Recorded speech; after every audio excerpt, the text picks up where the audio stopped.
And good evening, and I'm now launching the second stream on my second day, or excuse me, the first stream on my second day, or the second stream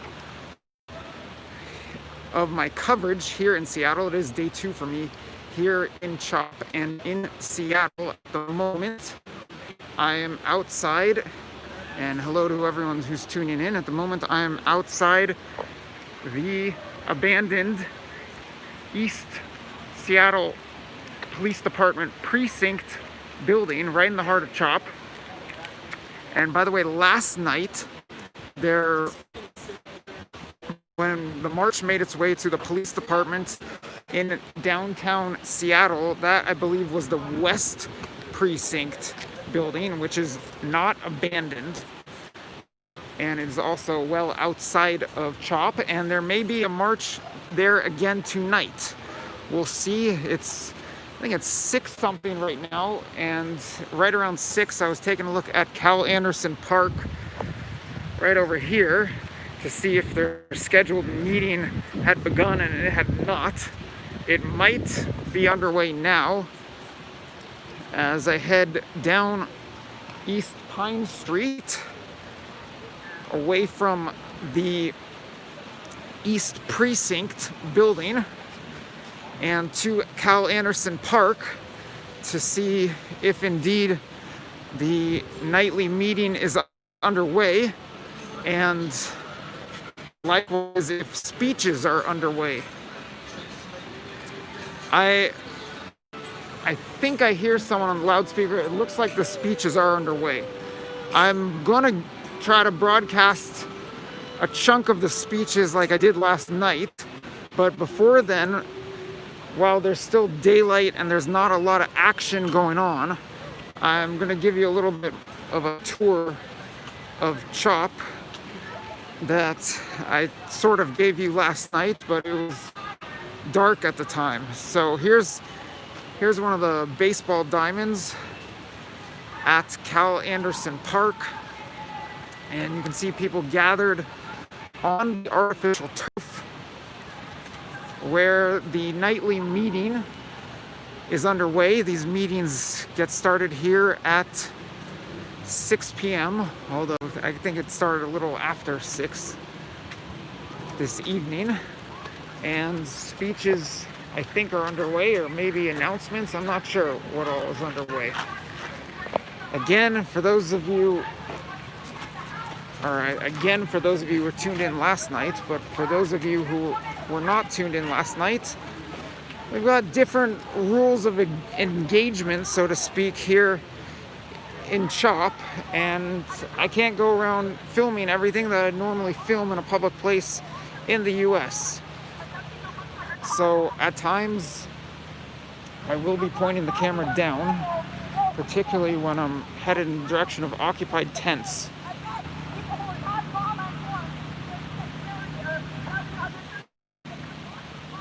So you can see, as they do on a nightly basis, we've got people gathered on the artificial turf here at Cal Anderson Park, and someone's got the megaphone and is giving a speech.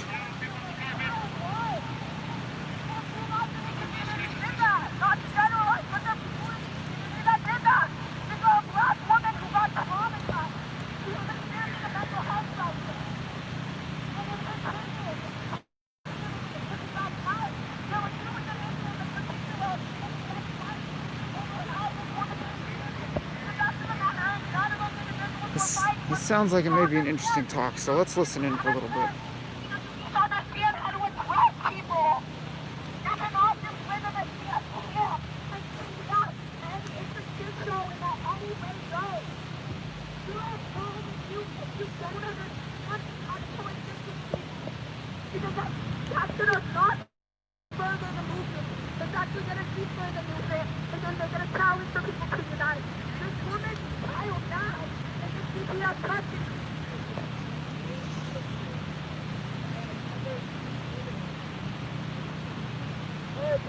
got ran out of here, kidnapped, dumped off, ran, her baby, 3 years old, ran, hospital, dumped off by a black woman, and was delivered to the hands of CPS. This woman is not getting Hey Tim, thank you very much for joining.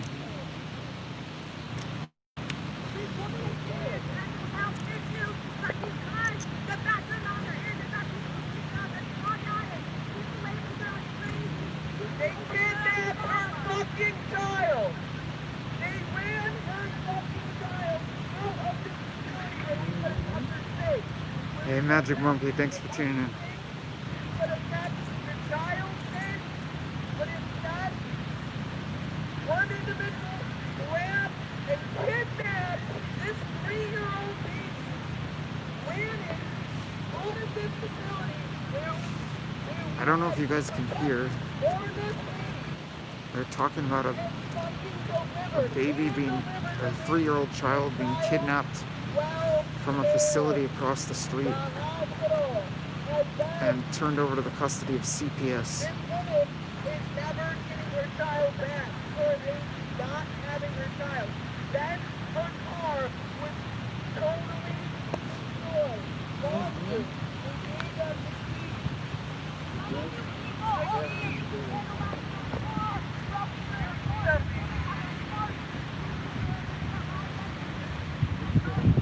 So we'll be returning to this nightly meeting. I don't know what the circumstances are surrounding this case. I missed the beginning of this talk. There's certainly been a lot of action in and around CHOP in recent days. And maybe more of that will be addressed in tonight's meeting, which I'll return to shortly. But since it's daylight, I think it's an opportune time to give you more of a look of the streets of CHOP. So there was, let's just address this really quickly, a bit on the outskirts of CHOP. There was a shooting this morning, early morning. According to the Seattle Police Department, the shooting took place around 4:30 a.m. You're welcome to the commenter. And I believe the Seattle police are saying that a man in his 30s, actually I'm not sure if it's a man, but I think they're saying someone in his 30s was wounded in the shooting, and they were investigating whether there were shots fired inside of CHOP. Additionally, it was a white female. I'm not sure of that. So there was a shooting around 4:30 a.m. this morning, following multiple shootings this weekend, and so we essentially had 3 straight nights of shootings either in CHOP or on the outskirts of CHOP. So I just want to get that out of the way to start off. I'm not going to be focused on that during the stream, but that's going to be in the back of everyone's minds. So into CHOP we go. What street is this? You want to pop on really quickly? Yeah. Again, I'm... Oh, Hey. false alarm. No, I was just recording something, so... Again, I'm joined by Annabelle, who will come on momentarily as we enter CHOP, or right before we re-enter CHOP. Just bring her on really quickly. You lost So what? yeah, this is our second day in Seattle, and we are exploring CHOP here. So you see anything interesting so far today? So yeah, here's a lot of art, even more graffiti all over. And now there's a huge gathering in a park, what you've just seen. And sirens in the background. So Annabelle will probably pop in and out different times throughout this broadcast. Likewise, I guess it's worth noting that as most of you, I'm sure, are aware, there are talks about the city trying to regain control of this zone. And today, the Seattle police chief, Best, put out a statement envisioning police reforms for the city and for Seattle PD. So those are some of the things going on in the background as we now walk up the hill on Pine Street in the direction of the East Precinct, the abandoned East Precinct where we got started today. And you know what, I'm skipping over some of these. Might as well show you some.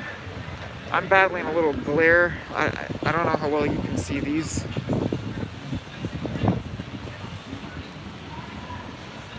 I know people have been asking a lot of questions about what I smell and do I smell weed. I haven't smelled a whole lot of weed, but yeah, I'm sure there's plenty of weed here.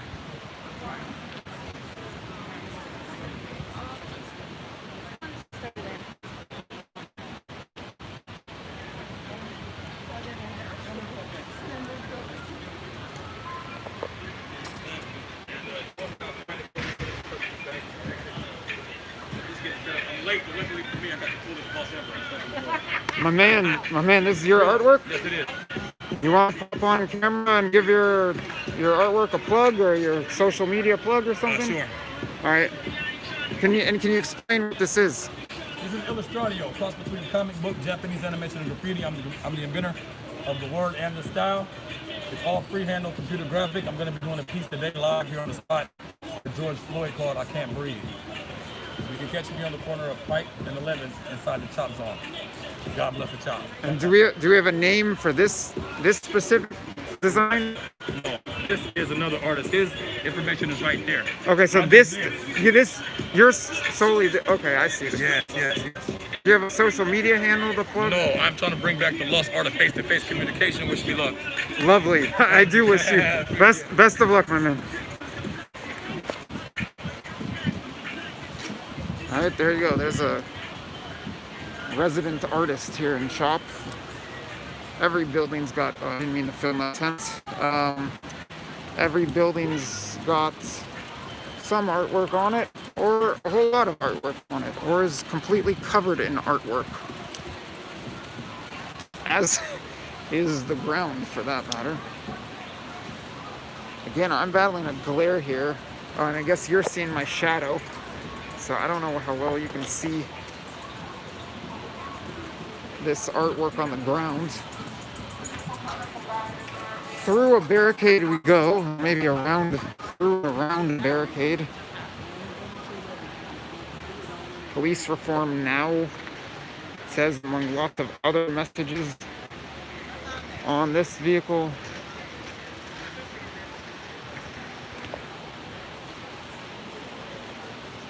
Right now, a large portion of the community is gathered at Cal Anderson Park, where I was moments ago, and where we'll return shortly for the nightly meetings, or nightly meeting. Here's the abandoned precinct. The second story is not covered in artwork and tagging. The first floor is. I just noticed this today. Robert Fuller did not commit suicide, which is significant to me because a little more than a week ago, I was providing coverage from the Robert Fuller Memorial and protests taking place in Palmdale, California.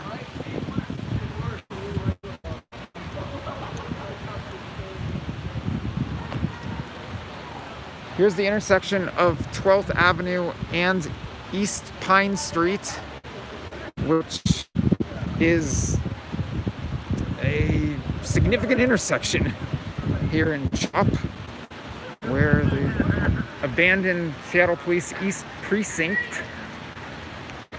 stands and is still standing, and the city of Seattle says that it intends to reclaim this precinct.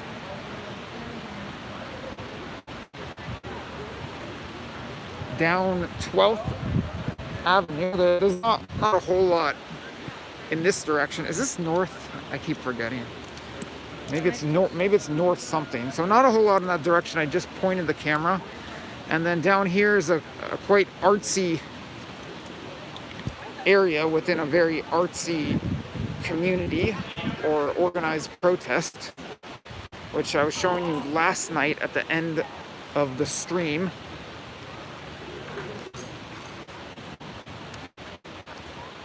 I think I showed you the artwork and signs on this side of the abandoned police precinct at the beginning of the stream yesterday. But here it is again. Again, the protesters have written out their demands on the boarded up precinct, which are defund SPD by 50% now, fund community restorative justice, housing, healthcare, and third, freedom for all protesters. I'm gonna try to avoid filming tents, so that's why I'm pointing the camera at the ground here. I mean, at least residential tents. These artsy tents. I want to pop back on for a moment if you can. Okay. For the audience, for people who weren't tuned in last night, what are these tents and what artwork do we have here? So this is not really artwork. This is free donations. People are donating whatever plates. I mean, maybe you want to show some because yesterday we met somebody here and he said basically in this community is everything free. That's what they stand for. And all the painting utilities, what they're using to create their art is free. So in the middle, yesterday in the middle of this area here were paint buckets and brushes, so all the artists could just grab whatever they want or spray paint. And then they were doing graffitis all over the buildings. There's maybe you want to check this out. Yeah, I saw people. Yeah. I saw people tagging this public storage building last night. Yeah, this is what they created. Maybe you want to ask this guy if he wants to. Is he asleep? All right, I guess I can't interview a sleeping man, but all right, Angelo used the charm to awake the sleeping artist. So I saw public storage getting tagged last night. This is where we were filming an interview in the security guard or security guards last night. As you can see, this is an entrance to Chaz, one of the barricades, one of the entrances to the zone, and it's not manned by any security at the moment, but at night it tends to be manned by security.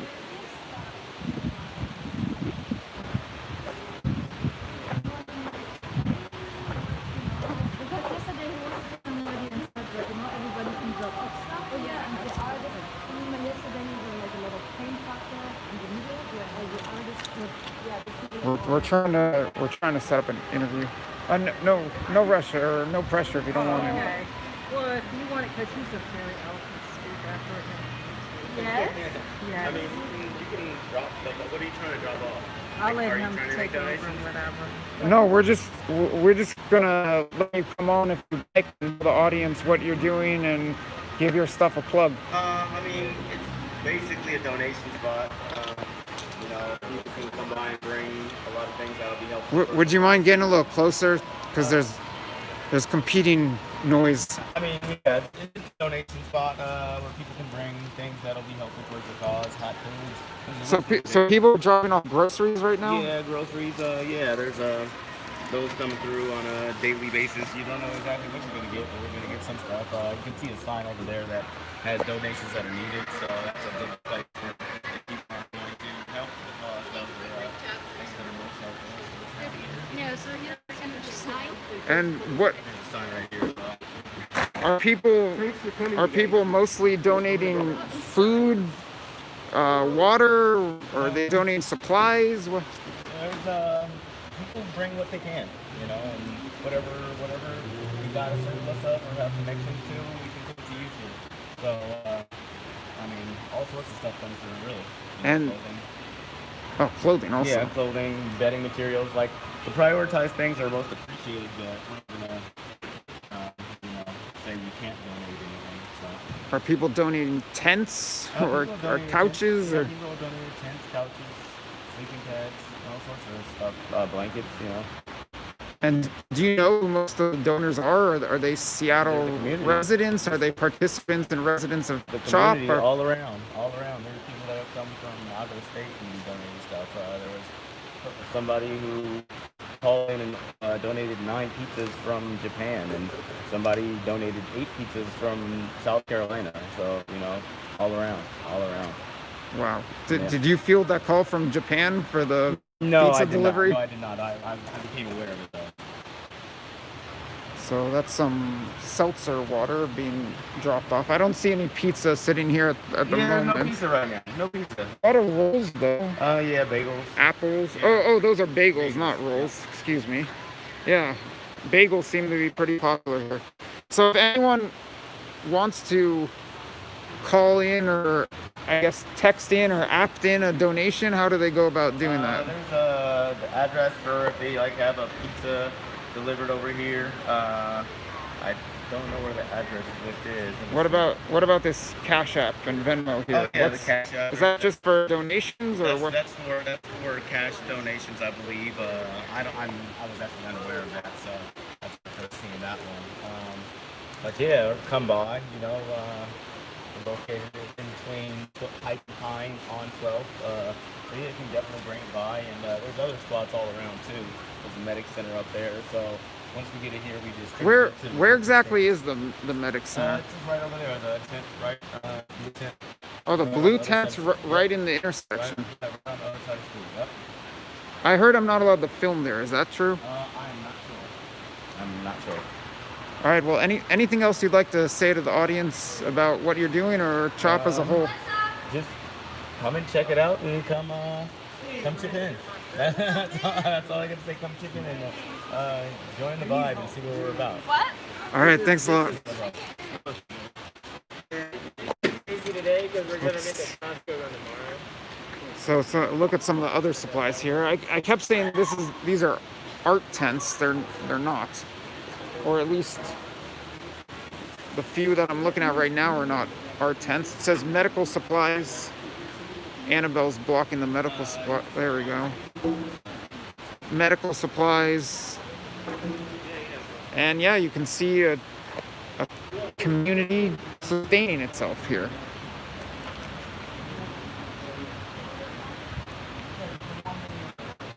So he was saying that this blue tent right in the intersection is the medical tent. How did we miss that? I thought the medical tent was in the middle of the park yesterday. Well, we'll see how. I mean, I said sustaining. I don't know if they're going to get kicked out of here. I mean, we'll see. Hey, John, thanks for tuning in. So no, this tent is blue, but that's not the medical tent. Now we're back in the intersection of East Pine and 12th. You haven't missed much yet. The nightly meeting is going on. We're missing speeches at the moment, but I just thought that I would take the opportunity to show you all what it looks like here in CHOP during daylight hours. No, this is my kitchen. Yeah, this is isn't the the medical medical tent. tent. He's wrong about that. No, because the guy from over there said that this is. Oh no, we're not. I didn't. The medical tent is there. Am I allowed to film in your kitchen? As long as you don't film on people's or protesters' face. Yeah. Would you mind explaining? I'm not filming you. I'm just filming the kitchen. What you're cooking and what this operation is. We're basically doing supporting work for the protesters for providing free food and drinks. We take donations and then we distribute all these food and drinks to other people who are coming. Are these just random volunteers, or are you associated with a local business or restaurant? We are random volunteers. Very cool. Thanks.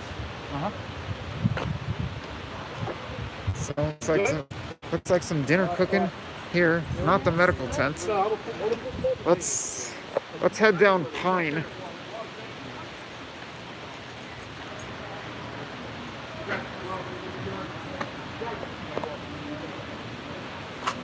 You can see, for those of you who missed it yesterday, the Black Lives Matter street sign. I've got a mask on my face.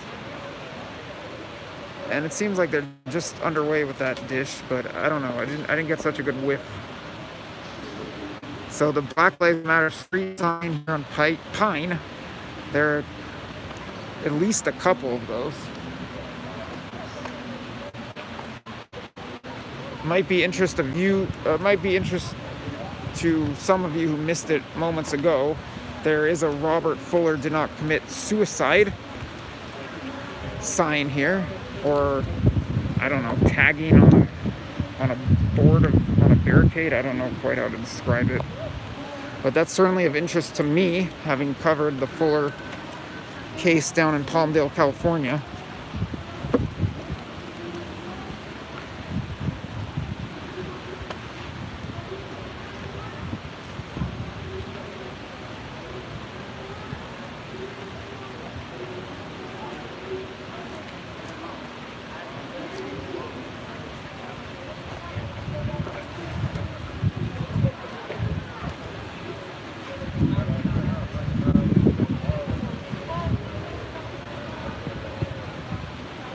Once we sit down and take a look and listen in on the speeches and announcements that are happening right now, then I can get a better look at the comments. Right now I can't see most of the comments.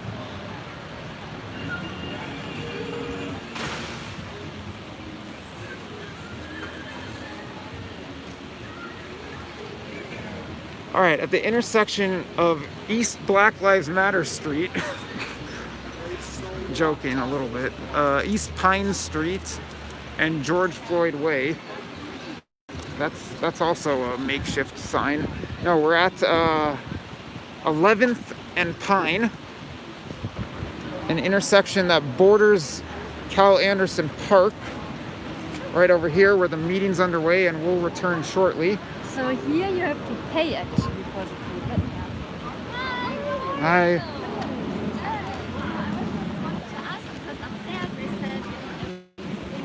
Annabelle is a way of charming the food vendors.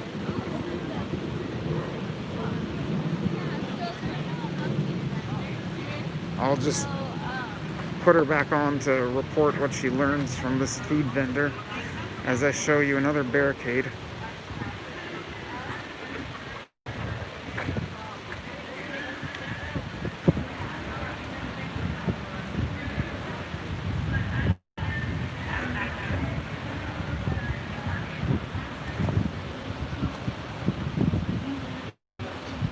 And over here, I missed this. I don't think I've been over here yet.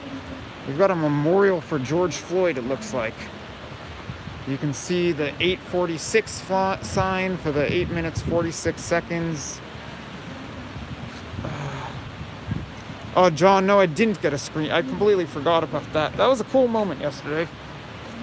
If someone would like to send me a screenshot of, and that might have been a sweet potato that was thrown. I'm not positive, but that might have been a sweet potato that was thrown out of the building yesterday as we were marching to the Seattle Police Department West Precinct, I believe. I believe yesterday we were outside the West Precinct during the march in the lead up to going on to I-5, and I've heard rumblings that there will be another march to the West Precinct today.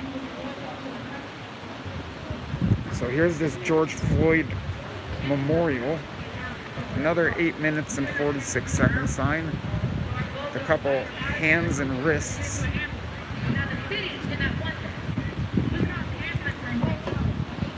And I think we're missing an interesting speech right now. Yeah, go over there, listen to that lady who's talking. She's awesome. Her name's Angelica. She's so cool. Would you mind popping on camera really quickly? Sure. Yeah. All right, just before I head over to listen to Angelica, can you tell me what you do in Chop and just a little bit about life here? I just jump in wherever I'm needed. So I just went in the grocery run. I help organize stuff. Work with co-op up there. Multiple organize. I'm a de-escalator too. I provide mental health support to some of the people in the theater. Really just wherever needed. What kind, if you're okay with sharing, what kind of de-escalation work have you done? Just like when fights break out, try to stop it. When people come in here who have like disabilities, trying to like talk to people around so they know how to work with those people. I'm a special education teacher, so that's like what I do. Yeah, yeah. Here's your rose that fell. Where do I put it? Just anywhere. There, I laid a rose. All right, well, thank you very much. Yeah, We're gonna go listen in. Good.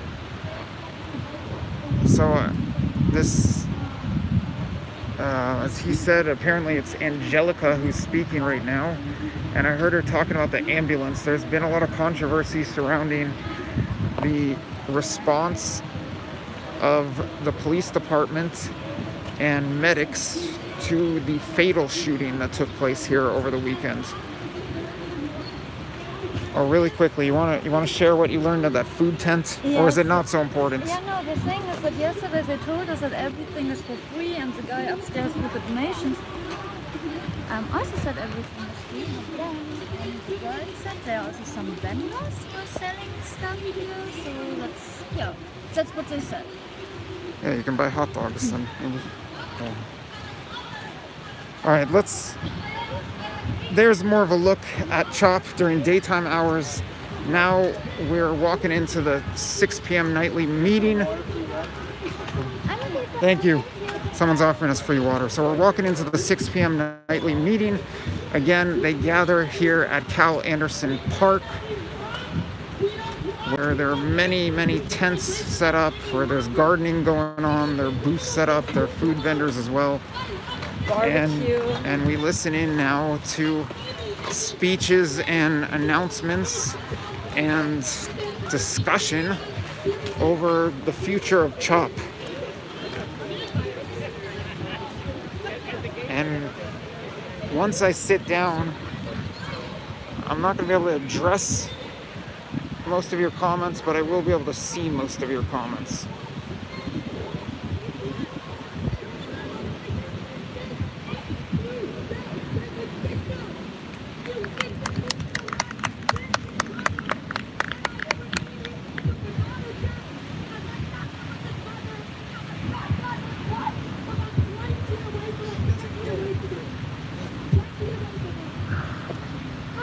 Let's see if you guys can hear her. Please let me know if you can hear the speaker or not. If not, I'll try to find a different spot. She don't give a shit. It's not her baby. She don't care. Look at her.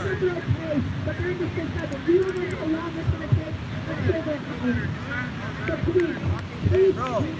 That's not right, bro. That's not it. Can't hear. All right, we gotta go to a different spot. All right, I'm gonna try to find a different spot. It's a little trickier tonight than last night to find a proper spot, because there's this big circle where the speakers are walking around.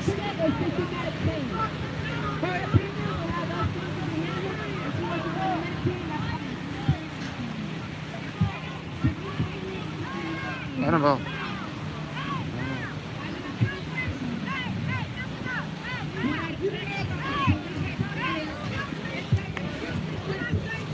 Not filming you.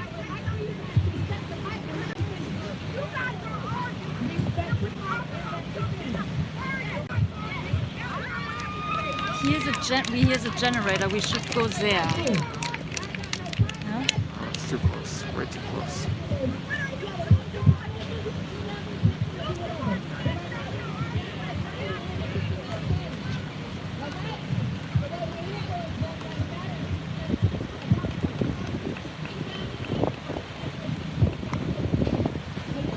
Generator.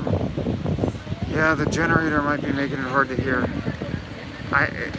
don't want to sit down? The speakers keep walking around. We've got audio challenges tonight. There's a generator making noise. Speakers walking around. I want you guys to put your strong and your constitutional right to protect our freedom from your children. If you want to put initiative 7 on your children's rights, you don't have to call their fucking names. I'll monitor the comments for another few seconds. If you guys keep saying no, you can't hear, then I'll switch over to play-by-play.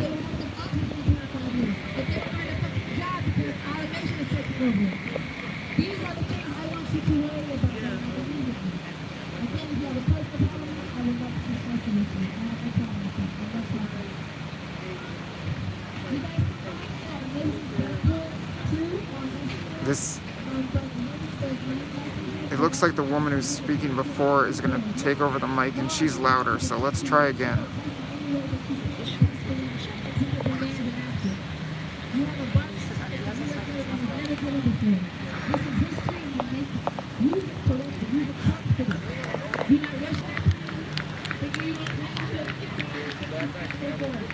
Alright, I'm going to try to find a better angle where we don't have the generator pointing in our direction. waiting for one of y'all to answer that shit so they can sense why. I want you guys to understand what you're fighting for and the risk that you're taking. You're not coming out here if you're not here to fight for the power. I tell you the day when I see a lot of your faces that go in. You feel me? This ain't no party shit. I'll be in the car. And I know a lot of y'all understand that. So when it comes to this mic, I want it to be only things about systematic change. I've been hearing about feelings for about 3 weeks. I am done hearing about fucking feelings. That is not going to change my systems. That is not going to get demands enacted. So what I would like y'all to do is to focus on the right things. We are going to have a soap opera box so that you guys may be able to express your feelings, so you guys can have some self-therapy. We will be doing that. But for this open mic, for this General Assembly where we need people to enact votes and we need to come up with demands that we can actually take to congressmen, we can actually take to representatives of Congress, that we can take to the mayor. This is what this mic is for. I want that to be from now on, because we've been spending too much time talking about feelings. I know everybody hurt. I know it, trust me. But we can't keep focusing on feelings right now. We gotta focus on making change. Yes. And I want you guys to respect the mic. Please stop yelling when people are on the mic. It is very rude. There are no children out here, right? You guys are not in fucking high school, at least some go. Alright, I see your comments. This should not be happening. You guys are grown fucking women and men. Respect the fucking mic when you're up here. Alright? So, again, if you guys want to enact and use your constitutional right to actually make some changes, take your tents, take your stalls, and go to the precinct. That's how you do it. And again, if you have a personal issue with me, do not interrupt me. We can talk about it personally. But again, this is for systematic change, and right now, if you want to keep doing that way, your existence will not mean shit to me. You need to talk to me like an adult. There's a lot of smoke.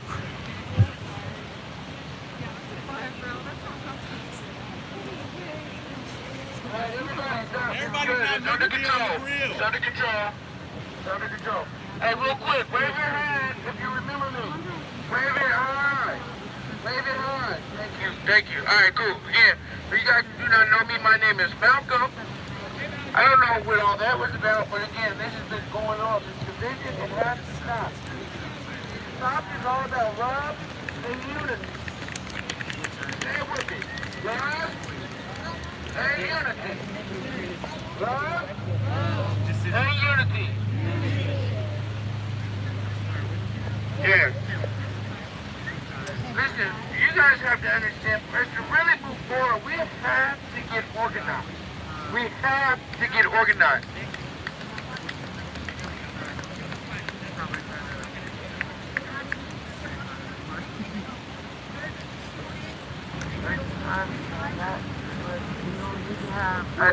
Listen, ma'am.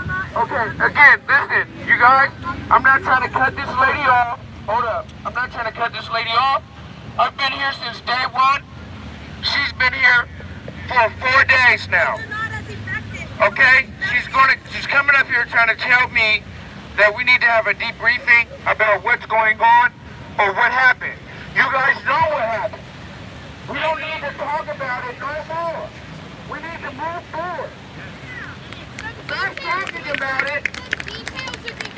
Okay, sis, I understand this. So, okay, check this out. I want people to be able to discuss this. This was a debrief. Malcolm, I set this meeting. Please get off your mic. I gave you a 2 o'clock for strategy, and you're gonna get it a time after. The fact of the matter is that I do strategic planning. I work in mental health, and there was a trauma. There's been several traumas sustained. Told me that she gave me this time slot at 2 o'clock when I asked the people if I You could picked the 2 o'clock. No one gave it to you. Would you like to start? You chose it. Okay. Let me speak. You got to speak from 2 to 3. Let me speak from 6 to finish. We have 1 hour. Sugar Bear, this deer here paid for this mic. We organized this mic. Malcolm, you're silencing me, please. You're silencing me, Malcolm. Malcolm, you're silencing me. I had no problem with her speaking at all. I came and said a few things. Everybody. No, until I clean my message, you guys are crazy. Let's just take a breather. This is the problem. Again, we got people coming out here like her, coming out here to try to push their own message and their own agenda. Stop pushing your own message and your own agenda. That's all I'm going to say, and I don't care about this circle. I've been out here since day one, and I'm getting tired of people coming in who don't know nothing about CHOP, who don't care about CHOP, trying to get on the mic and influence the people of CHOP. I'm getting tired of it. I'm getting tired of it. And I stand up. And I'm a black man, so don't ever tell me I'm trying to silence a black woman. This space was made for both of us. I'm sorry, but if we're here for Black Lives Matter, let's get one thing straight. The police are not the only fucking problem. The whole goddamn state is the problem. So nobody should be giving black kids to the fucking 6 years as another form of state push violence to black and native people. So why are we sitting up here giving this to the goddamn state? If Black Lives Matter, you should not be seen. Any black person, you should not be calling the police in a cut-free fucking zone. This place is a goddamn mess because we got no analysis. That precinct should not be fucking standing right now. This should not be burnt down to the fucking ground. We're sitting here playing patty cake and we're sitting in the car.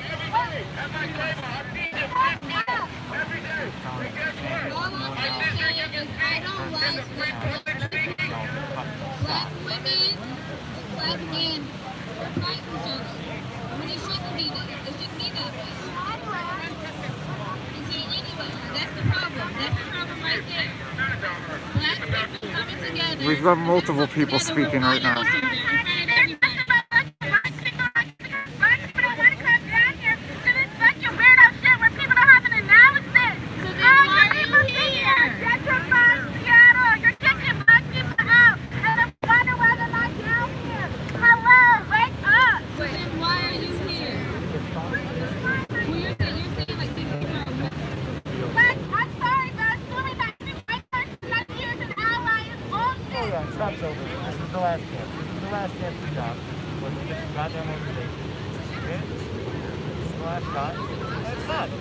So right now we've got a lot of different voices.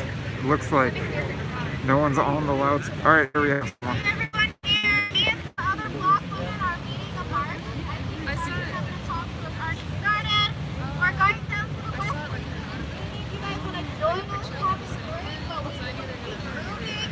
So any of y'all, we need white bodies, we need allies. If any of you guys want to go, we're going to be on time. And it starts at 7, but let's say 7:15 because things aren't going yet. But if y'all want to come down, we still get our demands met. Sitting at CHOP is not getting demands met. If there should not be white bodies sitting at CHOP, you are not doing anything here. You're mobilizing in a place where you're not doing anything. So if you want to come support some black women, you can come down to 10th and Pine and march with us to continue to get our demands met. We're going to speak, but we're going to have some speakers. So yes, we will. So it sounds like there's gonna be another march to the West Precinct like last night. Ask a couple questions. Are you guys good with that? Hey everybody. My name is Brian. I'm here, but so are you. The volume. Is that better? They told me to hold it like an ice cream cone, like you're eating an ice cream cone, and that's how you get the best sound out of it. So I'm not going to tell you what to think. I'm just going to ask a couple questions, just food for thought, get your mind stimulated. stimulated, the brain going, because when you start to think, you start to take the power back for yourself. What do you see in the future for the communities that are currently being oppressed? We understand we don't want to be oppressed any longer. Multiple speakers again. What do we see for ourselves in the future? You know, a lot of people bring up Martin Luther King. He had a dream. Martin Luther King had a dream. We need some strong leaders in the community.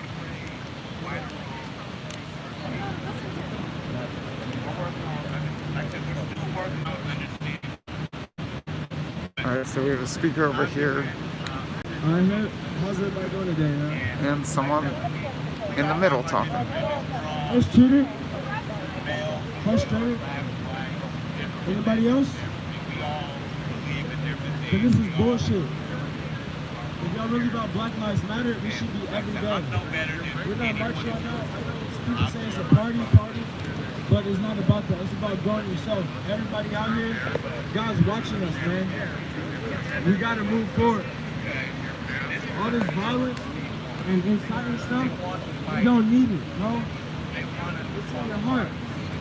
When you meet somebody, it's in your heart. And that's the fucking point. Plant the seed. That's all you have to do. I don't care 1, 2, 3, 4. You have it. You have it. So don't lose your faith, bro. And for real, all this bullshit, all this cult shit, this shit needs to end. It's all love, man. One love. One love.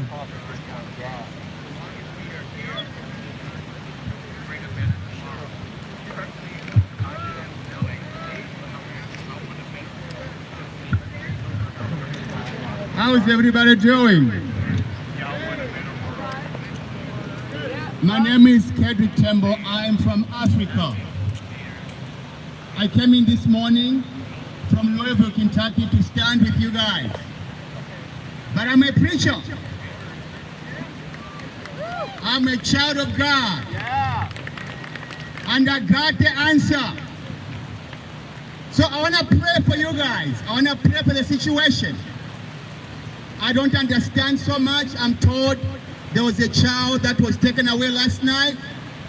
I know people are hating, people are crying. But what do you do? Where do you take your cries? Where do you take your tears? I'm not big enough for you to cry on my shoulder. There's only one man, one person that we can cry to, and his name is God Almighty Jesus. Hallelujah. So I'm gonna pray. I'm gonna pray that God will give us peace. God has a voice. The name of Jesus is above every other name. His voice is above every voice. His voice is only healing that can heal our situation. You're not coming with us. And I'm going to pray. Hallelujah. Jesus, we call upon you. Jesus, we honor you. Jesus, we declare you Lord in this land. Jesus, we declare that your name is above every other name. Jesus, we pray for that child that was taken last night. We pray that you protect the mother, you protect the child, you protect these people, you protect us, oh God. Bring that freedom in the name of Jesus. Jesus, we bless you. Jesus, we call upon you. We cry unto you. You are the one that heard the cries of your people. Hear the cries of the people today. In Jesus' name, amen and amen. Okay, we're going to have a new rule here. You get 2 minutes on the mic. If you're a person of color, you get 3. So everybody can speak if they want to. Okay. Alright, so you've got 2 minutes. for those of you who couldn't tell, someone with a loudspeaker was organizing marchers who have now made their way, I think, out of Calendar Park this way and heading on that same route as last night or something along the same route to the west precinct of the Seattle Police Department downtown. I'm going to stay put here. This is on God's mind. This is God's agenda for justice, for equality, for this violence to stop. I just want to pray. I'm going to take 10 seconds to pray for you guys, but I want you to know there's a group of people over here. If you've got pain in your body, I will. Again, it's my job. That is my job. So it looks like the mic has been cut in the center of the circle. I feel like we need a referee to moderate the issues we're having in terms of people talking over. I don't need a microphone. So what I see right here is we need to have someone who is not speaking. Someone standing right there who says, hey, this is going on too long. We need to move on to the next person.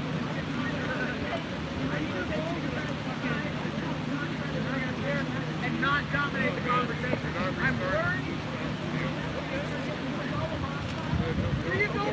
Yeah, he is saying we need a referee. White people, they're calling, these guys are calling us crazy.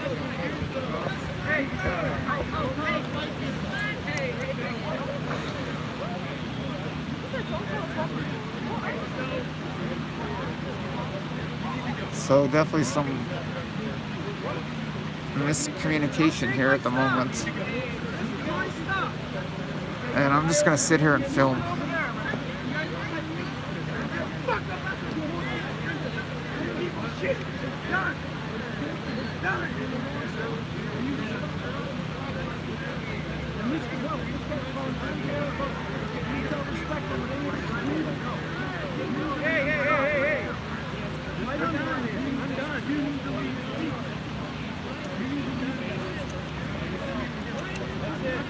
So we've got people arguing with each other in a couple different locations. And you're falling apart. Huh? No. Everybody all fucked it up. I'm taking my shit and going home now. I got the black well, then go for it. Hey guys, I just wanted to share a quick really quick. And I just want to bring peace to the situation. I just want to bring peace to the situation right now. And I want to get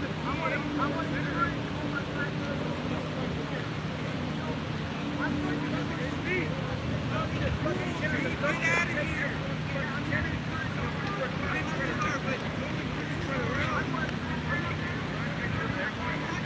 I grew up in the city of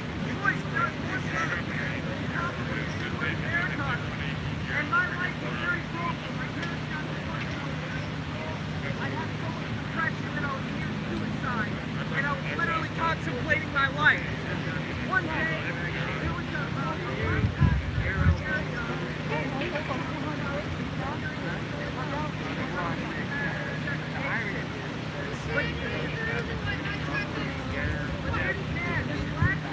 So it sounds like there's some brewing division over religion and specifically Christianity.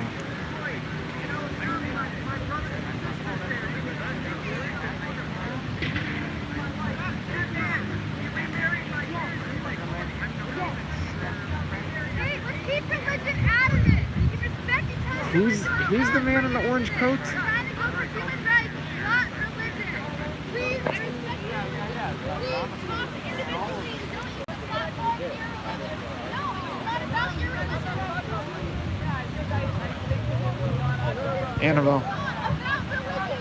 Her, They're a bunch of arguing people are about saying different a bunch of people are saying this guy in the orange coat is famous. Who is? Orange coat? I thought Cameron Diaz was here. So Let's go try to track him down. I don't know if these are trolls or real, but as the Black Lives Matter chant gets going.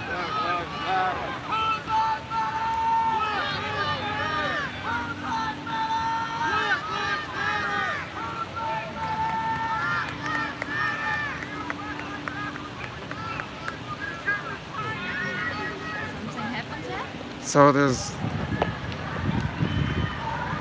a Black Lives Matter chant and one or two people screaming out. Let's see if we can get an interview with this man.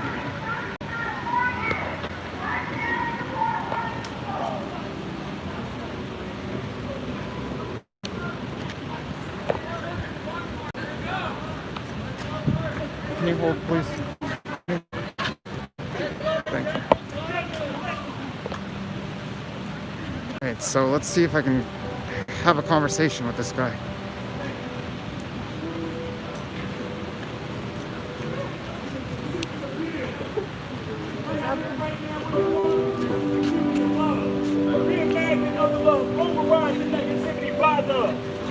Down here, when we come to unite, come with purpose, come to either educate or learn, live but not take.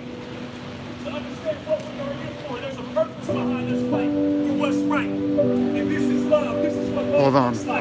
I'll pursue the interview in a moment. Video and things, spread it to the world, the truth to down here, which is love and trying to build. This right here is unity, y'all.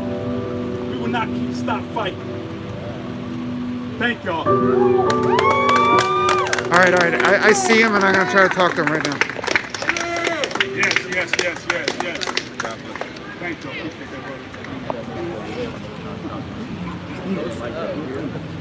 Appreciate that, brother. Appreciate that. Well done, sir. Thank you, sir. Thank you. Appreciate it. Appreciate it.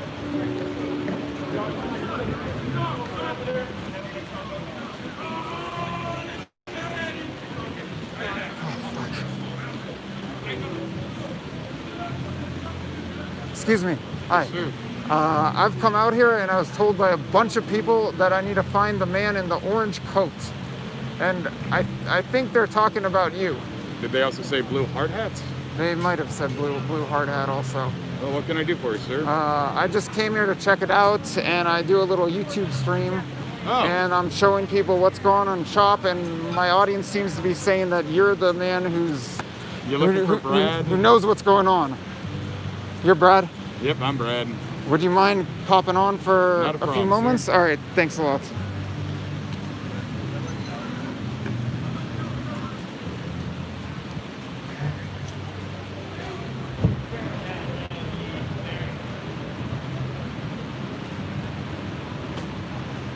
So no hard hat for the interview. Oh, I'm just taking it up to get a scratch on.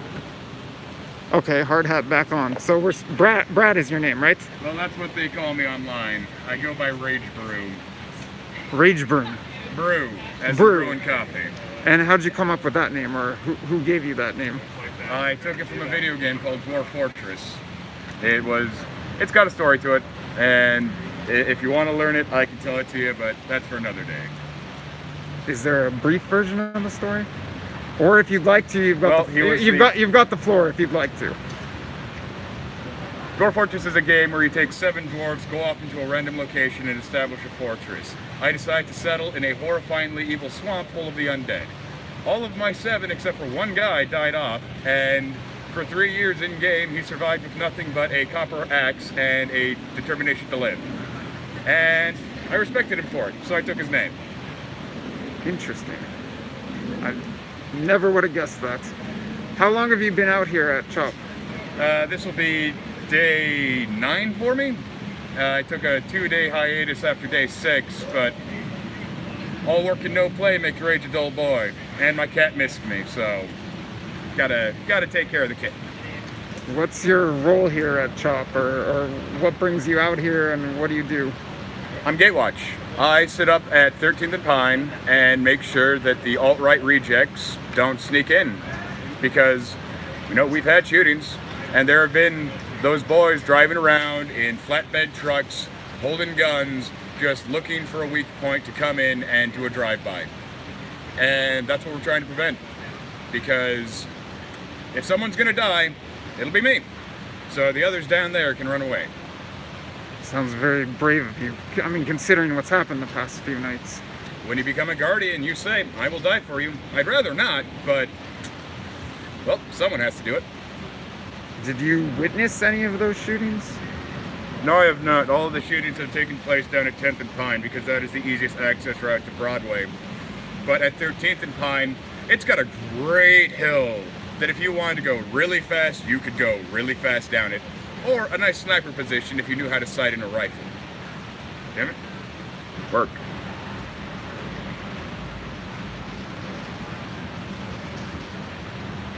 Oh, that's why. Well, any other questions? Yeah. So over your time here as security, has it generally been peaceful? Were these 2 or 3 shootings, or maybe slightly more, anomalies, or what's it been like in general? They've been ramping up. More folks know what we're doing here, and people who object to what we're doing would rather shoot us than talk to us. That is my greatest hope, sitting there. As you know, this lily white ginger motherfucker, those Proud Boys would hop out and instead of shooting at me would try and rally me to their cause and get me on their side. Well, that's a horrible idea because I used to be a Nazi. 100% used to be a neo-Nazi. Nowadays, no. I've changed my life and I figure I can change there. Busy boss, I'll get to you later, okay? So, is it your belief that Proud Boys or other alt-right people were behind the shootings? A couple of them. The other ones were sparked off a gang war between a couple of folks because, you know, we let anyone who wants to walk in here walk in here. The only thing we try and restrict is driving traffic because that's where the drive-by comes from. But 2 gentlemen were playing some cards, one started to lose, a fight broke out, and someone wound up dead. And from that point, there's a blood feud going on between individuals in organized crime. And it is happening right outside our gate. Thankfully though, they don't see us as the enemy. They're actually, you know, patrolling the outer edges, making sure that we have an easier time in here. I wish they didn't have to. I wish they didn't need to, you know, turn to a life of crime to make do, and that's what we're trying to achieve here. So they are the people engaged in this blood feud? Yes, I believe it is, well, I'm going to respect them. I'm not going to mention the names that I was given, but there are individuals in a gang who are having a turf war right outside our gate, and I just hope it doesn't bleed into us.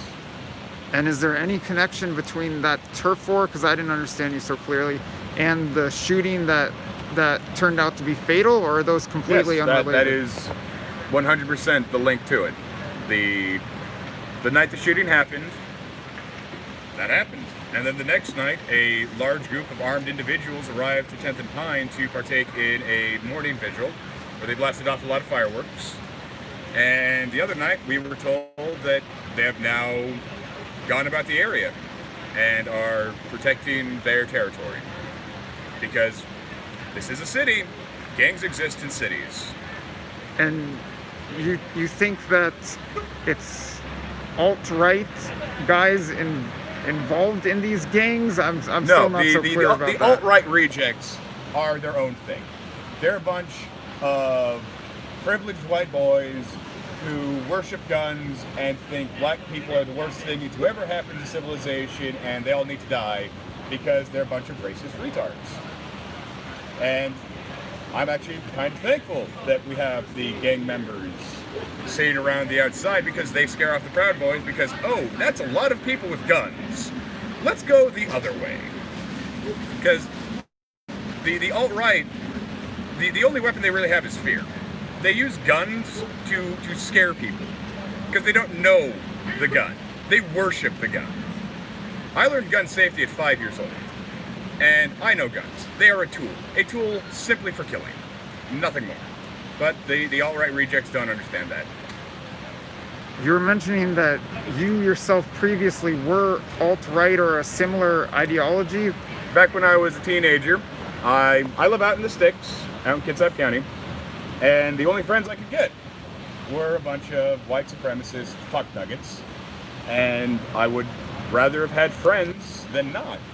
But after I hit about 21, I dropped that ideology like a hot rock because I want to be a good person. I want to be someone that anybody could love because No one loves evil people. That's one thing they seem to fail to understand is if you're evil, no one will love you because you're fucking evil. And what specifically made you come out to CHOP and get involved? On the 30th, I took place in the Westlake Center Park protest, and I got my ass beat by police. I had pepper spray launched directly down my throat into my lungs. And that made it quite personal. Well, yes, Black Lives Matter. And they need assistance. So I will render whatever assistance I can to make human life better. I would like to live in utopia. And to achieve that, you need to put your money where your mouth is and try to make it happen. Because a lot of people say, oh, it can't happen, it'll never change. The only way nothing happens is if nothing is done. So what needs to be done to create utopia? Well, we need to realize that we're all fucking human. All these invisible barriers that we throw up. Oh, you're this religion, you're that ethnicity, you're rich, you're poor. All these invisible walls we throw up that don't exist. They are imaginary. And I don't care your caste, creed, configuration, or coloration. You're human. That's all that fucking matters. And trying to teach people that is an uphill battle. But if not today, when? It's got to start somewhere. What about the state of CHOP right now? Are people getting along? Are people not getting along? What needs to be done for CHOP to function like a mini utopia? We need to have proper leadership. Yes, we do not have people in charge. What we need are people that others will follow. Because that's a leader. A leader is someone who does their thing and people go, I like what you're doing. I will follow you into battle. What we have are a lot of people who want to rule, who want to say, I know what's best, do what I say, or rabble, rabble, rabble. No, I'm just gonna do my thing, and if people agree with me, cool, I'll be a leader. I don't want to be a leader. I'd rather someone more competent do it. But if that competent individual doesn't show up, fuck it, I'll do it. Because I consider myself the leader of my position up at Night Watch. Like, I know what the fuck I'm doing. But all of this, probably not. I hope there's someone more competent in there. But if they don't come out of the woodworks, I guess I will, as much as I'd rather not. And then we haven't talked at all about the city. So the city's saying that it wants to shut down CHOP and retake The city doesn't care about the people in here. All these nice concrete barricades they set up. You know the expression fish in a barrel? There's all the barrels. They want to push us in and restrict our area so it's easier for folks to drive through. Maybe we could slide over. I don't want people to miss this point. Yeah.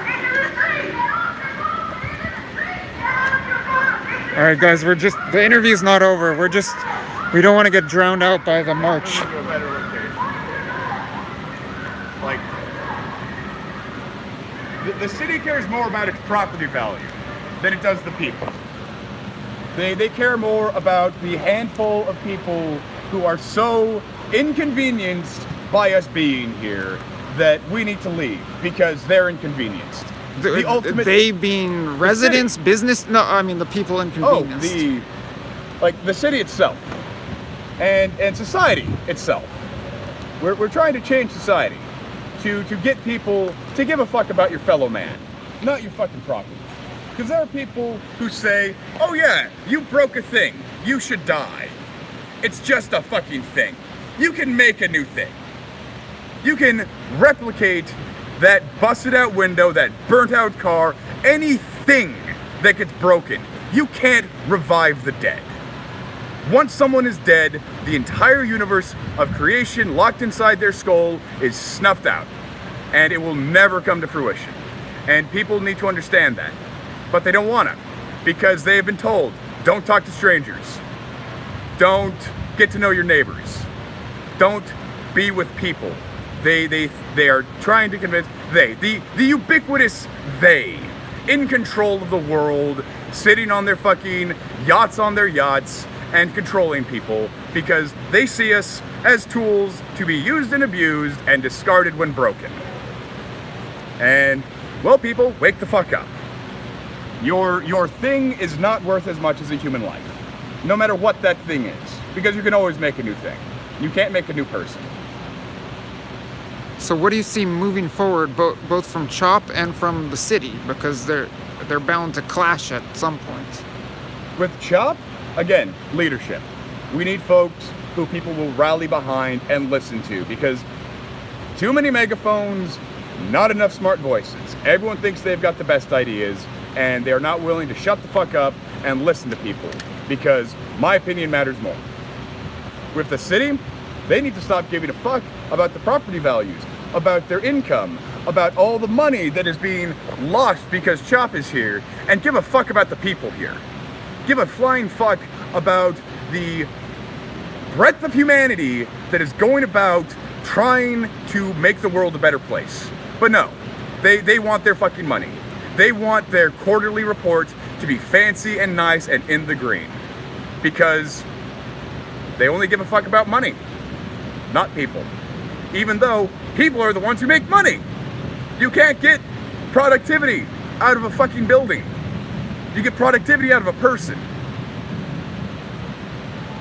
Can these issues be resolved through negotiation?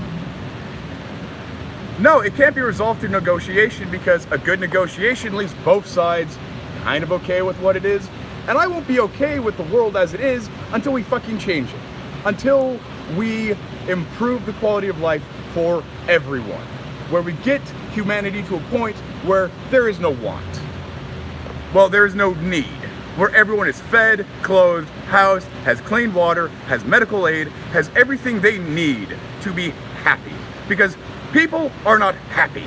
People are content. They go, well, this is as good as it's gonna get, why try anymore? It's just too fucking hard to be better, to be happy. Well, anything worth doing is hard. So, do the hard thing for a fucking change. Are you and fellow residents and participants in CHOP willing to stay put here, even if the city threatens to use force, or if some people agree to some deal with the city? The protesting will continue until the nation improves. I am sleeping in the driver's seat of a Chevy Suburban that is uncomfortable as fuck, because I need to be here. I need to be ready and able to assist at a moment's notice if someone needs me. I have taped up on my window, wake if need. And I can't help if I'm back in Kitsap. I can't jump out of my car and take a bullet for someone if I'm out in Kitsap. And if the police want to come back in force and try and evict us all, you couldn't evict us with your fullest might. We have taken your citadel, and you are running out of supplies. The only thing the city has left is fear. And I am more angry than afraid, because I am tired of being afraid. I am tired of worrying about, oh, don't let them get your identity, don't let them ticket you, don't let, be afraid, be afraid. No, fuck you, I'm angry. I exist on a mixture of spite and anger, and more people need to get fucking angry about the world they live in instead of just fucking deal with it. If you want to deal with it, do something about it, instead of just sitting there doing fucking all. To all you folks watching, how can you help? Literally anything. That's all you have to do. Literally anything. You know you best. You know your certain array of skills that can provide assistance to making the world a better place. Apply those skills, whatever they are. I'm a goddamn blue-collar worker. I worked in earthquake retrofit, I worked as a burger flipper, I worked as a window chip repairman, I worked as a traffic flagger. And here I am, putting my skills to work. If the police come back, I'm telling folks, give me PVC pipe, duct tape, and foam noodles, and I can make you riot shields. Because it works. It really does. And I would love to show people just how effective they are, but I have yet to get those supplies because no one fucking believes me. Will people stand with you if you get the supplies and you build them riot shields? I mean, if I could get a shield wall worth of shields, I would show people how to do a shield wall. Because I'm also a Ren Fair nerd. I have spent 14 years pretending to be a knight. Might as well put that practice to work.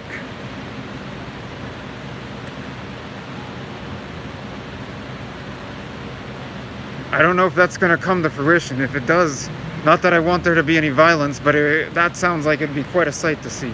Now, I don't want violence either. I want peace for everyone.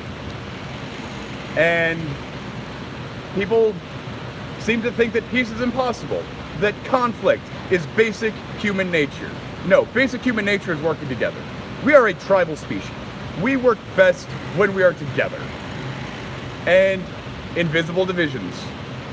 Oh, you're a white guy, you're a black guy, you're Hispanic, you're whatever the fuck. Invisible divisions. No, you're a fucking human. That's it. And if you can't accept that, I think you're a bad person. And you really need to reevaluate your life. Anything else you'd like to say to those tuned in and to the world at large? Fucking do something. Anything. Stop sitting around just stagnating and being content. Stop being content. Find out how to be happy. Because if you're happy, the world would be a better place. That'd be it. All right, Brad, you have a fascinating story. Thank you very much and best of luck with your difficult job here. My pleasure, sir, and thank you for doing the interview. You're welcome. Oh, one more time. It was Brew. Rage Brew. Okay, Rage Brew. Or Brad. Okay. Well, I'm Brad to the folks who are watching the live stream up at 13th and Pine because they didn't know my name, so they gave me one. All right, I'll be Brad. Here's my actual name, but if you want to still call me Brad, cool. I like nicknames, especially if they're not offensive ones. All right, you got it. Rage Brew, Brad, whatever you want, you got it. Thank you very much. Folks, have a good day. I got to get back to my position.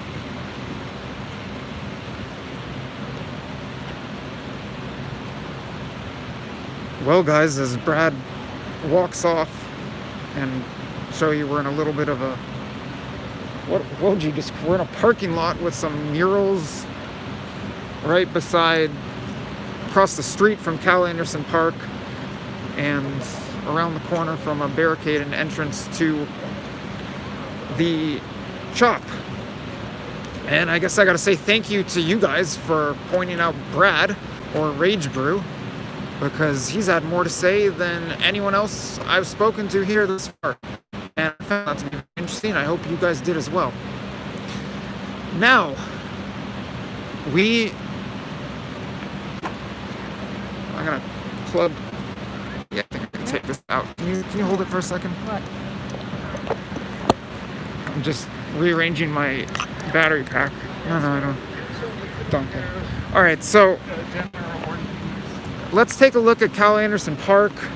I know a protest march is underway. We could catch up with it. What do you guys think? Should we walk around the park and chop, as we've been doing thus far on the stream, or should we try to catch up with the protest march, which unfortunately we don't have a scooter or a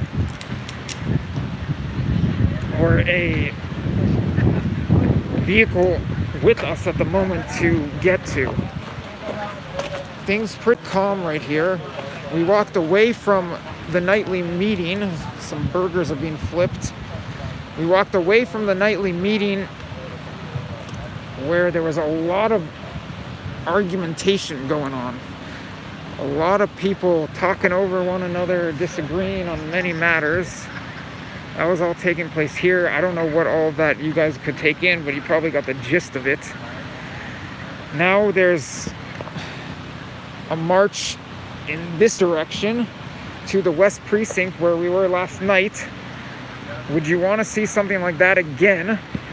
I mean, I guess we could end this stream and start a new one, or we could continue walk around chop. Maybe to the, I don't know, do they want to go to the walk, to the protesters, or should we go to the farm? I'm monitoring the comments.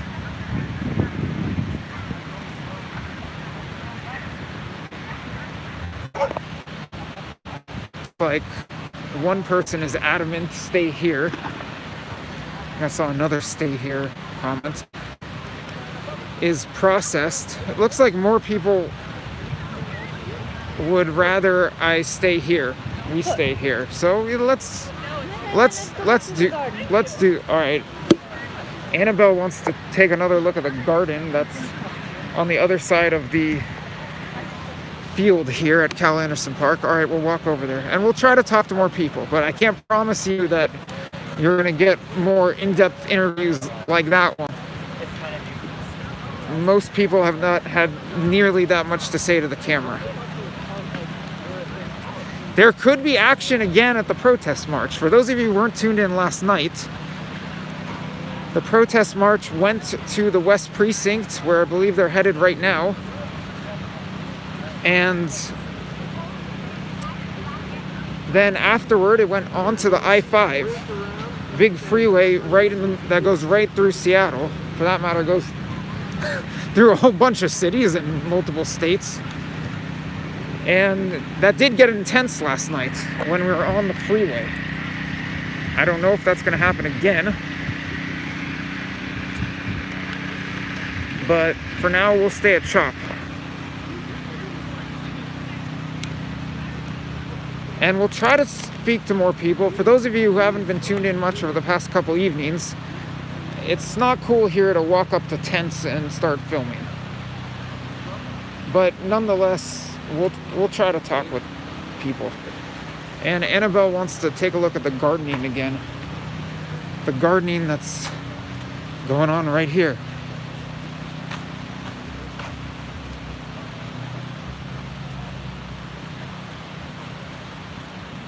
Did you want to ask people about the gardening or what? I don't know. I just wanted to see how it looks here. All right. Well, why don't you talk to the audience? Okay. Hi. So this is the entrance here of the living community. As you see here, a lot of tents. Last night they had a fire and a barbecue in the middle. And this is a community garden. It means everybody can plant wherever they want, and everybody can harvest whatever they want. So sharing is a huge thing. I don't know if you want to see what they are growing. Yesterday I talked to somebody that it's probably not enough food for everybody because they started to plant very late this year, and yeah, so now there's only a little bit basil and oops. All right, keep going. Keep going. Okay, so yeah, what you can see is here peas, but they are not ready to harvest yet. So we got basil, we have peas. What else? We have here's a lot of lettuce. And let's go in the middle because there's a bigger garden area. And you can see there are a lot of tents here, but I don't want to film inside these tents.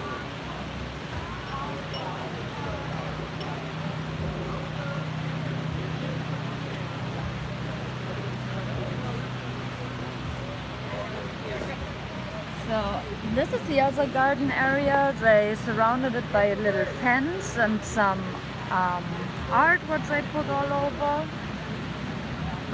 Yeah, so I don't know, maybe you want to show them the garden. This is for everybody here. Everybody can share it. There's an area in the middle where people can communicate with each other, talk with each other.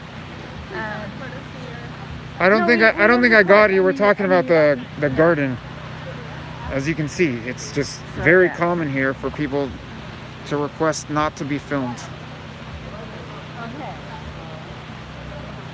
Okay. Anything else about the garden? No, I don't think so.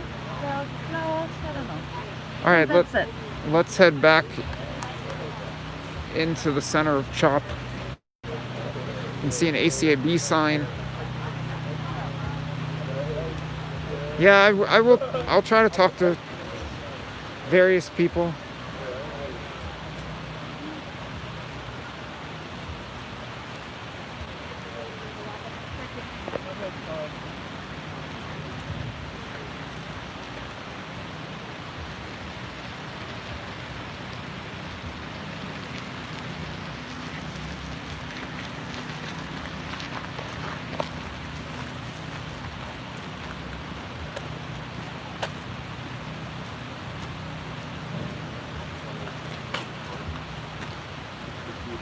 I will try to promptly download the video and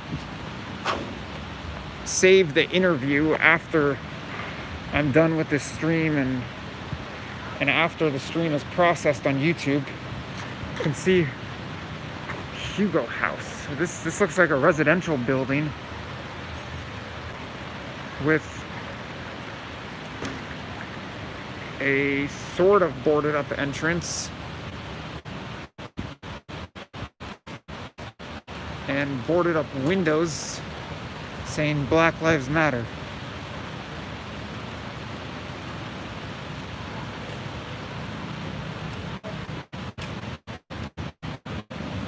Chop has not emptied out. There's still plenty of people here. I think a lot more people stayed than went on the protest march.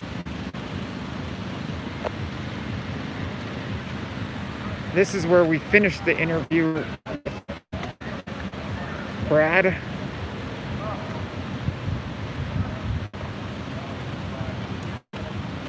Or Rage Brew.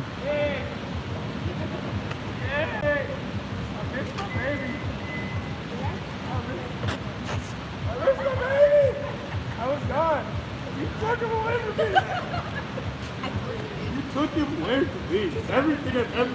I haven't seen my dog for almost a month, and I got this one. Oh, here's Brad again, talking with a few people. License plate. Don't get any shots with a license plate. I literally didn't take any pictures of any license plate. There's just a lot of concern here with people filming. People's Assembly. Here's Rage Brew again.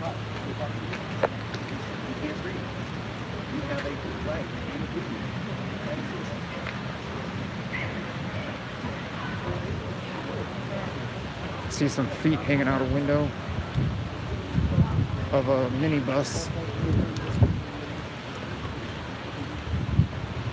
Did you get sushi, Robbie?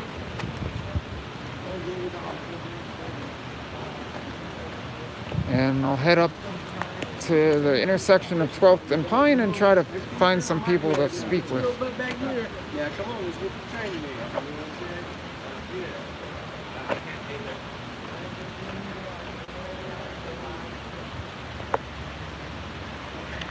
Here we are again at the abandoned East Police Precinct,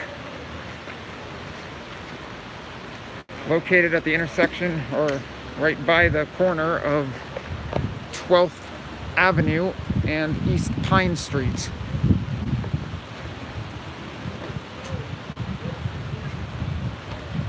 Excuse me. Oh, so sorry about that.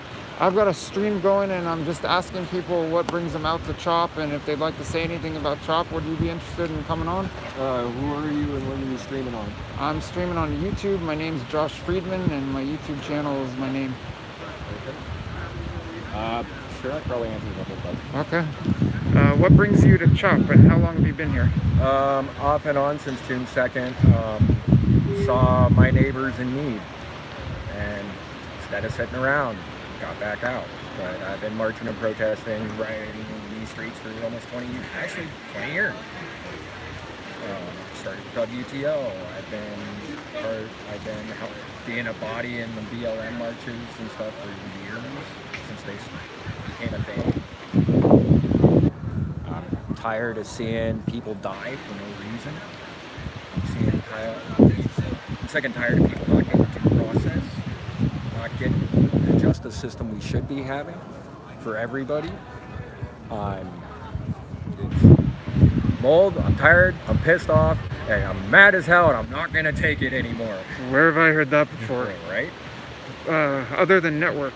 But I found it very interesting that you say you were part of the WTO protests here. Yeah. Can you talk about that experience and maybe how it impacts what's your perspective on what's going on now?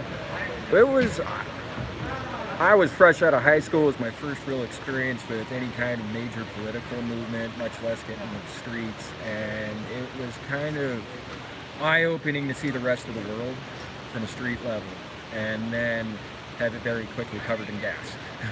And, it was very chaotic, very traumatizing to go through a lot of that stuff, but it started a trend where we wouldn't win battles on the ground. We would win battles in court later on. We would, things came after the fact. We've never done something like this. In fact, I don't think there's been but a handful of times in U.S. history where a police station has been taken by the citizens. I think WTO started a trend in the protest movement about adopting tactics. It became less people out with signs marching, yelling and screaming in the face of cops. You fast forward 10 years to Occupy, and suddenly you have people start adopting police tactics, body armor, stuff to protect themselves, counter strategies. That all begin, you really start seeing it happen in WTO. That's where it first kind of pops up, and then it slowly evolved over the next 10 years. And then in the last 10 years, what the Hong Kong riots and everything that's going on, we're seeing a massive shift in paradigm.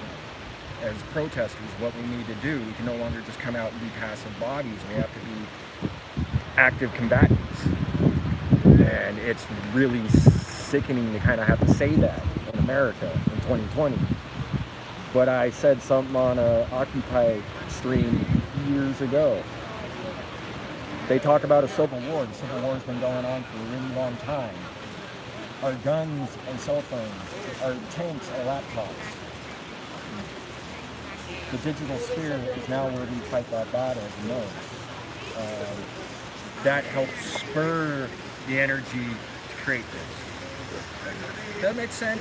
Might have been a little digi philosophy. Well, I wasn't expecting you to start getting to the digital sphere, because, I mean, Occupy, I wasn't at Seattle, but I was at a couple Occupies, and it was a very physical movement, as is this, and I haven't seen so much social media action by the protesters here, but maybe I've been missing that. I don't know.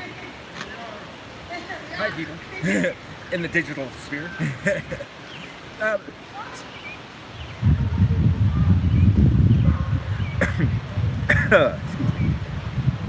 Take your time. No rush. We've got all day and night. No, with like with Occupy, Seattle ended up becoming a major, tech hub for that communication. We started developing the comm systems and the way we communicate as a community, as people trying to change the world. How do we get our message out? How do we unify the message? How do we make it have the most impact? And then how do we bring that into the physical world? Obviously, a key component of that is mass. As much as you can have as many people. We've seen protests around the world get larger and larger and larger because we have instantaneous communication around the globe. So you have more people getting the message and getting out and being active, not just passive. So, yeah. Back during WTO, did you notice agent provocateurs? I was too young to really understand what was going on. I mean, I was 18, and those kind of concepts hadn't really approached my mind. There was the anarchist movements, that were talked about a lot. That at the time I couldn't have told who was who. Nowadays, you've seen those entities evolve and change in their own right, and they've been assimilated and absorbed by other larger entities. And you see something like this where they start crossing barriers. There's a lot of anarchists out here practicing the philosophy of anarchism instead of the chaotic, active notion of it, where they're law without oppression, law without chaos, law on the street by the people. That was the philosophical idea about it. You see the tribes have come out to support the movement. You see so many white communities, the donation support, all of the stuff you see here is donated by communities and neighboring communities. So that wasn't really something that was going to happen in WTO. It wasn't going to really be something that could exist back then, but it planted the seed where we started saying there are these other entities, these other bodies, and maybe we can bring them into the fold instead of treating them as outsiders and enemies. And get back to that whole campaign thing. Start getting individuals, start getting onto their web, start talking to them. Pretty soon, they're out here pitching tents and camping and helping out and feeding people and not rioting or looting or just causing property damage. Now, with what happened in May 30th, May 31st, the looting and the rioting downtown, I wasn't here for that. Nor would I have done that, but I'm not into the club stuff. This is cool. I'm okay with that. Like, that's fine. You know, you see a lot of beautiful art, that's cool kind of stuff. All right. But the whole notion that it was protesters, no, you saw the protesters get out of the way. You saw when you had those people breaking into buildings and stuff, they were not obviously protesters. So we start talking about agent provocateurs. Police have been infiltrating protests and movements since the 1950s and 60s. Infiltration is an old notion as far as being an activist goes.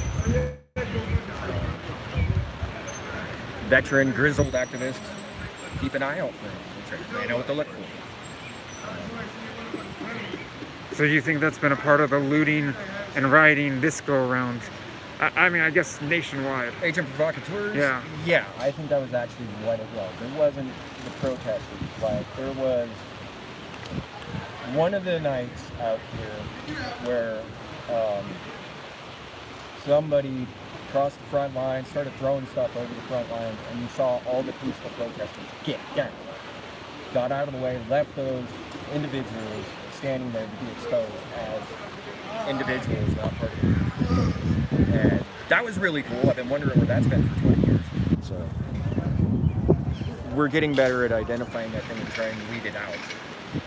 Thus we can have a peaceful event like this, a peaceful place like this. You can have a couple hundred people marching out of, you know, like they're doing right now. So the evolution of things, it's a lot more powerful than WTOs planted the seeds, and this is where we're seeing these trees start to come to fruition. Have you spent nights out here? Not in a couple of weeks. You know, you gotta go home, let the body heal. But I did spend a few nights out here at the beginning of June. Mostly I was in a spot just off the perimeter, so I could quickly, you know, get down here. For the most part, the nights were peaceful until this last weekend. Today's my first day back from recovery, so I missed the tragedies this past weekend. That's city life, one. I mean, you know, there's been a lot of shootings out in this area over years, over decades, that don't get this kind of media traction. In the neighborhood, you're saying? Yeah, this is fucking, sorry, plugging that over. No, you can say whatever you want. It's the whole channel's demonetized anyway. We're not that many blocks from downtown Seattle, you know. This is still basically inner city. There's always violent crimes that happen. There's people who are mentally, you know, ill and make bad decisions, and people on drugs and make bad decisions. There are people who just want to see the world down. Another movie clip for y'all. So you don't think it was instigated by members of CHOP or people participating in CHOP? No. The violence has not been a part of this movement. And honestly, in all the years, violence has never been a part of the movement. Usually, it's somebody young, dumb, full of cum, makes a bad decision, and everybody pays for it, and we all end up fighting. And unfortunately, it paints the movement in a bad light. It paints every movement in a bad light. But you go with the argument of, well, if there are good cops, well, then shouldn't there be good protesters, right? Not all cops are bad, not all protesters are bad. So the argument goes. Annabelle, you've got a question? Yeah, so I have a question for you. So basically, it's the idea to live off the grid in a self-sustainable life, right, in this community. Maybe not so much off the grid. Yeah. Because obviously we're going to be a part of the grid. Well, no, it's not obvious. I mean, Right. And it's almost impossible to escape, the internet and digital sphere and everything and truly disappear. Like, you gotta go out to the mountains. no, I mean like more like, not being with Edison, like creating your own energy. I don't think we'll ever have the capacity to do that. Like you see, I'm sure there are generators around powering things. But this is more of taking back the cultural heritage. This area actually, before East Precinct was built here and set up here, this was actually a predominantly black neighborhood. I think it's a lot more about taking that back. And, there's been a lot of, they talk about gentrification. Look at the buildings here and everything. There are hundreds of black families that were pushed out of here, I think it was the 70s, and slowly building all this up. I'm gonna be off on my dates and my history. But do you think the police precinct going up here was the cause of the gentrification? Oh yeah, it's usually one of the first signs.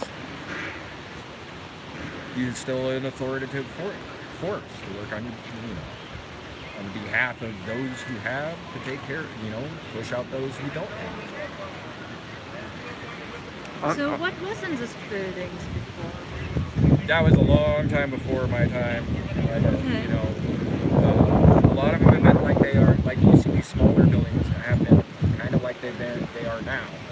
They're mom and pop stores, they're a few nightclubs, smaller independently owned businesses, stuff like that. What do you think is going to happen moving forward? Is this going to get settled through negotiation, or are the police going to come in and it's going to be a matter of the city taking over with force? If Durkin's smart, she'll sit on it and not do anything, and she'll wait for the movement to bring the proper people who can negotiate properly to get demands. I think that's what she's waiting for. I hope that's what she's waiting for. If she's smart, that's what she should be waiting for. And keep waiting and waiting and waiting until it happens. Because most of these are young adults who have never sat at a business table and had to negotiate a contract. Well, maybe that gives her a leg up. We saw that with the meetings the other day, I think. She definitely used her experience. She negotiated in bad faith, it sounds like. I would like to see them get to the table and get this legitimized, turn this into a pedestrian-free zone, especially with all the nightclubs and the bars around here in the area. Should be really, cut down on pedestrian vehicle accidents, cut down on, car vandalism and stuff. Have people parking along every street, Friday through Saturday, Thursday through Saturday, whatever it is. And also keep the tradition of keeping it, cop-free would be an important part of legitimizing what's been done here. Not to say that there can't be police response to emergency or, blocking out emergency response period, but not having a police precinct, not having police cars parked right in the middle of the road and parked all up along the side of the road like they are down at 3rd and Pine. Pine. I'm getting confused with Pine and Pike myself. Yeah. We're getting some wind now, so it's going to probably get a little harder to hear. Any last things you'd like to say to those listening in or whoever watches later? Ignore a lot of the mainstream media about what you hear about this place. Be very questionable about what the figures in authority are saying. If you want to know, ask people who are here. Get online, look for people who are speaking out, and, absorb their messages, and also absorb the message of the movement. Stop killing. No more. Enough. And all that, be safe. Peace, folks. All right, peace. Thank you very much. Have a good one. I don't know if I showed you some of the businesses over here earlier. We just had a discussion on gentrification, so maybe it's worth giving you a look at some of the buildings and surroundings, or businesses surrounding. So I showed you this stuff last night, And if the audio got bad at the end, I apologize. No, I'm not standing 12 feet away, but the audio can be challenging with the wind and sometimes how I'm holding the camera. So, oh, there's Rage Brew. Rage Brew. Oh, I didn't show him to you guys. There he is again. Looks like he's on patrol. Maybe not, but just kind of has that look as he walks through the intersection of 12th and Pine. What do we have here? A noodle bar? No, he's going to get some food. Oh, he's going to get food. All right. Taking a look at some of the businesses here. A noodle bar, I guess.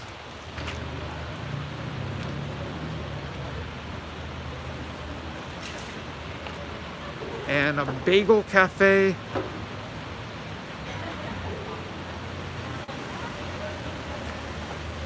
Do we have any word? Is anyone tuned into another stream? I don't know if there even is a stream. There might not be another stream of the protest march. And does anyone want us to try to go catch up with the protesters? Those who are marching, that is. What is this shop for business? I don't know, but it's boarded up.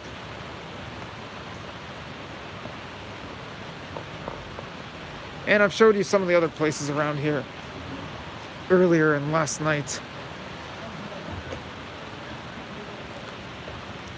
There's definitely been some contention between protesters and local businesses, though I don't really have a great grasp on what all the sentiments are for one another. If anybody's interested, those are the hashtags. Talk about that later. You're very welcome, and that's what I intend to do. I intend to come out here and document on the ground, up close and personal, and let people speak and give you the opportunity to hear them out.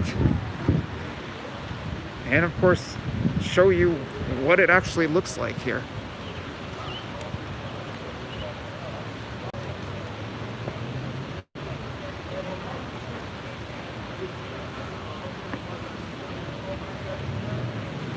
See merchandise being sold, a lot of Black Lives Matter shirts. I guess I Can't Breathe shirts as well.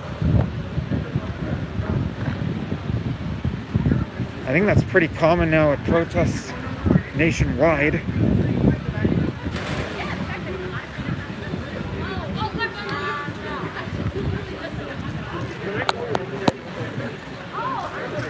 What do you think? I have no The idea march? what they are. My guess is if we hurry to the police precinct, we'll still catch them there because they're giving speeches.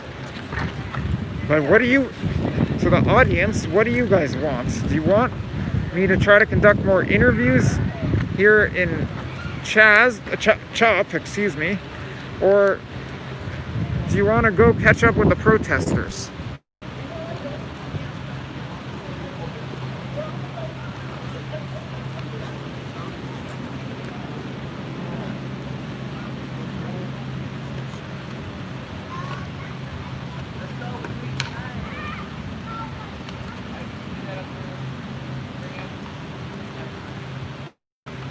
Yeah, I'm used to the action that comes with these protests. I'm used to the standoffs and the chants, the screaming, the moving around. But this is something new. All right, here's a little Mexican restaurant that is open, very tagged but open. As a helicopter flies overhead. BLM. Some people inside ordering food, but not many. Yeah, there's a helicopter. Oh, it's now circling overhead. Maybe we're gonna get word from someone tuned into a scanner about what this might be about.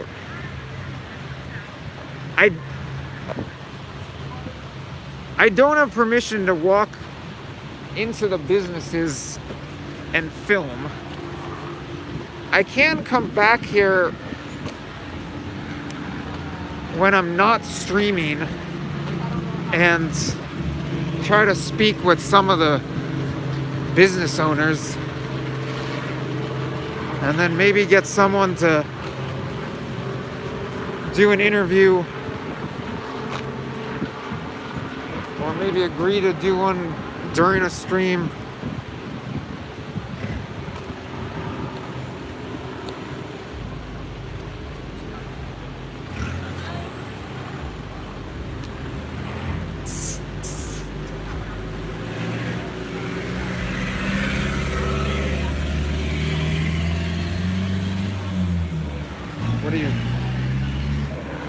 What do you say? Protest over there. I have no idea what's there. I'm not sure. All right, let's stay here for the time being and try to speak with some more people. If someone has word exactly where the protesters are, and my guess is that they're at the West Precinct right now, then maybe we head over there. I think it's like a 20-minute walk. Seattle Police Department West Precinct. Let's see, maybe this guy will talk.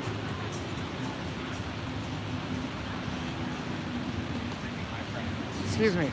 I've got a stream going. I'm a YouTuber, a small YouTuber, and I'm just showing people what it's like here in CHOP and talking to people. Either of you interested in coming on? Are you? It depends. What are you? I'll ask you why you come out to CHOP. What do you do here? Are you a resident? What's your role? I'm Question. by myself, not necessarily.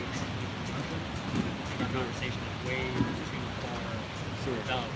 I was actually like to finish talking to this guy. Oh, sure thing. I'm not When opposed to talking to you. when should I come back? 5 minutes? 10 minutes? I have no idea. I didn't even think we'd be talking for as long as we have been. I don't know. I don't know if your guys are kind of happen to know. It might be, I don't know. Yeah.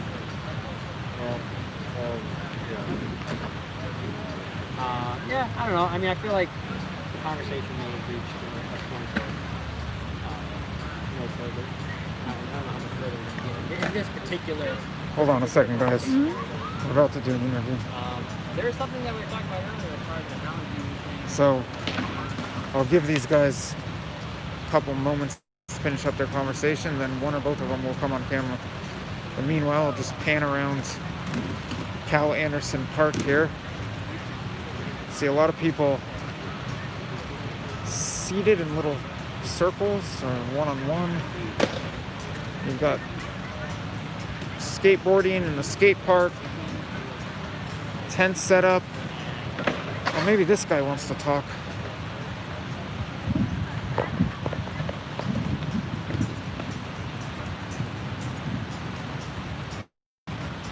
Excuse me. I've got a little stream going. I'm a small YouTuber, and I'm just showing people around CHOP and asking people what brings them out and what they do here. Would you be interested in coming on camera? All right. The only reason why I'm here is because of the Black Lives Matter movement, and it doesn't only stand for black people. I mean, it's for everyone, because we're trying to make a peaceful movement towards bettering our country and, you know, our government, so people can feel more safe. You know, it doesn't matter what type of color you are. I mean, all types of races go through some type of hatred, and we're trying to correct that. So, you know, so Mexican people feel safe and they feel American, they feel part of this country. So black people feel safe and they feel secure and they feel part of this country also. And same with all types of immigrants and all types of people from wherever they come from. And also, we really want to show appreciation towards all the white people that are showing support towards the Black Lives Matter movement and towards the people that have been systematically oppressed and killed, and police brutality and all of that.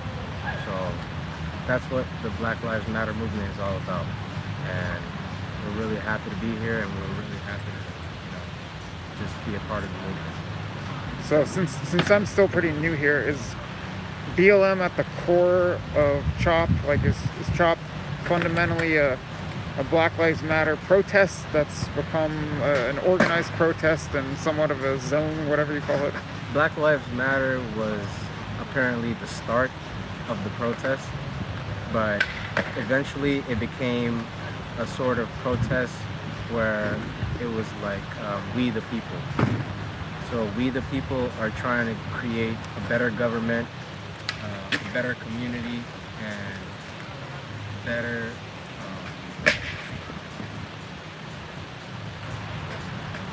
I don't know how to explain it, but I guess society? Yeah. I don't want to put words in your mouth, though. That's not my role. A better society, yeah, for everyone. Just like I said earlier, like people from all races are going through a lot of shit. What's some of the shit that you might be going through here in Seattle, or someone else? Not necessarily you. I've gone through a whole bunch of bullshit through the Seattle Police Department, and before that I came from Minneapolis, Minnesota, where I also went through some bullshit. But I was born in Atlanta, Georgia, but then I was too young, so I didn't really go through anything that really hurt me or anything. But when I was in Minnesota and here in Seattle, I've gone through a whole bunch of bullshit dealing with police and dealing with the government. But hopefully, I don't think it was that bad, and I don't think that it's hurt me that much compared to some people, because some people have lost their lives, and a lot of people have been brutally beat. A lot of people have been injured and gone through a whole bunch of shit way worse than I have. And so we're fighting for everybody's rights. We're fighting for everybody's society, everybody's community, everybody's peaceful stay here in Seattle. That's what the Black Lives Matter has started as, but now it's like we the people movement. Is this current moment in the Black Lives Matter movement more personal to you because of your ties to Minneapolis and Atlanta, for that matter? Yeah, it seems like Minneapolis and Atlanta, along with right here, have been the focal cities. Yeah, it is, but I also feel hurt for the people that have been way much more hurt than me. The people, like I said earlier, the people that have died for this cause, the people who have been arrested for this cause, and the Black Lives Matter movement started because of black killings and police brutality. So we're also fighting for those people too. What about just generally in CHOP? What's it like to be here? It's pretty mellow. Everybody's really loving. It's like I said, it's we the people, so everybody's really giving. Everybody's really nice. People are really careful about what they do.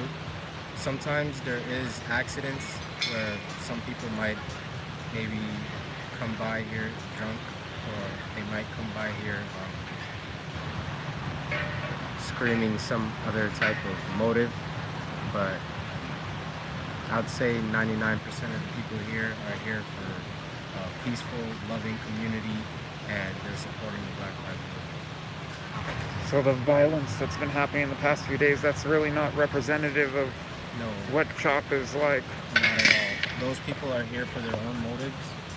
Whatever gang they represent or whatever type of movement that they're representing is not anywhere near the Black Lives Matter movement. As you can see, we had two meetings earlier, and there were two speakers that perfectly portrayed that all the people that were here with the shootings and the violence that's been happening these past few days It has nothing to do with the Black Lives Matter movement. Those people are here on their own type of motive, whatever bullshit they're representing. It has nothing to do with the Black Lives Matter movement.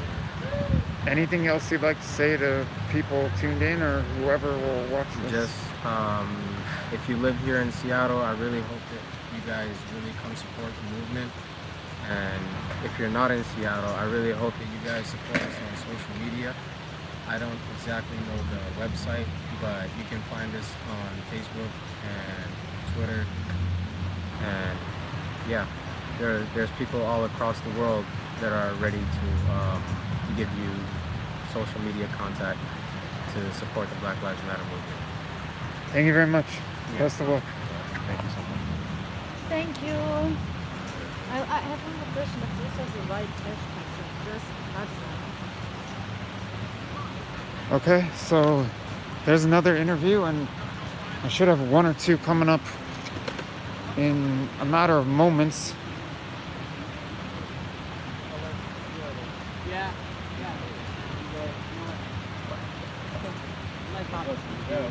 Yeah, no, I've had a lot of good content. So the next interview is coming up. Just pointing the camera down momentarily. Or I guess I'll just show you a Cal Anderson Park look.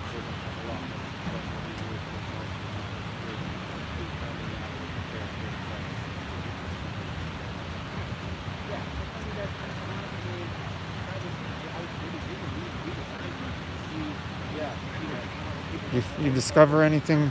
No, I just asked him, if those are the right hashtags. You know what? Yesterday I gave an interview for somebody, 556, and so the right hashtags for this movement are those ones. You guys have a good conversation with this guy over here. What do you guys hear? Yeah. Well, I'm from Germany, and we are doing a lot of protests, and I thought that everybody here wants to live off the grid and create a self-sustainable life. That's very. I don't think that's the goal here for CHOP, because that's impossible. We're in the middle of Seattle. That's not very hard to do. But I mean, if they would create borders all over and just decide to build earthships instead of those type of houses, where you can filter your own water, where you don't need electricity, and yeah, I mean, this is 3 weeks old, so maybe give it a few years, and we may be reshaping the buildings and what they're used for. But so did you come from Germany as well? No. Do I sound German? No, you didn't, but I didn't think that would exclude you from No, it wouldn't exclude me, but no, I'm not German. We both came up from Los Angeles, actually. I came up from Portland, so we drove through. Stuck there. Yeah. Of course. Actually, we're heading back to Portland sometime soon. I don't know when. Hey, dude, me too. I got work tomorrow morning, man. Yeah, I feel you. I won't keep you all night in that case. It's okay, yeah. Who's I guess more of the reporter? I'm the reporter, dude. Although she's been helping out tremendously. Yes. Did you guys come together? Mm-hmm. Okay. Yeah, we were covering things down in LA, and I just kept getting lots and lots of comments saying you got to go to Seattle. So here we are, and maybe you can share with the audience what it's like to be here in CHOP. Well, I mean, I'll say just to be fully clear, this is my 4th day here. I came last week, Monday, Tuesday, spent the whole days here. Is it okay when I double record you? Yeah. I've been here last week, Monday, Tuesday, and then I've been here, it's my 4th day. So I can't speak to how it is all the time here. I can only speak to my experience here in 48 times 2, 96 hours that I've now been here. That is what I have to offer you. I have copious notes. I'm very interested part here.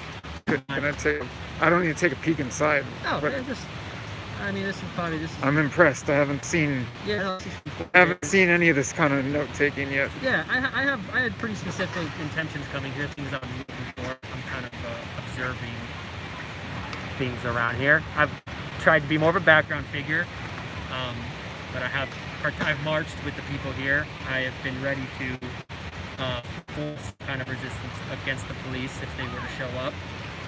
But I'm really here in more of a exploratory, observing what brought you out here? Why did you want to come out to begin with? I am interested in these self-organized communities, these sort of like extra state type areas where people attempt to form a living situation that is apart from, I guess, the laws. In this case, the police, being that the police leaving was sort of the onus for the creation of this. Having read about similar situations occurring, such as in Egypt during the Arab Spring, where Tahrir Square was also sectioned off in Egypt as part of a, I guess, an attempted revolution that was successful in the end against the Egyptian leader. People likewise sectioned off this whole square in Egypt, and they made it their own. They made checkpoints. Certain things were not allowed in there, and it was a stationary protest, sort of like this is right here. And it you know, it did not last. It was not permanent. But we can take lessons from it, and we can learn what they did that was successful and what was not. And I am similarly interested in how Trump comes to be, how it is organized, how it is sustained, what it tries to be, and if it is accomplishing any of those things by my own observations. So I came as someone interested in the, broadly speaking, I guess, the political structure of CHOP as it comes to be. And I have, yes, made certain decisions about the success or failure of it. Could you share some of those insights into the successes and failures of it? Well, I was hoping to find, maybe I was a bit too optimistic, because I was hoping to find more structures that weren't so visibly vertical in nature, in that there is a certain leadership that is here at CHOP that is opaque, and yet at once they are out here speaking, but they do not identify themselves as a person that is speaking for CHOP. And these are people, and it is a group of people that have been negotiating with the mayor. This is the group that negotiated the barrier that was built last Tuesday. And this group is not always known. We do not see who they are, and more importantly, the voices of everybody are not being included. So, on that point, it is a failure in one sense to create something that is, I guess, truly revolutionary in the sense of being a more horizontally structured form of decision making. That's what I came looking for. Pretty quickly did not find that. That is one finding. So these leaders who you refer to as opaque, yeah. I guess they're not so visibly present here, although maybe they are to people here often. But are you saying that they are very decisive in what happens in CHOP, and they make a lot of top-down decisions for the CHOP community? Is that what you're saying? See, that's a part of the problem, is it's hard to even know that, how involved they are, how often the discussions are going on, and what is being discussed. Even that, it is hard to know, and it's hard to say something concretely about. We can see the concrete results of some of that, but I cannot say that I have any idea how frequent the negotiations are happening and exactly who is involved, which parties are at the table, so to speak. I caught the end of the meeting that was taking place over here.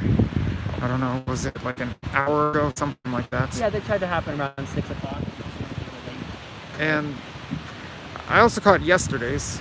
Yeah. This evening it ended in a lot of arguments and people talking over one another. Is that an anomaly, or is that a problem that's a common occurrence here? Well, I think it's, again, I've only been here, this is my 4th day, so I wish I could say better how it has looked on Sunday when I wasn't here, or Saturday or Friday, these days when I wasn't here. But yeah, from what I can gather from people that were here when I was not, it has been a little more late, yeah, contentious and kind of fractious within the group itself. And yeah, when you do see people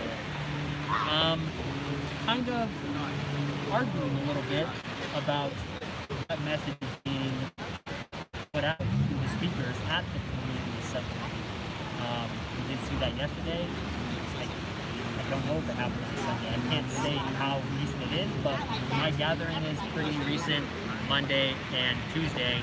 And part of it, I think, largely due to the fact that there was an expected police presence that was supposed to be here at 8 o'clock. Supposed to be, that's kind of what a lot of people interpreted from Jenny Durkle's press conference. They interpreted some things she said as police are going to come at 8 o'clock and force it. And see, even this is kind of, there's a little bit of debate, either enforce curfew or force CHOP to be over, or to just take back the East Precinct. There was a message being told, hey, they just want the precinct. If they can have that, we can stay here. And other messages, I think, were trying to center around, hey, they're coming, what are we gonna do? We need to defend ourselves, we need to defend CHOP. So this, I guess, fear of police presence, I think, threw CHOP into disarray. And you could see that in the community, in the responses to the threat of police arriving. I think it may have been a police strategy. I don't know how far they think into these sorts of things. But if it was, if it did predict that maybe that might be an outcome, I think, yeah, they've kind of gotten that to a degree. But I think it's also sort of backfired because we saw a lot of coalescing around the Eastern Precinct, the rearrangement of barriers, and reinforcing the position and real intent to stay. So yeah, it's complex. If there's one thing I've learned from observing, it's very complex and, boy, day to day changing situation. It's really hard to put a stamp on exactly what's going on because the next day it could be morphed and different. Having studied revolutions and attempted revolutions, how do you see this playing out, or what are a couple of the possibilities? You already mentioned police coming in or possibly negotiating out by way of giving up the CHOP, giving up the precinct. What could you see happening? Man,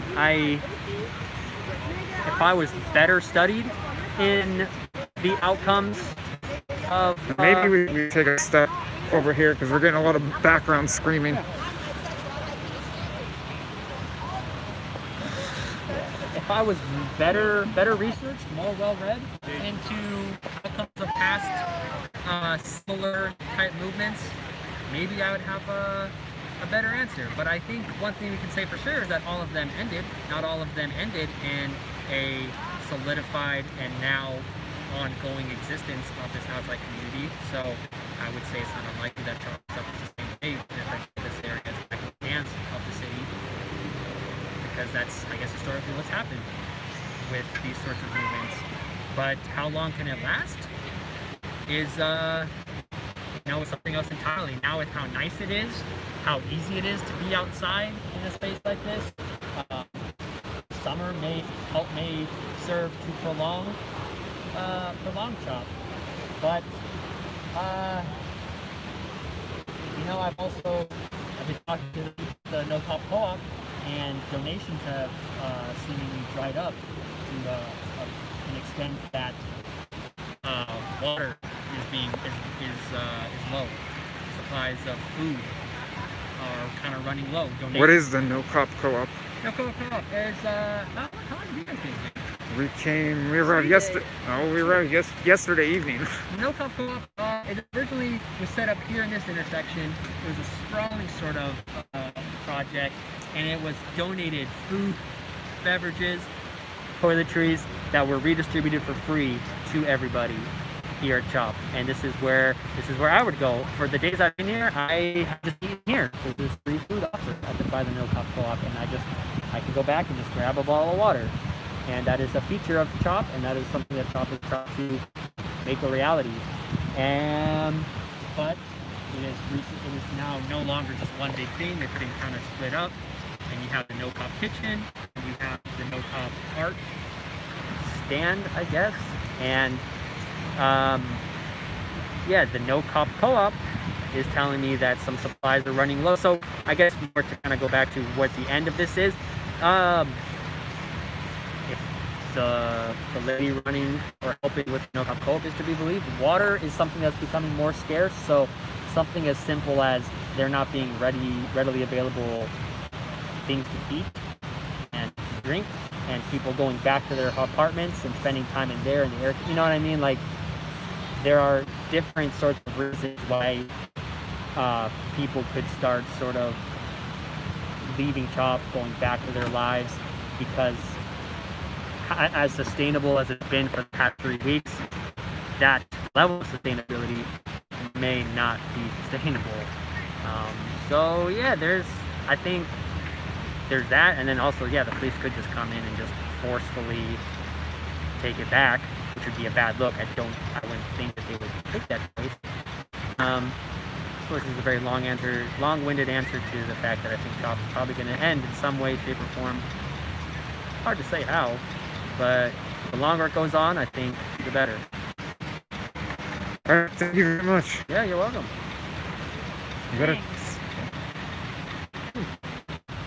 So what's your YouTube channel? It's Josh Friedman, which is my name. Annabelle can show you. Where are you from? Los Angeles. Yeah? Although I spent the past 5.5 years mostly traveling.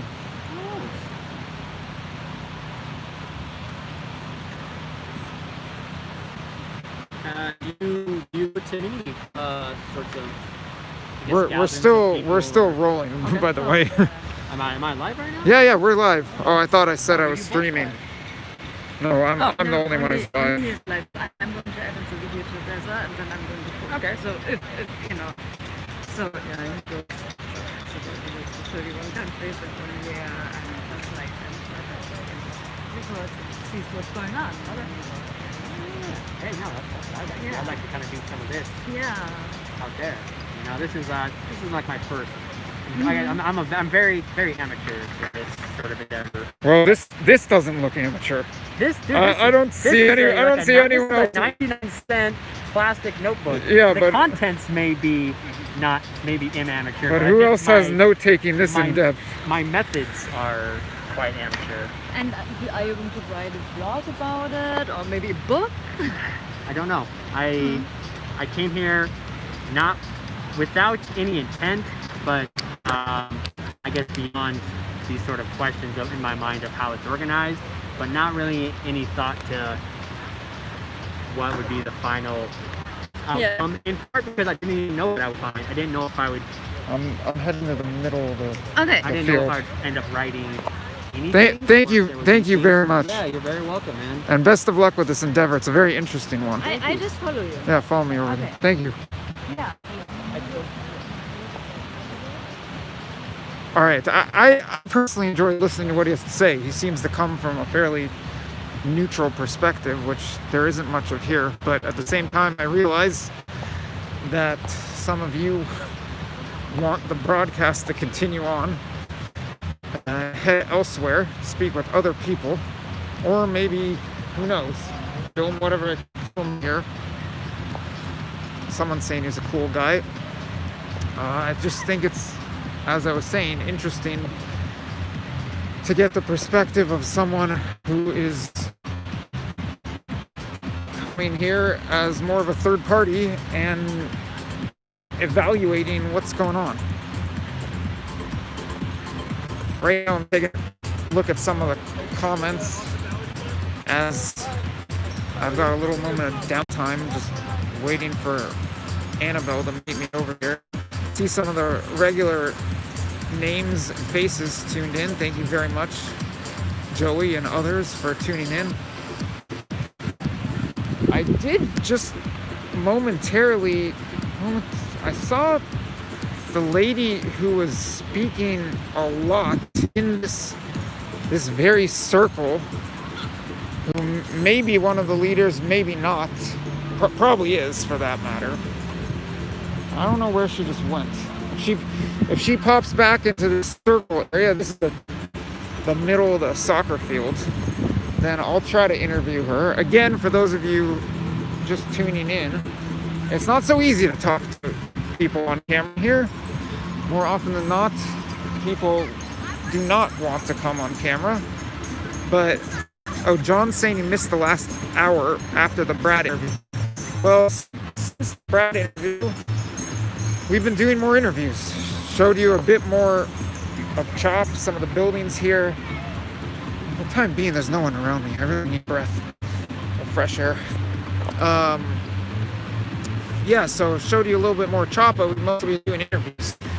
We spoke with one man who I found to be very interesting, who said he got started protesting at the WTO protests here in Seattle, which in 2000, 1999, I forget exactly, and then he was part of Occupy, and he was comparing the three different protests or movements, the WTO, Occupy, and Black Lives Matter. Right here, right now, is CHOP. And I thought he had some very interesting things to say. Thank you, Susan. There is a march, so I didn't follow the marchers because it seemed like most people wanted to hear from CHOP residents or participants, and that's what we've been doing. Talking to people here for the better part of, I don't know how long it's been now, an hour or so. And I'm waiting for Annabelle before I resume with interviews because I don't want to lose her.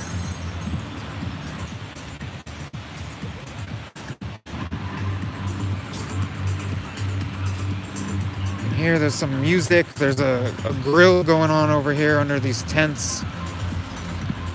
I think hot dogs or hamburgers. Very calm at the moment. John, I just answered that question. I just told you what's been going on for the past hour. Or maybe, I don't know, maybe I'm not seeing the comments in real time. That would be cool if this makes the history books, or maybe I need to make my own history book. And she's really lagging. I'm gonna just go grab her. Because I don't think you guys want me to just stand in the soccer circle all evening. Last night, Joey, we stuck around all the way till midnight. Did not stick around till 4:30 a.m. when apparently there was another shooting. But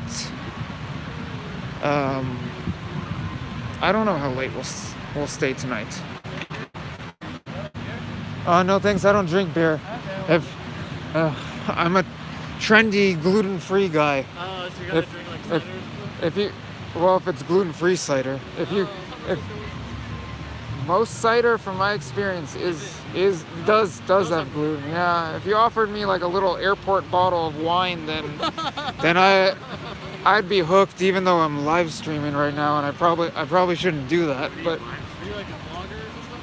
I do vlogging. I'm basically a journalist who travels around the world. But Oh, that's really cool, man. you want to come on the stream? Yeah, I'll come on the stream. All right. I just need to make sure that the girl over there who's talking to that guy notices that I'm here. So I'm gonna be keeping an eye on her. Okay, sounds good. But yeah, why don't you tell me about CHOP and what you're doing here? I'll be honest, like, I don't really know too much about it. I'm not even from here. This is my first time ever come to Washington or Seattle.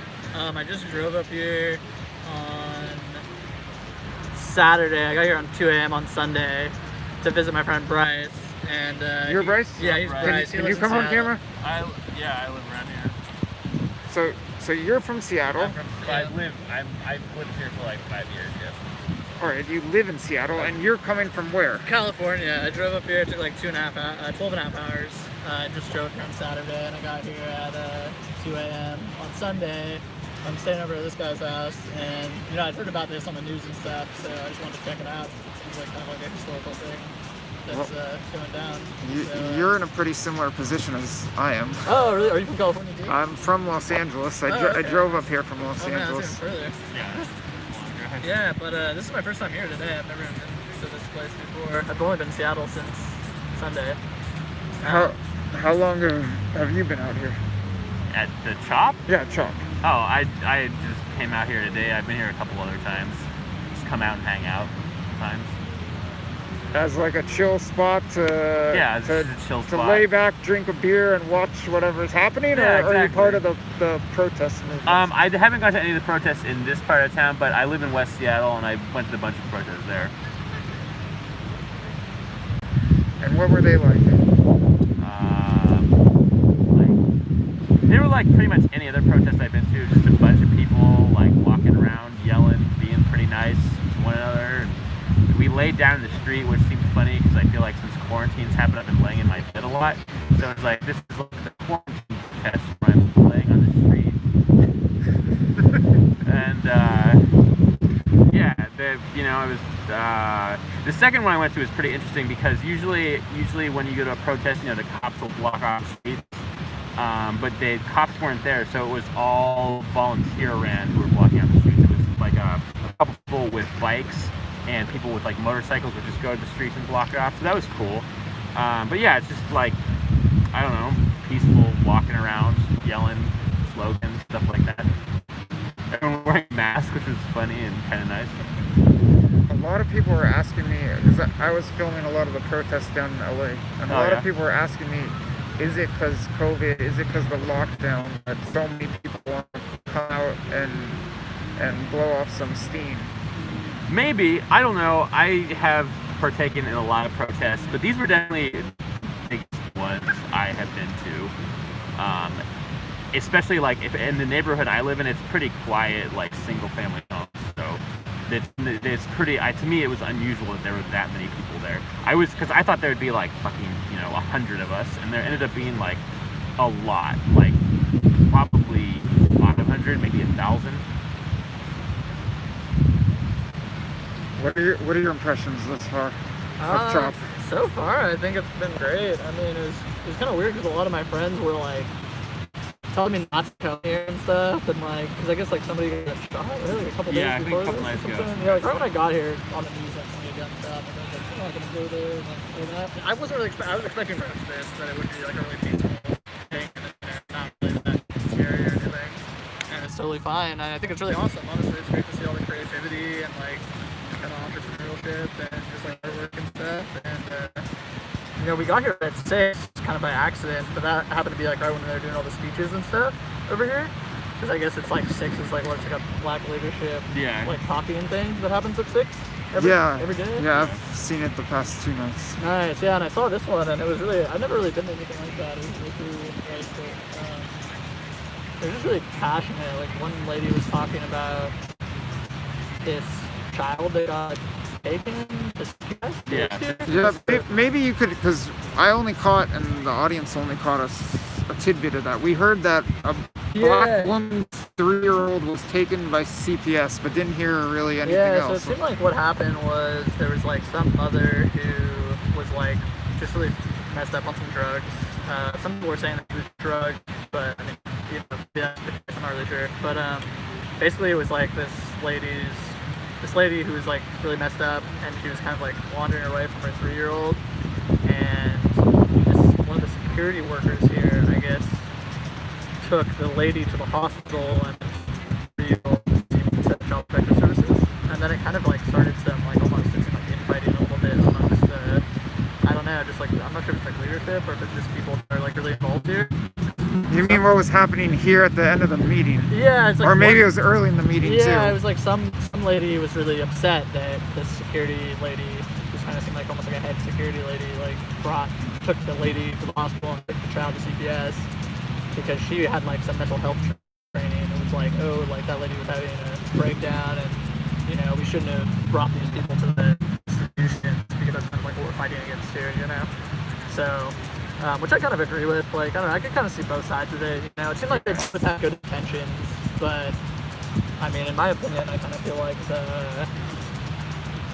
I kind of was more with the lady who thought that they shouldn't have taken the child to CPS and stuff, and like shouldn't have taken the lady to the hospital. At the end of it, though, they like they're talking to one another. Yeah, at the end, they like you could see them like you know, outside of the whole meeting, they were like kind of working it out amongst themselves and stuff. So that was good. It seemed like they came to resolve their issues and stuff. Yeah, it was awesome. The other lady was talking about like this, that they were gonna like occupy the precinct tonight or something. It sounded pretty crazy. That was during one of the speeches tonight? Yeah.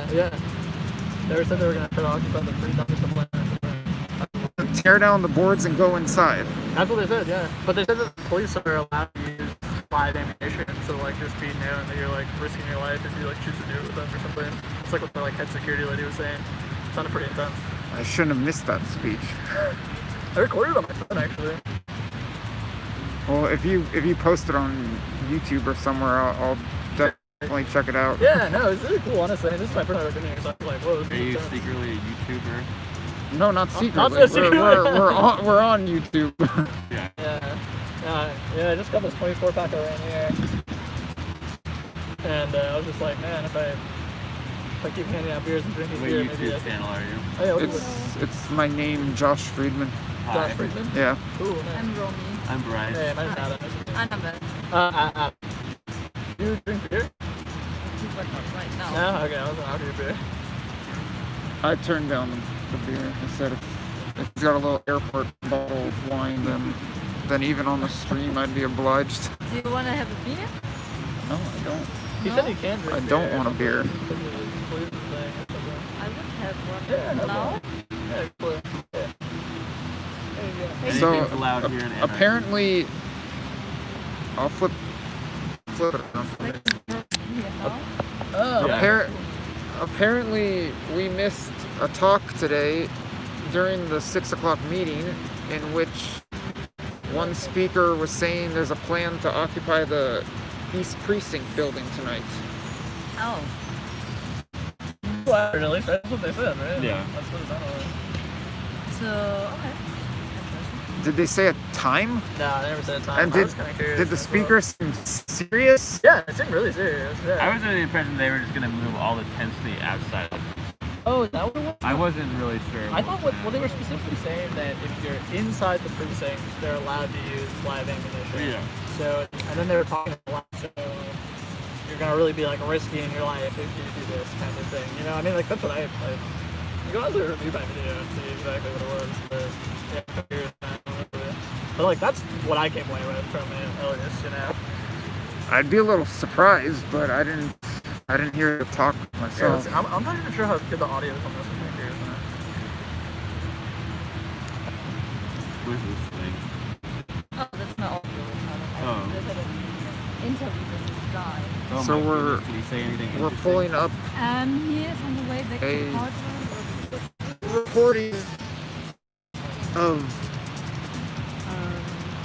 Yeah, I don't know if this Oh yeah. occupation of the precinct is really a thing, or whether it's just going to be people standing outside. Last night there was. Occupy the stage. Yeah.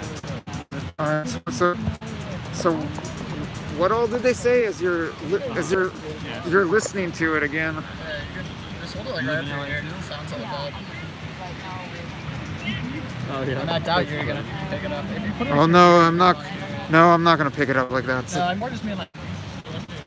But I'll take your word for it. Someone said That's what it sounded like. we don't know exactly what the plan is, but someone said that would be- they want to occupy. Like no giving away spaghetti. Yeah, we gotta back up and. What are you guys up to, man? You're gonna keep Well, I'm on the stream, so it's hard for me to hang out in a circle because then there's cross traffic and no one can pick up what's going on. Otherwise, I'd be down to just hang out. You have your beer, I have my wine, and I'd be down to hang out. I'll bust these when I get home. Oh, we're live right now. Am I on there right now? Well, now you are. I'm a celebrity. Yeah. This is unbelievable. So can I like go back and watch this, or is it like? Yeah, you it's not can. recorded, it's just a live thing. It's a live thing. Right now we're 154 minutes in. Wow, that's cool. So I can look for that. if you start around, I don't know, 140, 145, then yeah, you'll find yourself. Yeah. Thanks for my little spotlight of fame. Yeah, I feel so famous. Yeah. Was it? Thanks for the Oh yeah, definitely. Yeah, you can just go around and I'm still here. Come back and have another one. All right, well, have fun. Yeah, Cheers. we'll do it, definitely. Maybe I'll see you guys. Run the faith healers around here. There's some people who are like, yeah, there's like some Bible kids. Yeah. They're handing out these. No, they were talking. There were a couple of them who got up and spoke during the end of the 6 o'clock meeting. Oh my god. Yeah, and then it led to some division because people are screaming like, "Get your Jesus out of here!" That's. I left before that. I didn't see it. Those kids came to me though and gave me one of these. And I offered them a beer and none of them wanted beer and I was like, oh, that's weird. You guys kinda like, I was like, you guys look like people who drink beer. And then they were like, and then I realized they all had Bibles, like Bible shirts. And I was like, oh, wait, never mind. This is like a freaking weird, like, Jesus thing. And then they asked us if we had aches and pains because they were going to deal with us with God. Oh, so they came up to you. Up to me, yeah. Yeah, it was probably the same people because there were a couple. Like there was one African man who said he was a priest. And then a bunch of white kids. I don't think. No, there were one or two white. No, they might have been different. Might have been together. Probably not. I don't know. Like white, like buff bros that were like preaching Jesus stuff. And then they actually said something really funny. They were like, "Man, you should get out of here at 8." Told us. Yeah. So That's like, what the preacher guy said. That's what the like these like church bro kids like told us, and I was like, they were probably all like. Well, there've been a few shootings lately. Yeah, but I don't know. I feel like it sounds so generalized. Like the gang start shooting at 8. Like, Not at 8. That's really what they had. Like the gang started shooting at 8. But then they started preaching about that odd stuff, and I was like, oh, okay, I'm not. Yeah, that was. This isn't really. They kind of just like lost some credibility after that. All right, well, we've got to get back moving. But by the way, a note on your fame. I don't know if this is the case, but it probably is. There was a commenter saying that my feed is being restreamed on some Twitch channel. Oh my goodness. So apparently you're Twitch famous also. Oh my gosh, I'm famous. Double whammy. This is amazing. Hi, Twitch. Some people make money off of it now. Yeah. That's cool. That's the worst thing. All right, well, thanks a lot, guys. Have fun out here. Enjoy your trip up here. Yeah, we'll do it. All right. Let's take a look at the comments. Some people saying cool people. Well, it wasn't so much wasn't so much an interview as it was a hangout session, but maybe that gives you a little bit more of a glimpse into evening life here at CHOP, and specifically at Cal Anderson Park. Let's try to find some protesters. There's an exit right here, isn't there?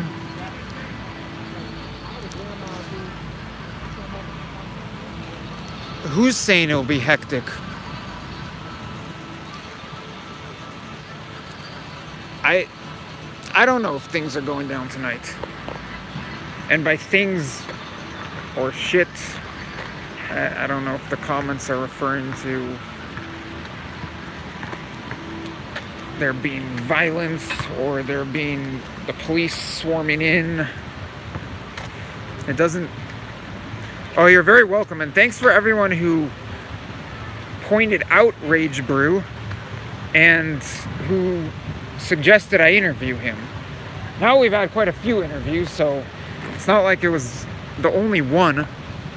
Did I get my phone back? No one ever took my phone.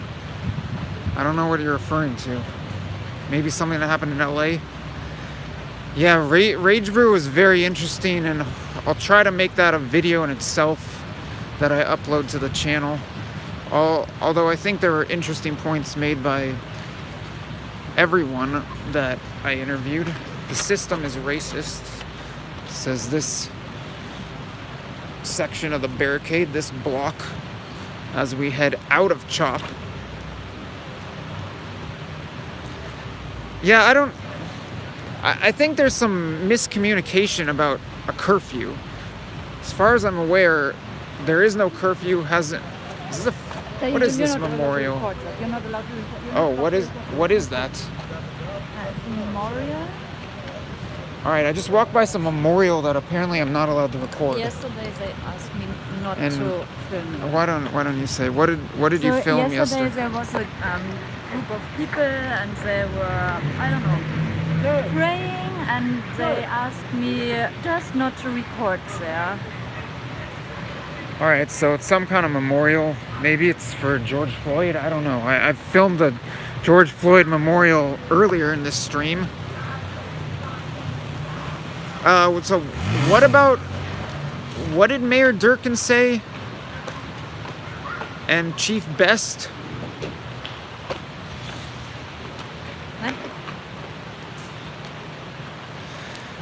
So, sorry, I got distracted. As we've got a character here in the intersection. I'm at CHOP indefinitely. Yeah, I don't, as far as I'm aware, there's no curfew. At least not now. I think there was briefly a few weeks back. But there have been discussions or suggestions that the protesting only take place between the hours of 8 a.m. and 8 p.m. I'm not sure if that's what you're referring to. Maybe.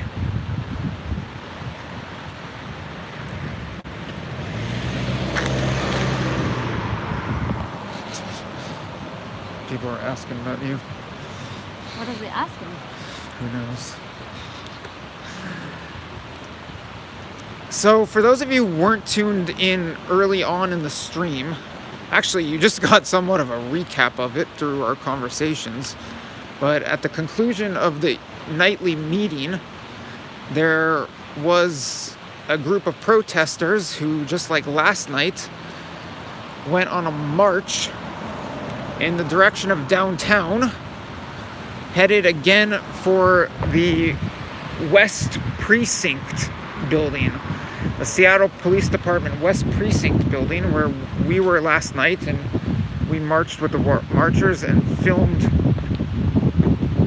some of them giving talks, as well as screaming at police who were believed to be inside and telling them to quit their jobs and giving them the middle finger. Now we're going to see if we can catch up with this march. So last night, the march made its way down the hill to downtown and to the precinct, after which it went on to the I-5, which we also filmed, and I presume... Oh, they're still at the precinct. Thank you very much for that. So, I don't know if we'll catch them before they leave the precinct.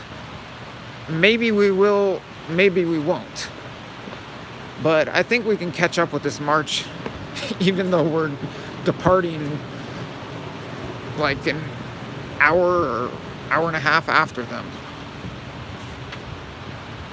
And if they, I have no idea if they plan on going back onto the freeway, but if they do, then I plan on filming it, streaming it, and probably will do so from a different angle than last night. They were headed, and they probably still are there, at the West Precinct. So the precinct that you have seen in today's stream at the corner of 12th and Pine is the East Precinct. The Seattle Police Department has abandoned the East Precinct, though it intends to reclaim it, and that's clearly part of the ongoing negotiations between the protesters and city leadership. The West Precinct is downtown, and it's not been abandoned, and if you saw the stream last night, we were there. Although it sort of had the feel that it was abandoned last night during the march, because protesters marched on up to the to the precinct and cordoned, or they set up barricades using fencing outside the precinct to block off the block and the intersection that the precinct's located on. For whoever left the comment that the marchers are still at the precinct, is there another feed? Is someone else streaming there? And if you got any update about the march, what's been oh yes, another feed. Okay, cool. Which one? Yeah, who do you know multiple streams? 3 or 4 streamers.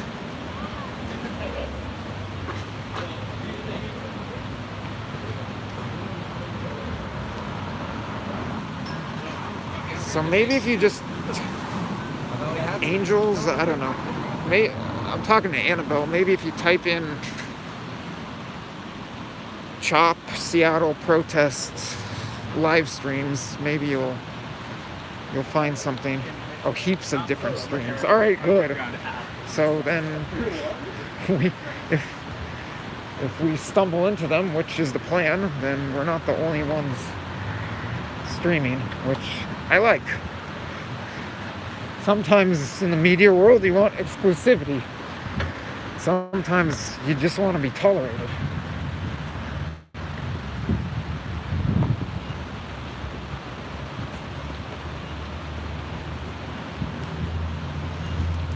Oh yeah, so there are people in front of the police station. What do you see? We don't need to film it. What are you seeing? I'll just put it in selfie mode. Yeah, thank you very much. So there are multiple live protests. Wait, what is here? No, this is Portland. Oh no, we're not Portland. That's a stream of streams. We gotta find the. We need to find the.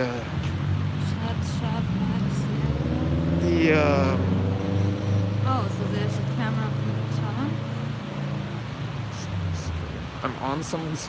Yeah, there's streams of streams. I've been getting used to that over the past few weeks as we head now. Oh, what's the name of that bay? I forget the name of the bay. That's next to downtown Seattle. All right, it's green. We can cross. I can see the water from here. I guess you guys can't. Probably won't unless I really zoom in through these buildings.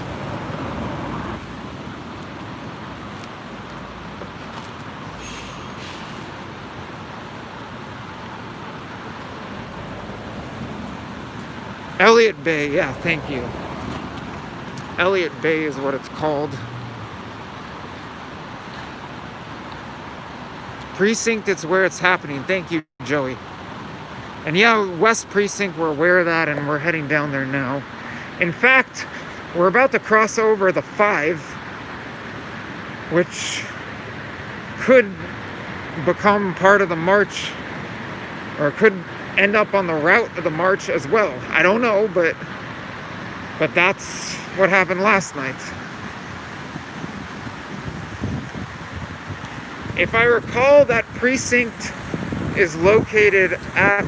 We are 20 minutes away. No, we're not 20 minutes away. I think it's at 8th and Virginia. Isn't it? Not at 5th? Sherry? No, the Seattle Police Department West Precinct. I think it's at 8th and... was it Virginia? So we're walking over the 5 now, which the protesters shut down briefly last night. At least a stretch of the 5 over in that direction. The same 5 that runs from Southern California up to Canada. Yes, I-5. 9 minutes away. Yeah, that sounds more like it. 8 minutes. So we're less than 10 minutes away from the West Precinct. It's in 8th and Virginia. Yeah, I've got a good memory. Ah.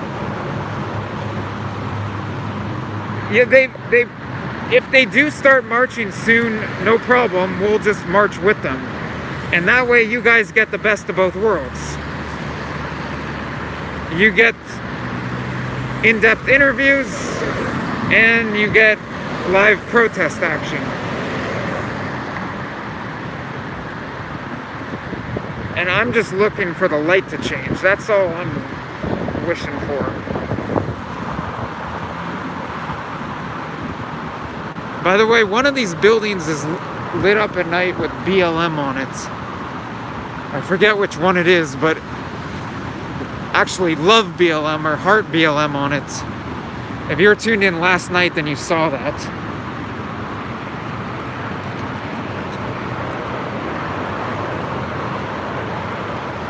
Thank you, Magic Monkey. And here's a look at the Seattle skyline overlooking the 5.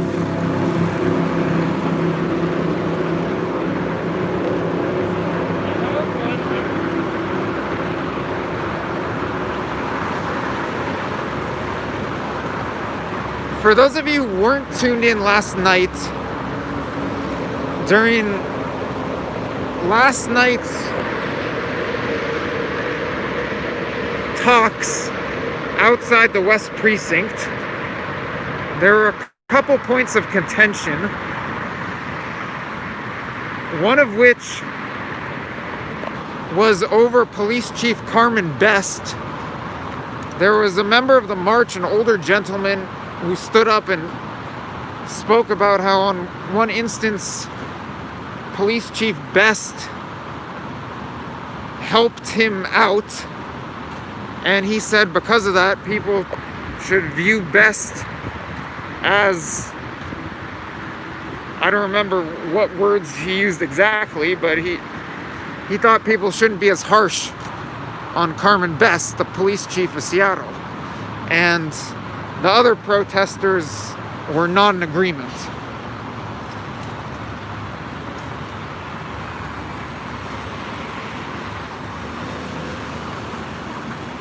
Likewise, and by the way, Police Chief Best is a black woman, and it came up during that little point of contention that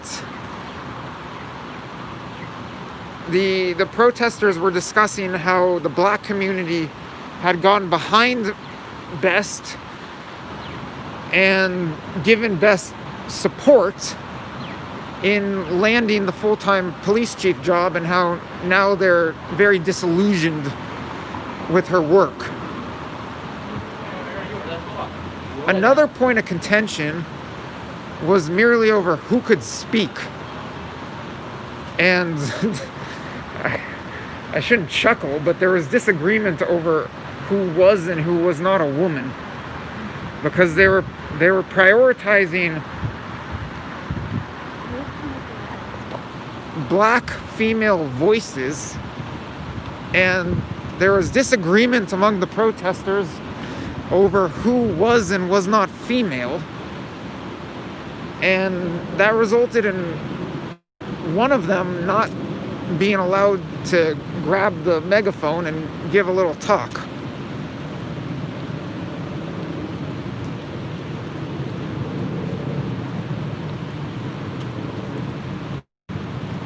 But other than that, there was, oh yeah, here we are already at 8th.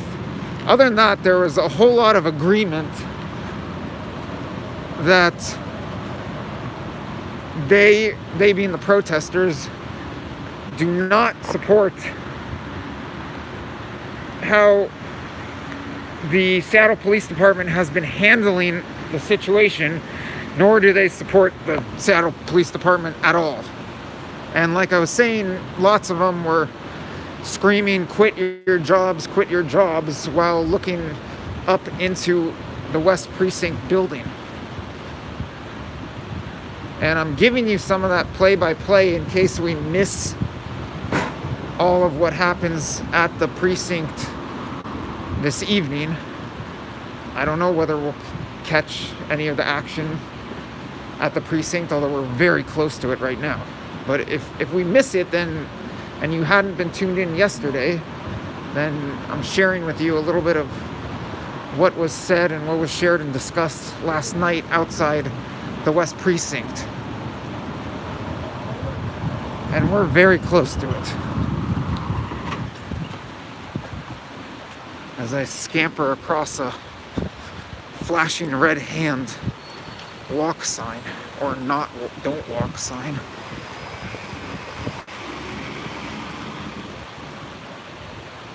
See, looks like a nice cafe here. I wouldn't mind sitting down for a drink, but no one inside. The Pacific Northwest seems to be slowly reopening from the COVID lockdown. And we are just a block or two away from the precinct now, I think.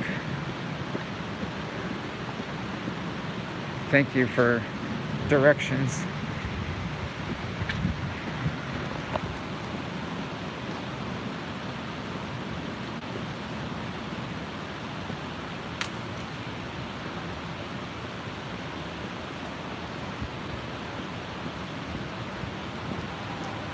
Oh, I think I hear them already. Did you hear a crowd roar? Yeah, I think they're still there. And so be it, it's red, we're crossing.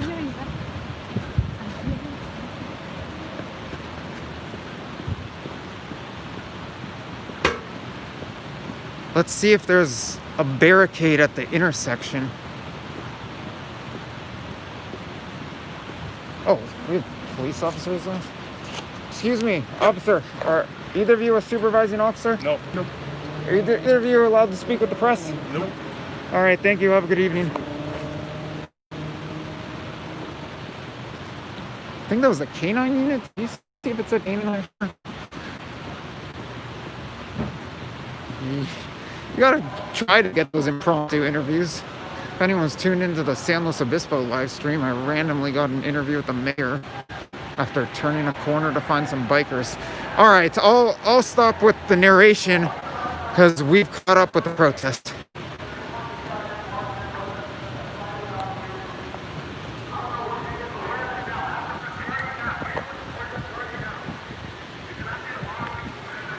Here is the Seattle Police Department West Precinct intersection blocked off by protesters.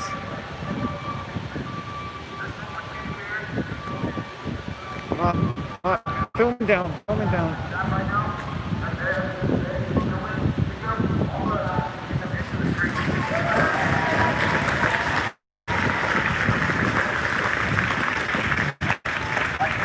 Starting with the youth because it's our generation. Like, I'm over 19 years old, and I'm leading my own organization.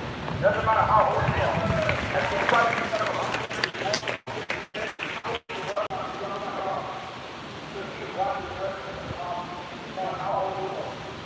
When I step out the house, when I was born, those kids and I was going to go to jail for like 1 in 3. Those cases are too fucking clean. There's not that many black people there that are trying to make up 40% of the crazy population. We need to dismantle the system. That's right.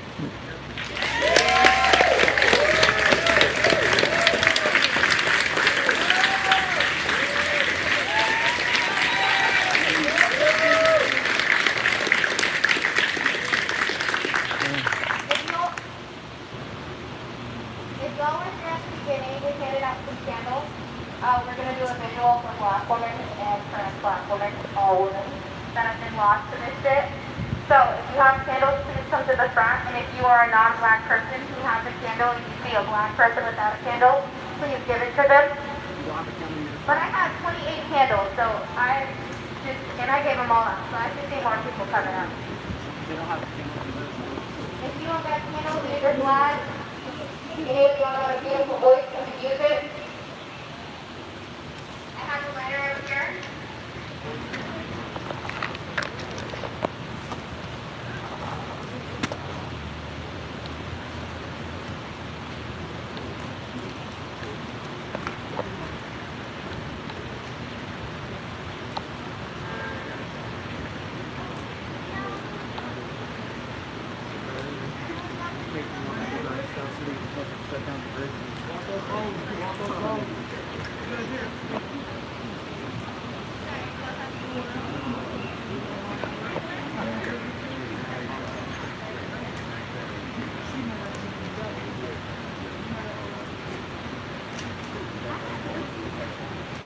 There's chalk on the sidewalk right in front of the entrance to the building. What does this say? Ian Burke is a criminal.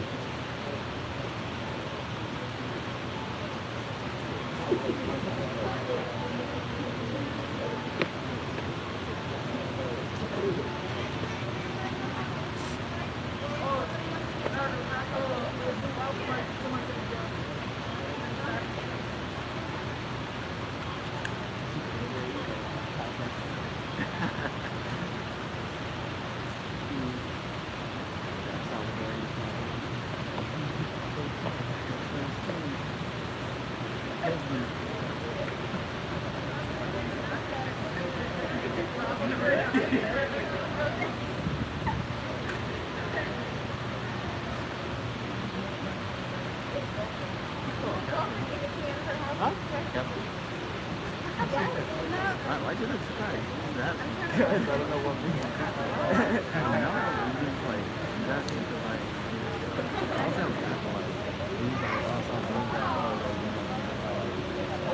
pretty racist.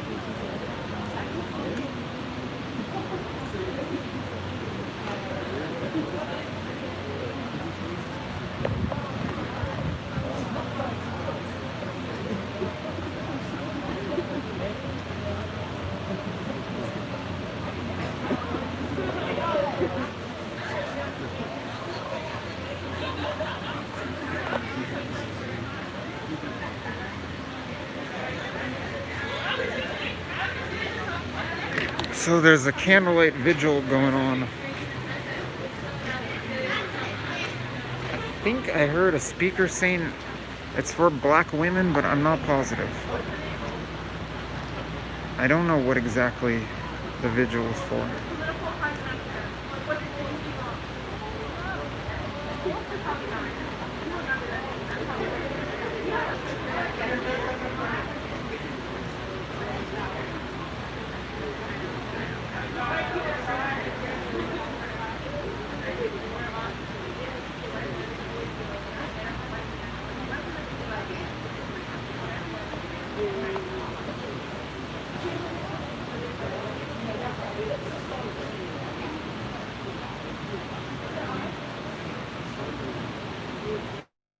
I don't really have anything prepared to say, but I just want us to take maybe a moment to remember the people that we've lost. To police violence, to state-sanctioned violence, the people that were murdered. Let's just take a moment, remember them. We will be fighting for you.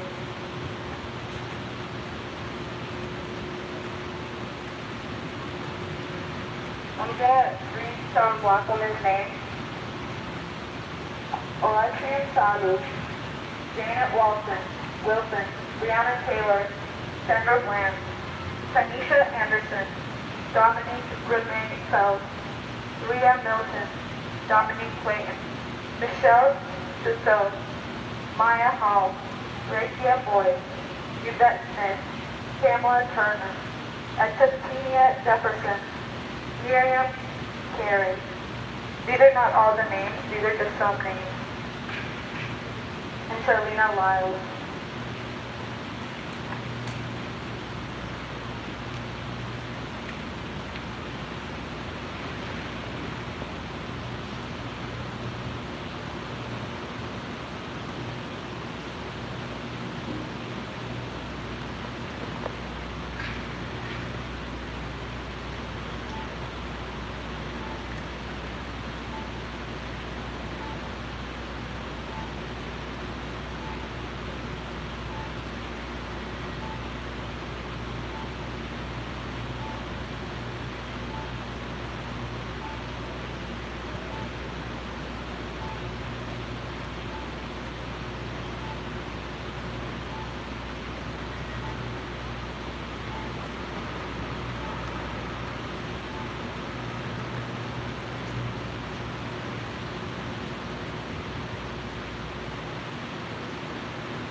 Okay, let's remember these women. Let's uplift their spirits. I think it would be cool if we put the candles over there in the middle. I think next time maybe we can bring flowers and pictures.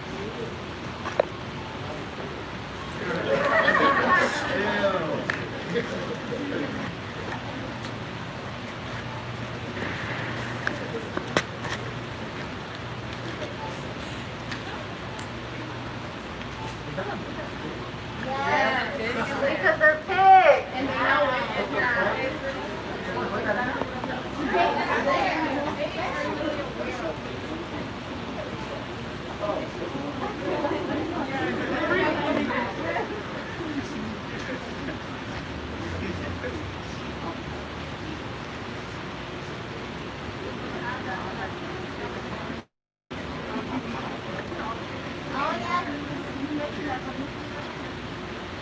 If you want, there's some chalk. Write your message. Let them know we're here. There's some chalk in the middle. I think that's like right there.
Just so y'all are aware, you know, there's cameras around us.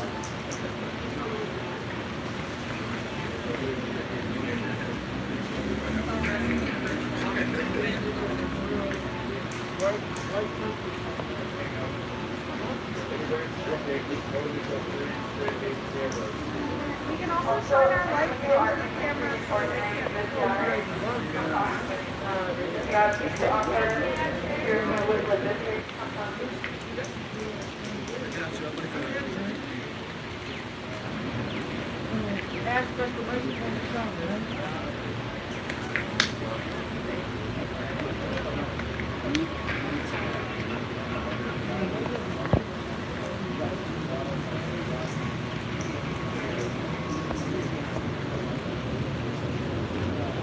people want to shine their lights into the camera so that it obstructs their view of seeing us, we can also do that. That way we don't have to spray paint that.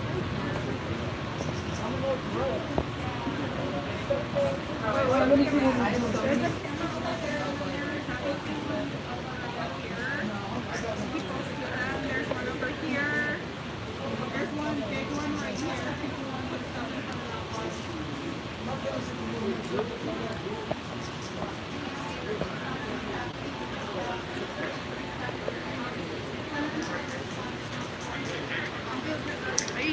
Huh.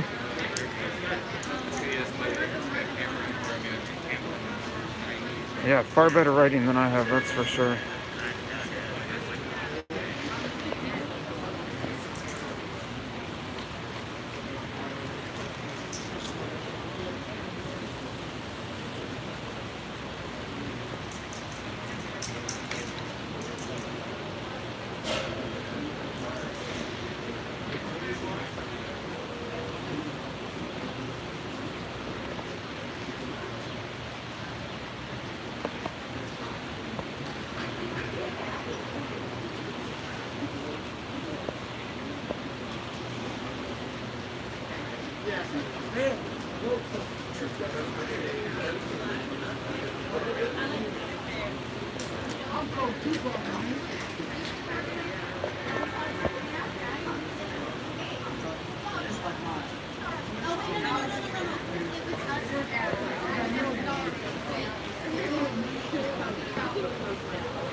So here's an interesting.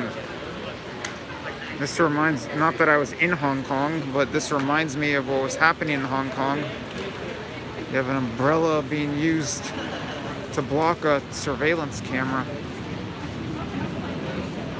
Meanwhile, spray paint's flying up at the surveillance camera.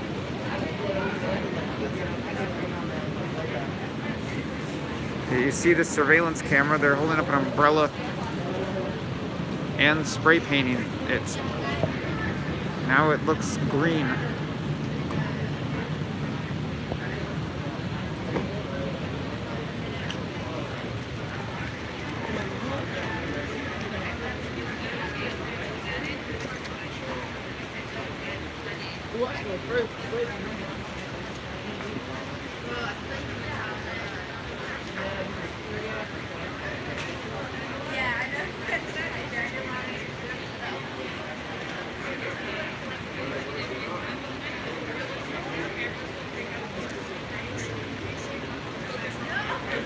Yeah, again, we're at the West Precinct, like last night.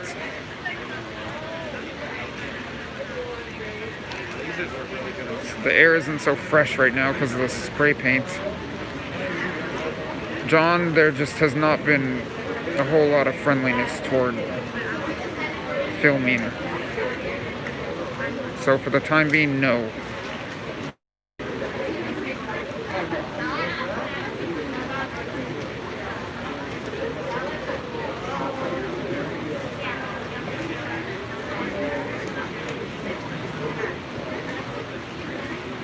No, we're not.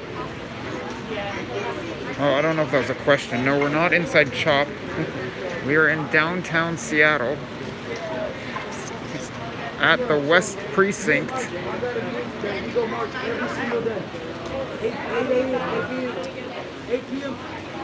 of the Seattle Police Departments.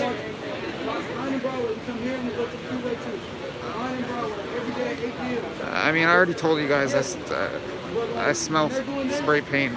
Saw it being sprayed on that camera. That behind me is now being blocked with a skateboard. Interesting tactic. Enough on that matter.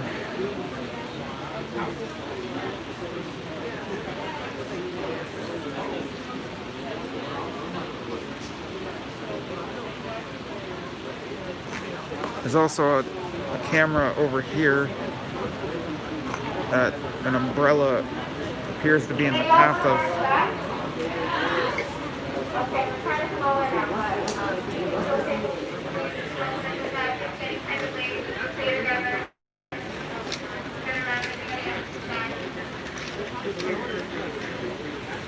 And the chalking continues.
Might be a slightly larger crowd here than last night.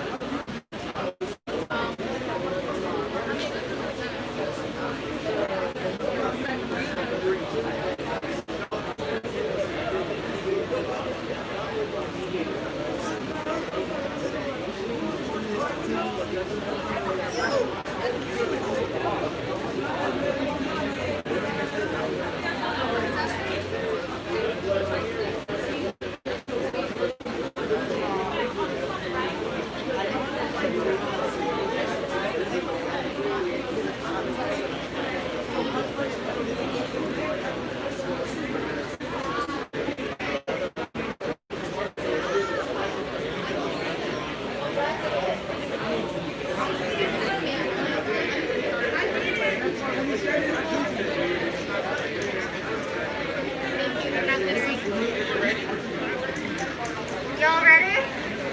Yeah. Y'all ready to hunt back? Let's go!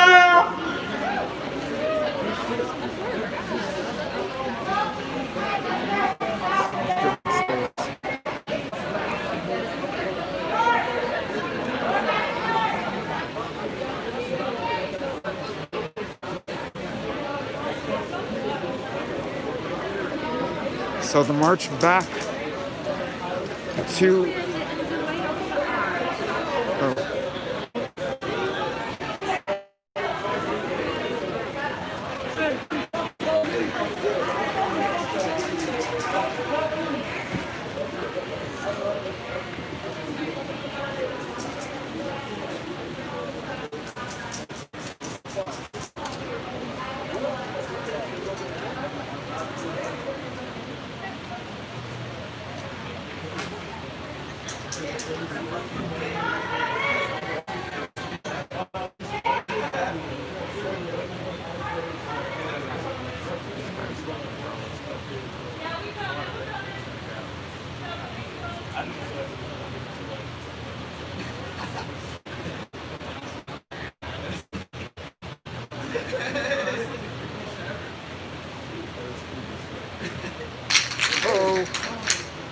down go a few candles.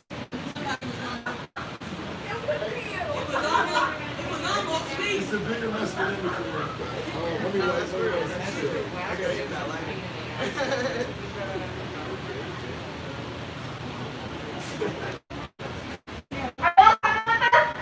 Yeah, we coming. We had a party. We're waiting on you. We don't want to leave you behind. Party fell. Sorry. We only take control of the shot.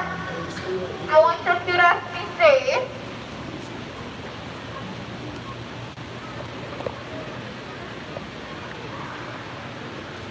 So chalk also out front of the West Precinct by the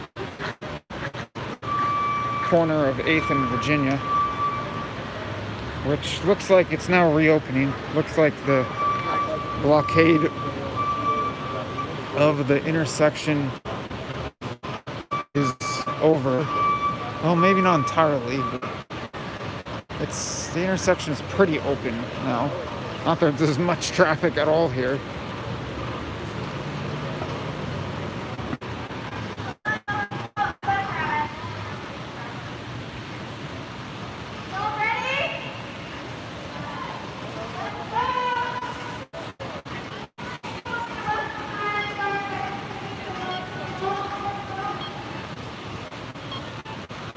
What time is it right now?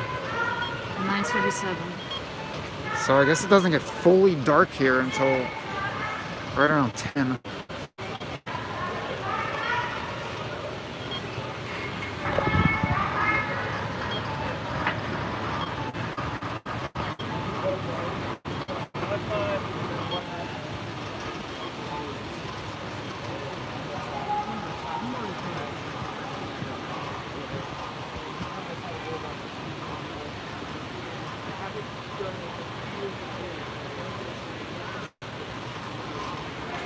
Well, Joey, I don't know if you're tuned in last night, but at this point last night, the crowd marched from right here to I-5, and they set up a barricade on an I-5 South on-ramp,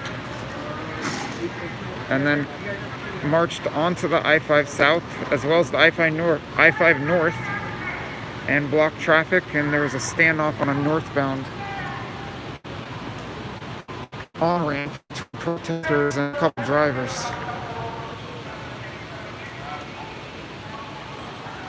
Abolish police, it says in multiple places here outside the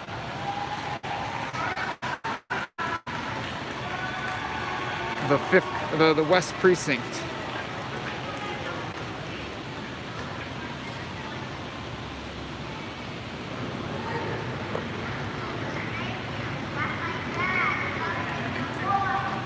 What does this say?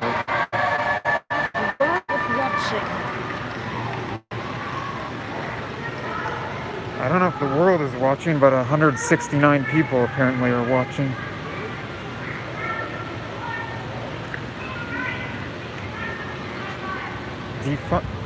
What did they just say about I-5? Did they just say I-5? Alright, so they're marching up 8th. Or is that Virginia? I forget. Virginia, yeah, I think. Hold on, I want to show people one thing before we leave.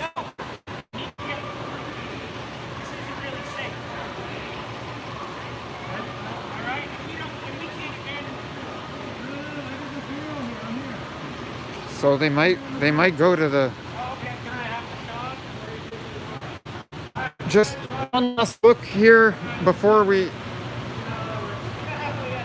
head on out of here. The Seattle Police Department precinct building. You can see the candles, the chalk everywhere.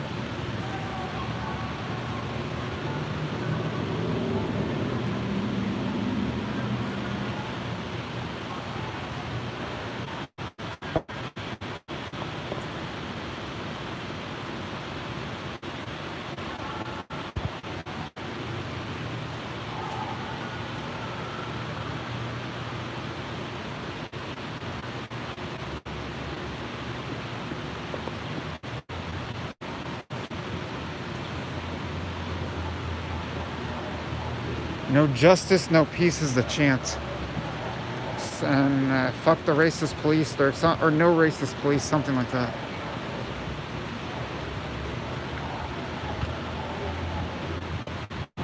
"7-Eleven is open right here with people inside." Yes, we are open. Just about the only business around here I see with people inside. They're chanting, "We take to the streets, fuck the police, no justice, no peace."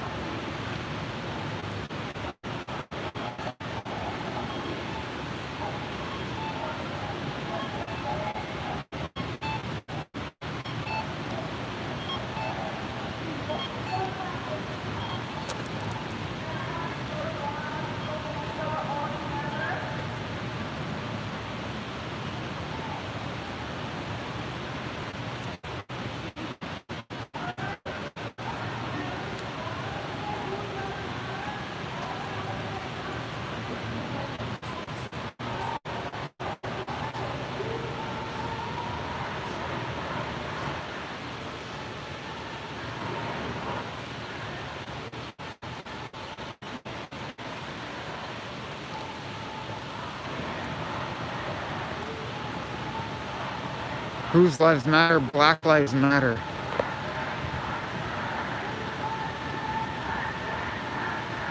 We will definitely at least be crossing the 5 freeway. I don't know if they intend to go back on the 5. For those of you who weren't tuned in last night, I've already told you synopsis of what happened on the freeway last night, but you also missed Annabelle chiming in with a little tidbit about what we saw on the freeway earlier in the day. So basically the protesters blocked the freeway, and there were other protesters who blocked the freeway from the other side, and the entrance to the freeway was blocked, and a car just crashed through it, and it was really dangerous. somebody could have got hit. What about earlier in the day? We saw some sign, some automated sign on the freeway saying protest downtown, something like that. They might be shutting down the freeway. They might be shutting down a stretch of the 5 in the downtown area at this time of day on a regular basis. I'm not sure.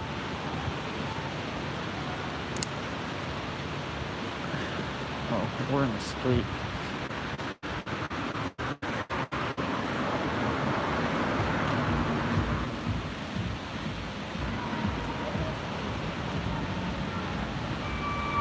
Oh, someone commenting on how I refer to it as the 5. Yeah, this is not LA. I think I've been back and forth with I-5 and the 5.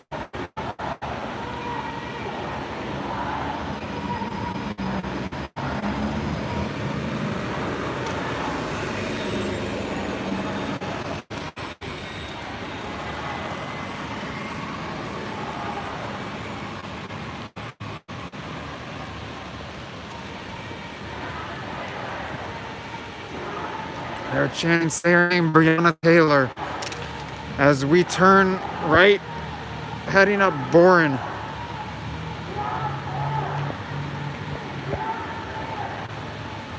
For your someone, actually, you guys can hear the chant. I was gonna address that comment, but I'll just shut up and let you listen.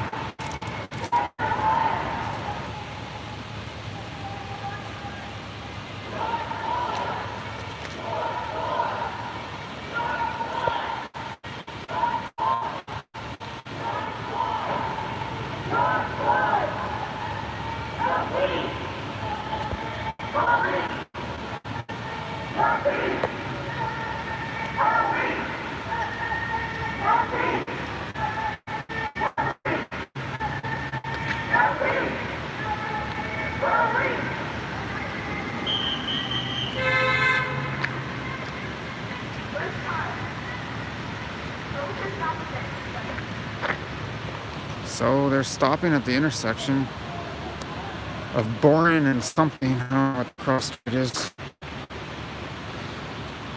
That's gonna block traffic temporarily.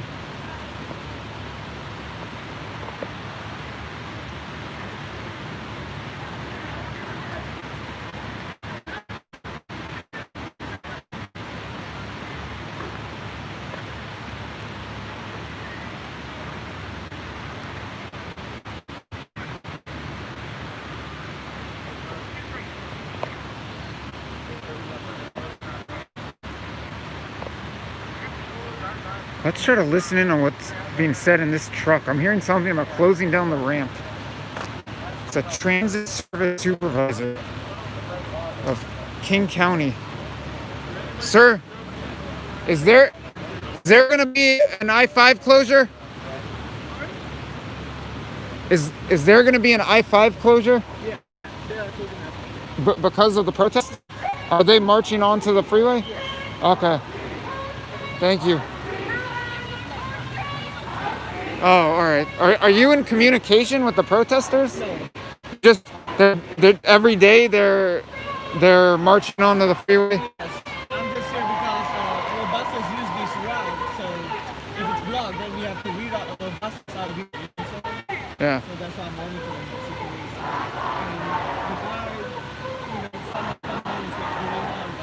Sometimes they just change their plan. Like today they said they're going to the street. All right. Thank you. So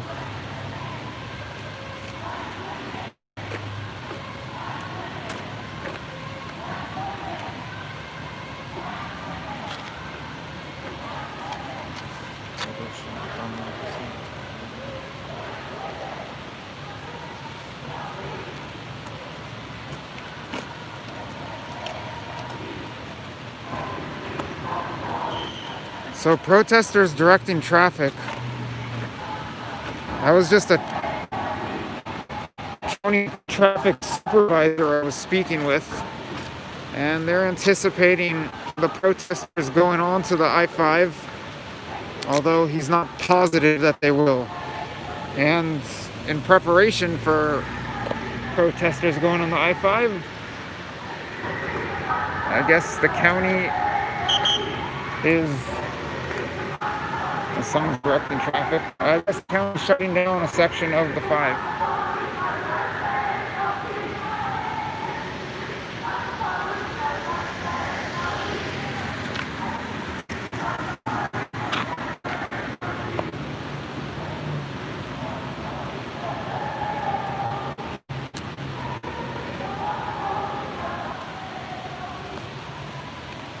The chant is "Take to the streets, fuck the police, no justice, no peace."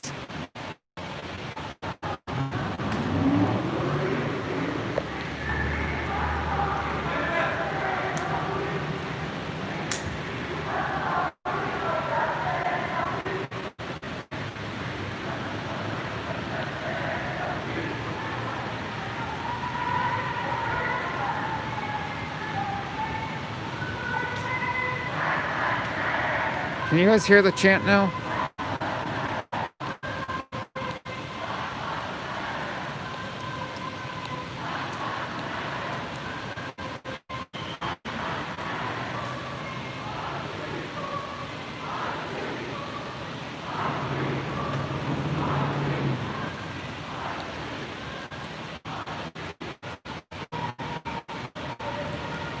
It looks like they're heading in the direction of that 5 on-ramp that the protesters blockaded and we walked up last night.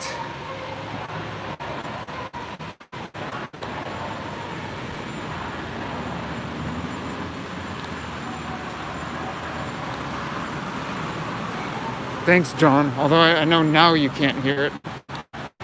Quick peek at the skyline for those who didn't see it last night from this angle.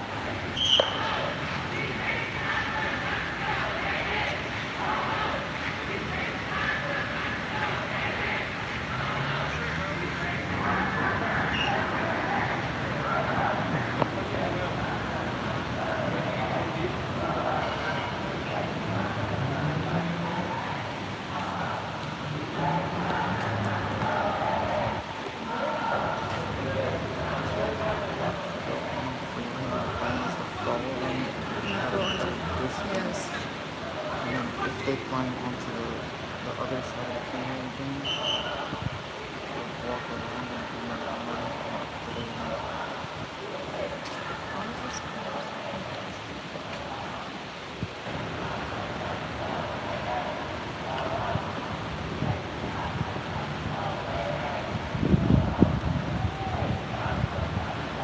"Hey, hey, ho, ho, these racist cops have got to go" is the chant.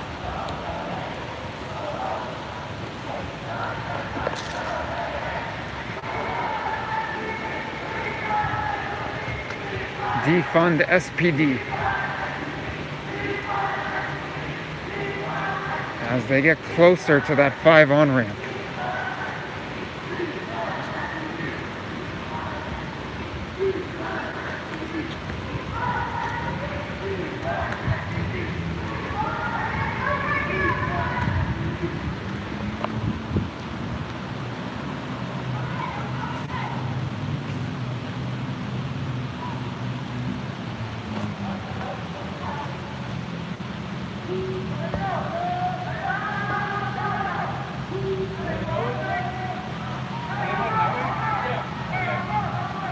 So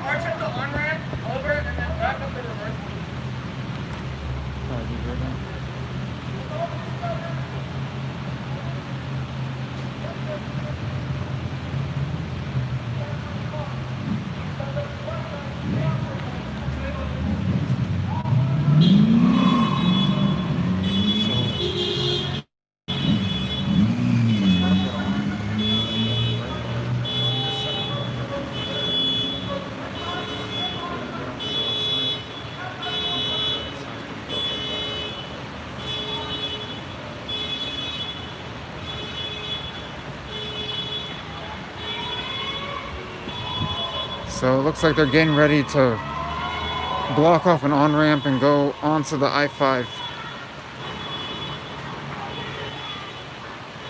traffic stopped right here. Well, this vehicle's a transit supervisor, a county transit supervisor. This one right here.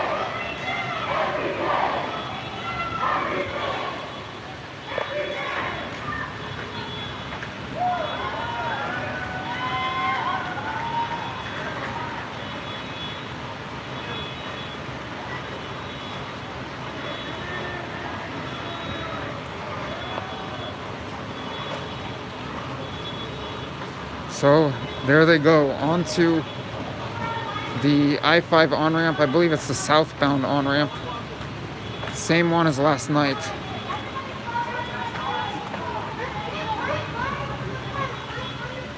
And you can see the blockade set up.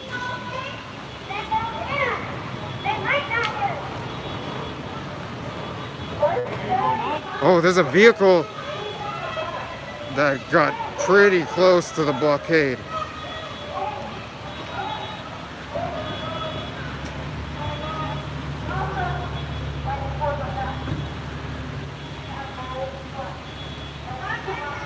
Hey, it's same guys last night, huh? Hey, how's it going, man? Good. How you doing, man? Pretty good. How about you? Y'all good? Good seeing y'all. Yeah, good seeing you.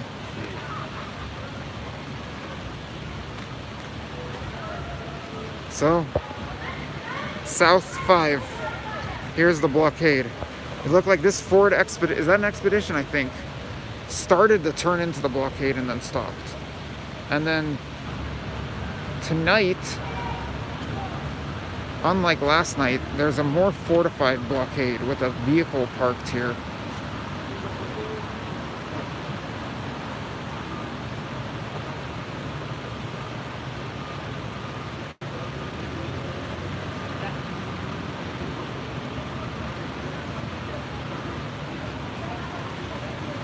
See, they're stopped on the southbound 5 on-ramp, and traffic here goes from very, very light to starting to back up. You see a line of vehicles that presumably planned or still plan on turning onto this on-ramp. You can see right blinkers flashing. The third vehicle in this line, this white truck, is a county transit supervisor truck.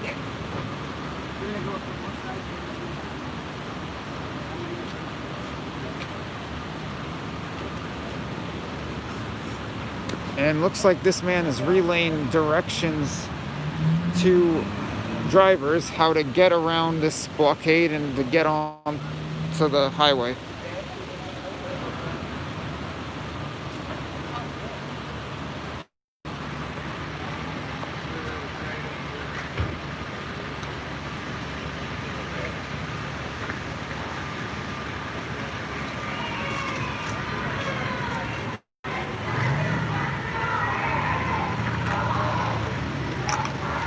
And the march onto the highway continues.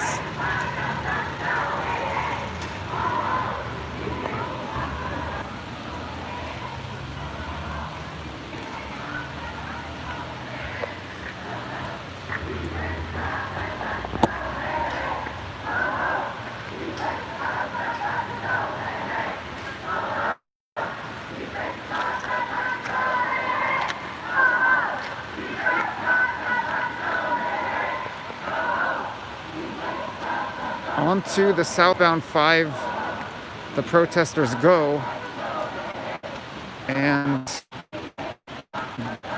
they may again hop over the center divider onto the northbound side of the freeway. It appears that the freeway again is wide open, and I think the county transit team has it blocked off. But then this very on-ramp is got its own blockade set up by protesters. So now they're gonna climb onto the north side.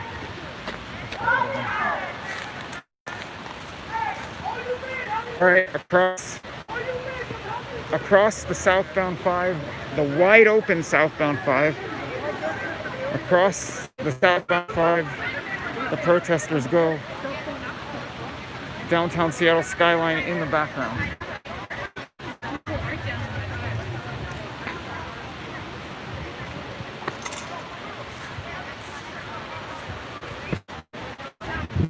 And the northbound side likewise is wide open.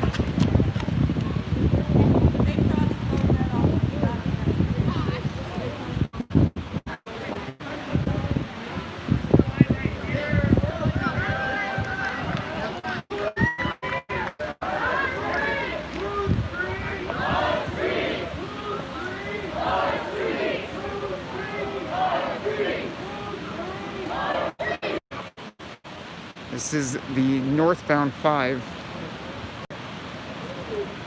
here in Seattle.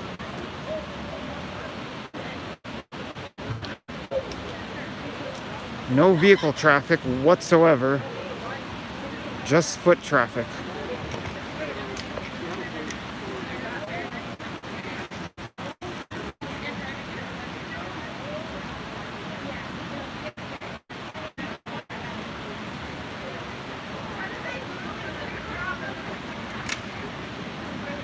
You're welcome.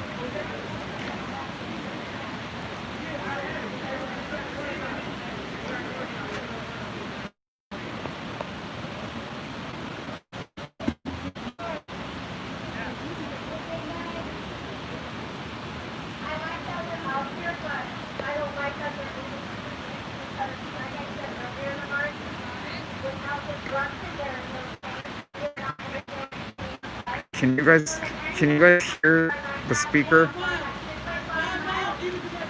She's saying she's disappointed that there's no disruption in people's lives, and that without disruption there's no change.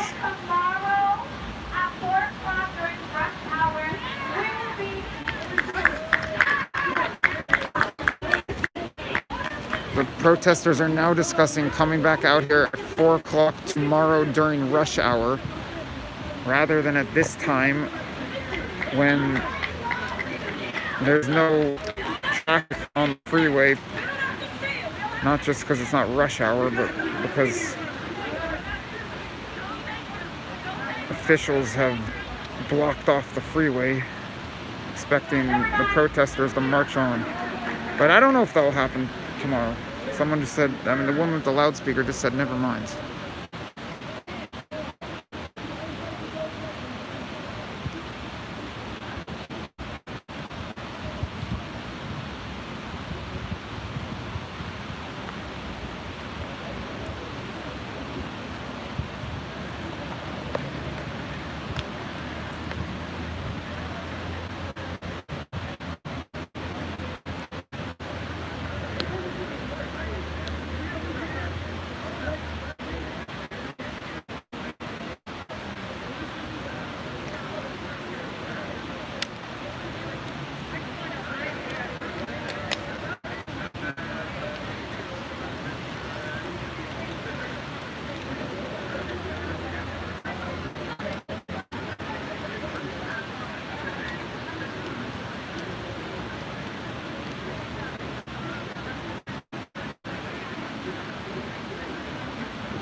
As I've been trying to address, it appears the county transit workers have shut down a stretch of I-5 in the downtown area, and that's why there's no vehicle traffic, and they do so in anticipation of this protest march coming onto the freeway.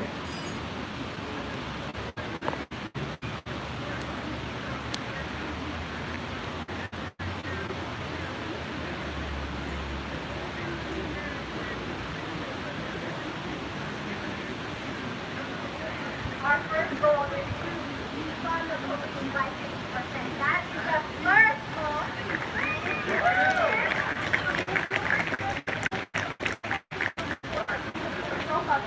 We don't want the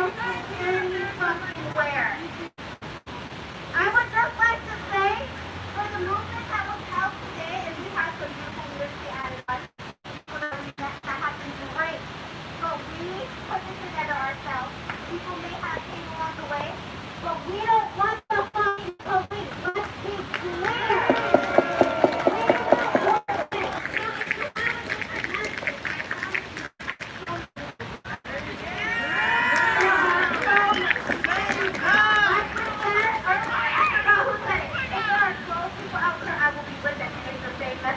I don't want to hear. Number 4, if someone said earlier, my man said earlier, this is not broken. It's working perfectly fine because that's how it was built. Those are not my words. But that is true. There's a moving forward. Stop the police.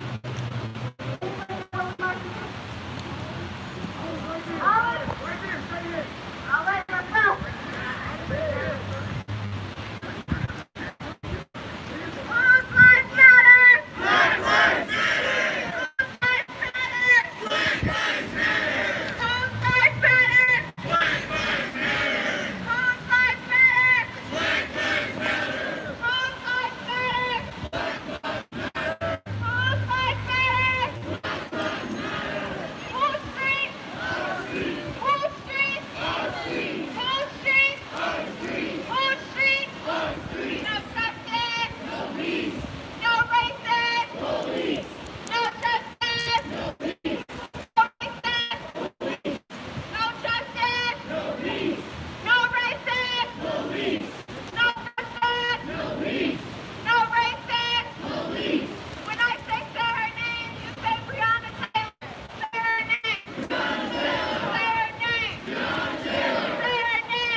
Okay, we need to be more high and stay together so we sound louder.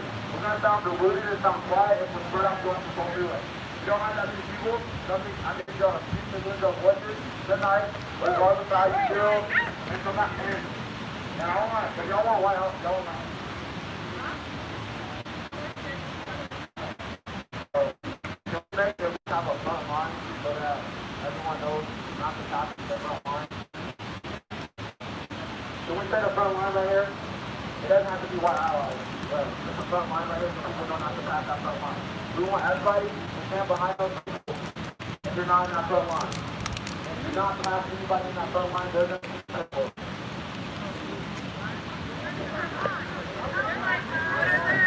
One front line, not three. One front line. I know that all of y'all went to elementary school now. This is not no straight line. It's definitely not one straight.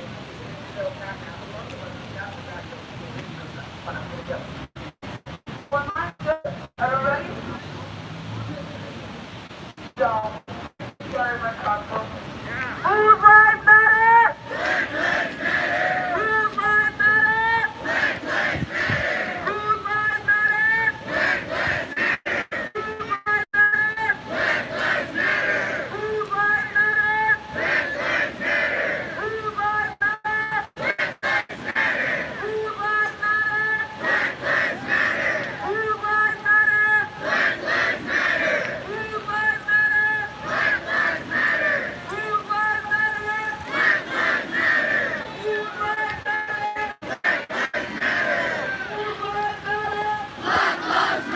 Everybody in the front line should be basically marching. Y'all should be walking the same pace as the other person right next to y'all. Makes it easier, yeah, 'cause some-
All right, I'm gonna loop around the start of this on-ramp and get a shot looking down at the protesters as they make their way up the on-ramp. No, didn't we? Yeah, that's where we went through last night. I think it was.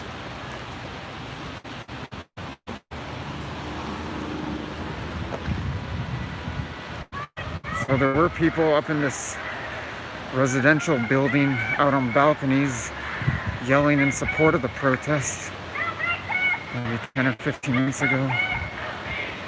I think they were yelling in support of the protest. The protesters interpreted it that way.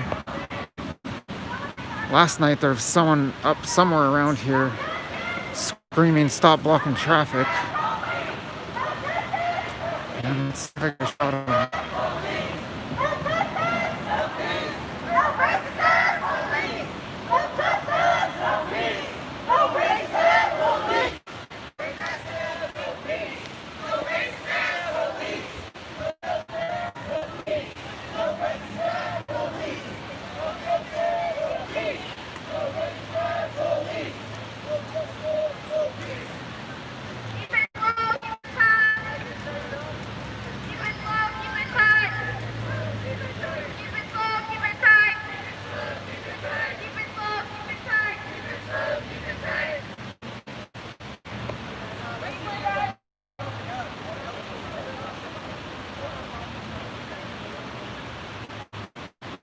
Some disappointment among protesters that there's no traffic to block at the moment.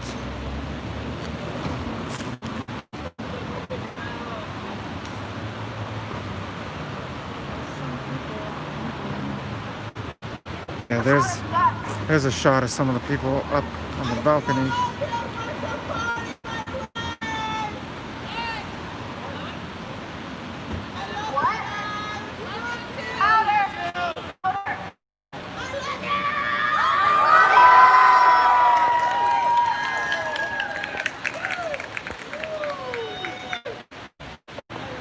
Well, maybe it is a summer love fest here in Seattle.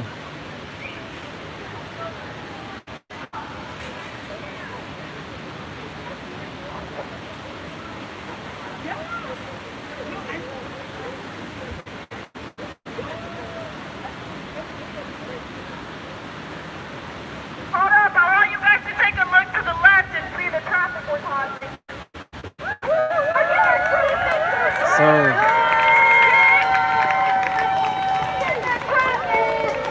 they're celebrating how there's a backup of cars not on the freeway but on the side street running parallel to the freeway.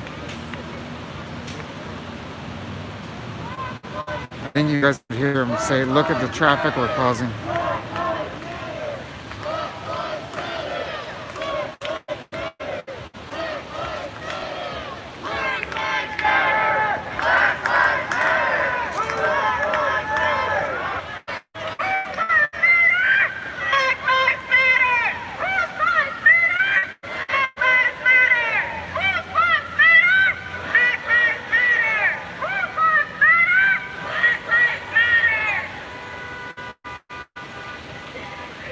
Now a lot of honking horns off in the direction of the traffic backlog.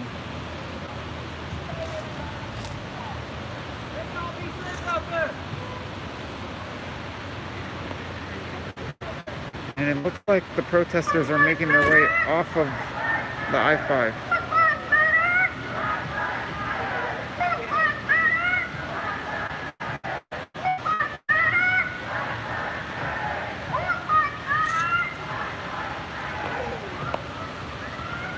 Alright, so protesters are making their way off the freeway. And I think now we're going to circle around, veering away from the protest back to CHOP.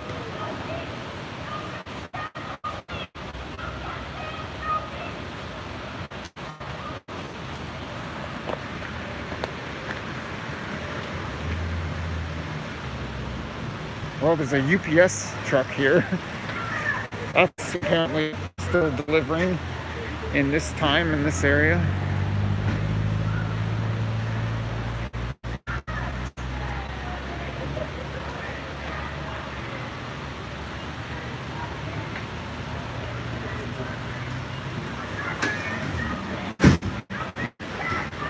As the protesters, I don't think you can see, but I can see them, make their way off the northbound I-5 on-ramp and back on the Seattle streets. They're chanting, "No justice, no peace."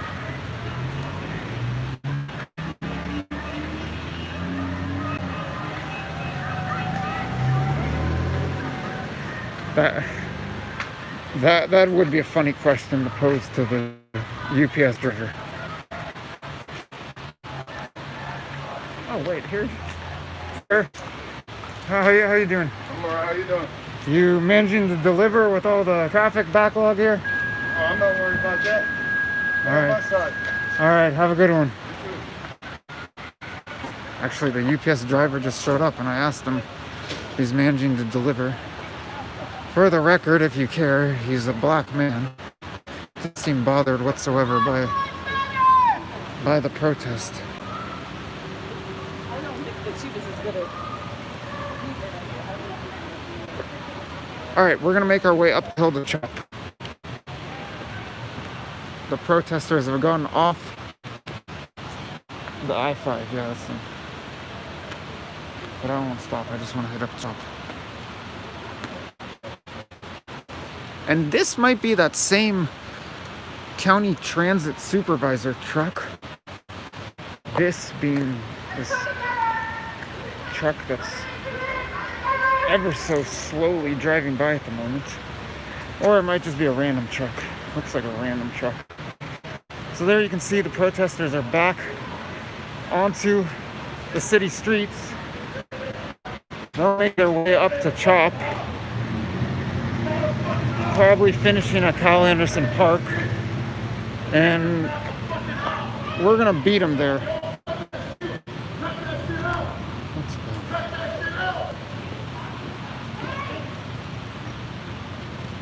And there's some arguing. There's a couple people splinter off from the protest march.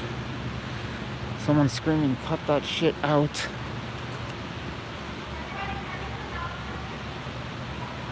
Yeah, so right now I'm veering off ahead of the protest march and heading back up to CHOP. You guys again got to see the demonstrators outside the West Precinct in downtown Seattle, and then protesters going onto the freeway. And the freeway being eerily empty in the downtown area. You're welcome for the interviews, and I think it really worked out tonight, because we managed to get in interviews. I'd like to say important interviews, while the protesters were marching down to the West Precinct, and then while they were doing some of their demonstrating outside the police station. Yeah, we still managed to catch up with them.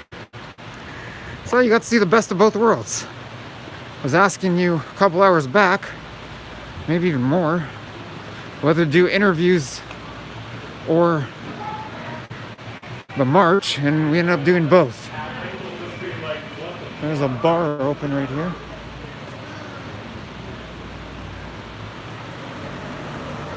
I don't plan on staying very late tonight. I'm probably not going to continue with this stream a whole lot longer.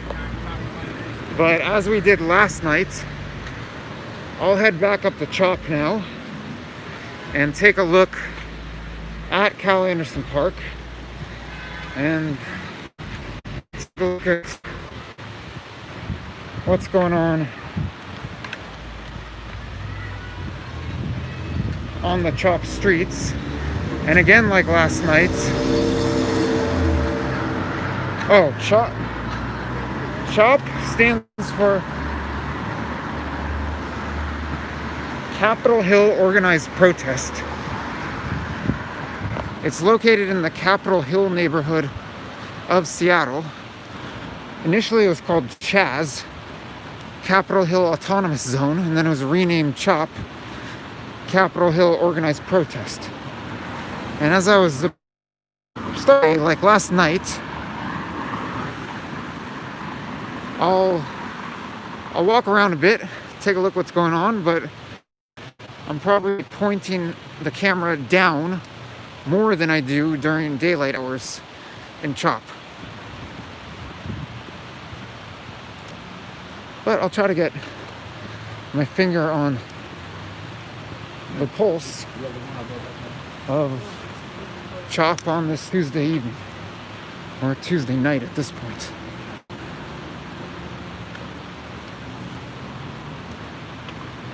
I can hear the protesters chanting in the background, but they're pretty far behind us now. There's another look at the city skyline.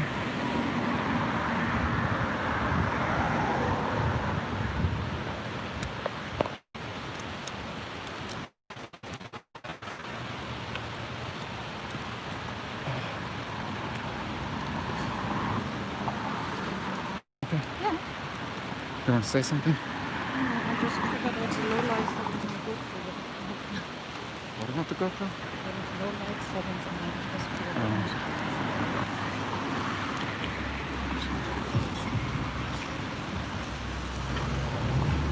I don't think we've taken, or did we take the street on the way down? I forget. No, we didn't, because we're going to the right of here.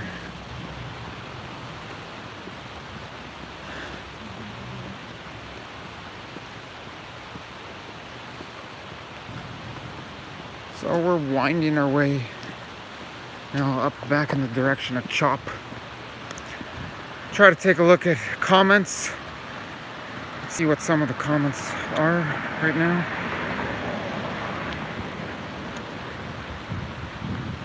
Ugh, is that in response to me pointing the camera down?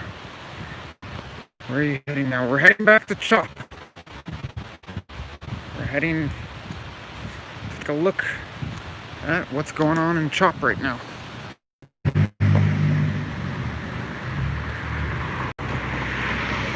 It seems like I'm having a bit of a connection problem. Dare I say it's getting a little choppy. Yes, pun intended. The stream stopped very briefly. I don't know why. Every now and then I have these connection issues. Oh, that's that Rite Aid with the theater, in the theater building on Broadway, is it? Yeah, it's okay. Alright, then we're in the right place.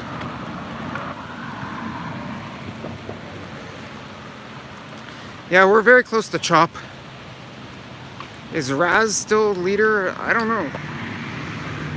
Do you know who Raz is? Is it going with the curly hair? I'm not sure. With the dreadlocks? I don't know, asking if Raz is still the leader of CHOP. I don't know. We were talking about CHOP leadership earlier in this broadcast, particularly in the interview with the man who's literally been taking notes. And it's hard to pinpoint who the leader is. I don't think there is the leader unless that leader is operating in the shadows. And that's something that, what's his name, Omari on that local broadcast was talking about.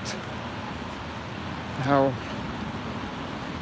there just seems to be somewhat of a leaderless movement. Although apparently there are leaders of CHOP who are in negotiations with the city.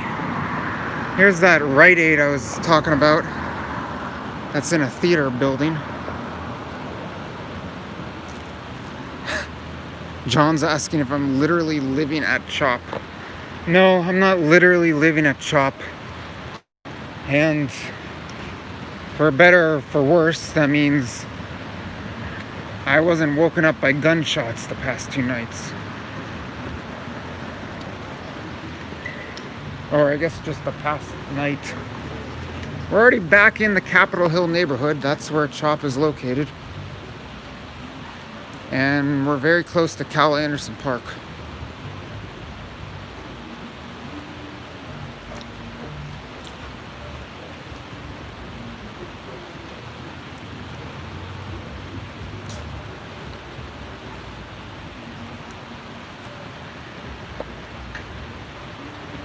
No problem, no problem.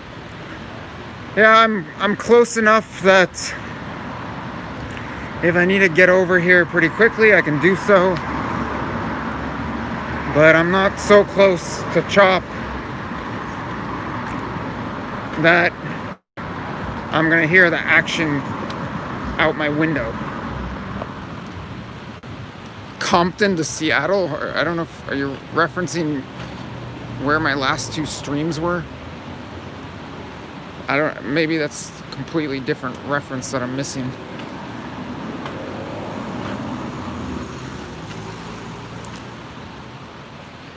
This leads to the park, right? Or maybe it's a little, no, it's a little further.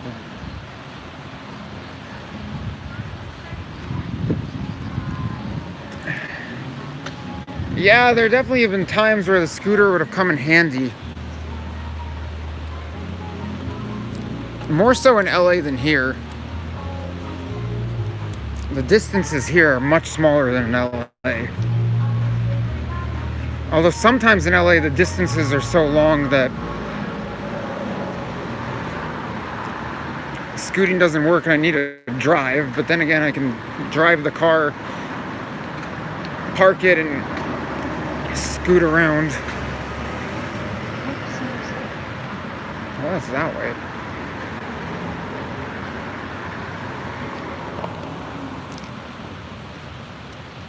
I'm no skateboarder, but what was that guy's name? The streamer in LA, Drew something?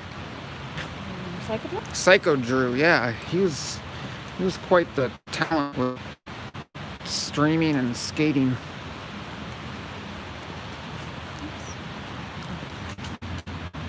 No, it's over here. Or wait a second, yeah, you're right. No, isn't that college on that side and the park on that side?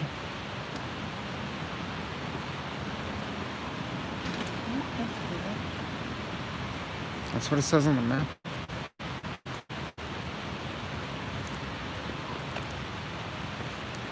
Oh, it's right here, isn't it?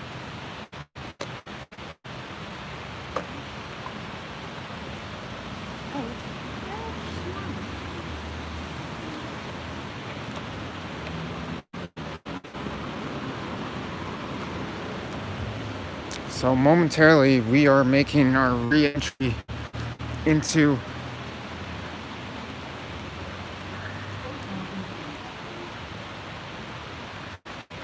well, if you're a Psycho Drew follower, give him my best.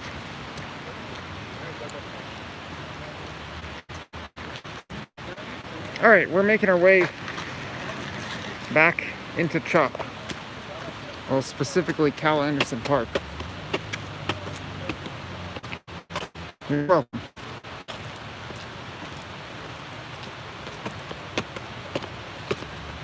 And again,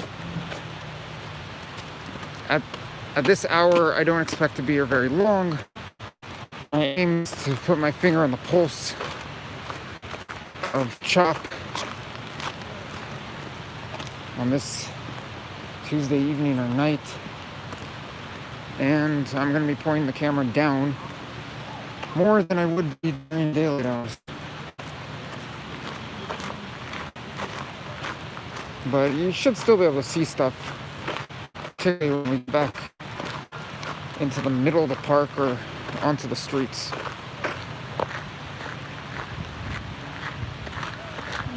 Oh, there's a bonfire.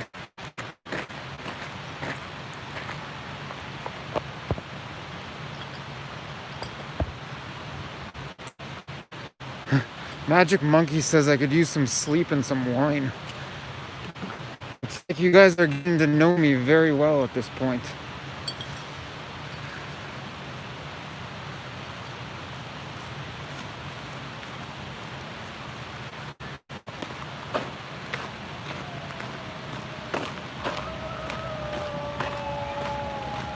So I think there is a dog or wolf howling, and then a bunch of people themselves howling.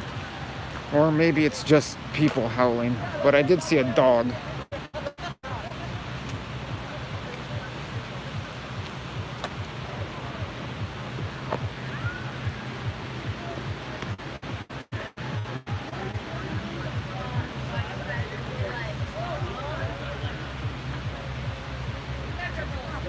A lot of people gathered. Well, that's a person howling. A lot of people howling. Dog barking. People howling, dog barking.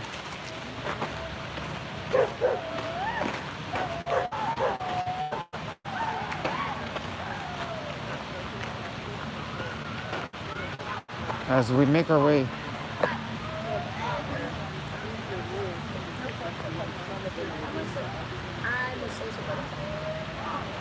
way through tents and the gardening area,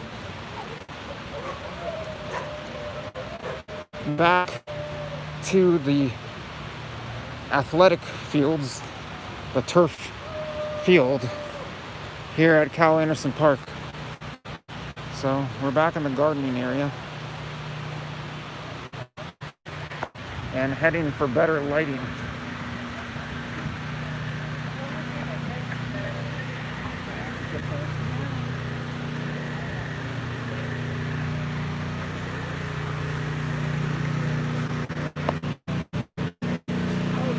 Walking by an open refreshment stand where it looks like they've got food and drinks, hot drinks included. Shop. Here we are. Okay. Back at Cal Anderson Park.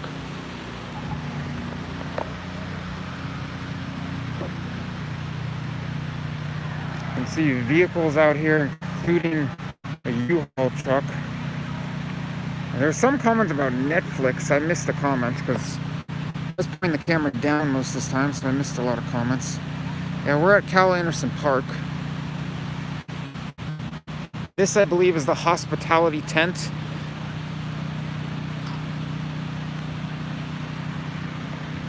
Vehicles parked on and around one of the baseball diamonds.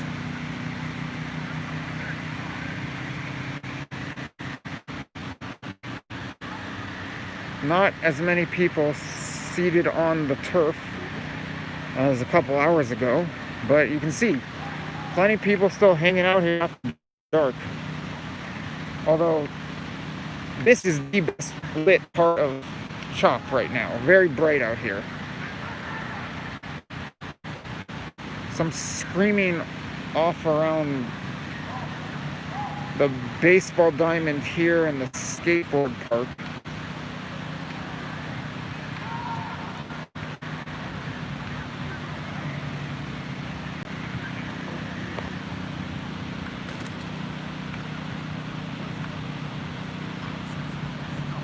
Where's the spa at? I don't think there's a spa. There are a lot of couches, but I don't think there's a spa.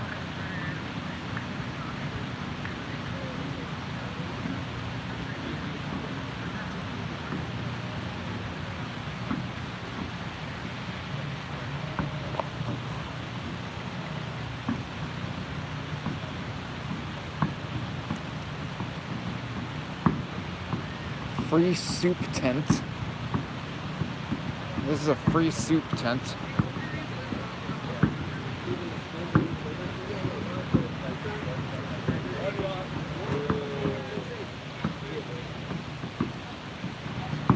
Yeah, this is the free soup tent. Just giving you a quick shot of it. Some drumming going on out here as we now head back toward the streets of Chop.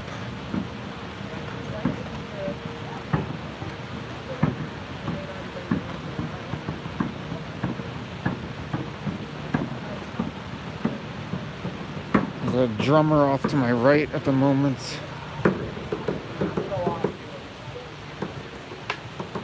Here's the barricade and entrance to Chop where I interviewed Brad earlier. You can see a bunch of couches. I'm not going to film people hanging out on the couches.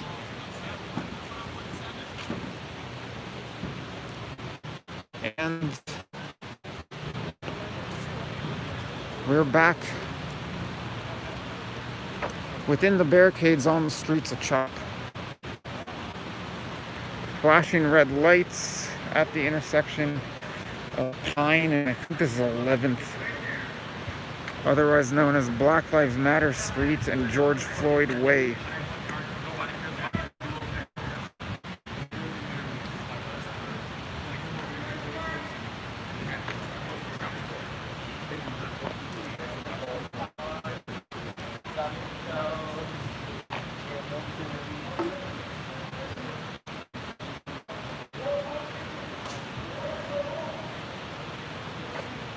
What? Shooting on 6th and Seneca, non-protest related? Where's Seneca? I know we've been on Seneca.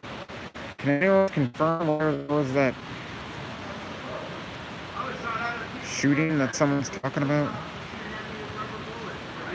Where? 6th and Seneca. Can you go to the Seattle Police Twitter feed? Let's go to Twitter, type in Seattle Police Department. Alright, yeah, thanks for people checking. Yeah, and if you can listen into a scanner, that'd be great. I forget where Seneca is, but I think I've been on it. 6th is 5 or 6 blocks away from here.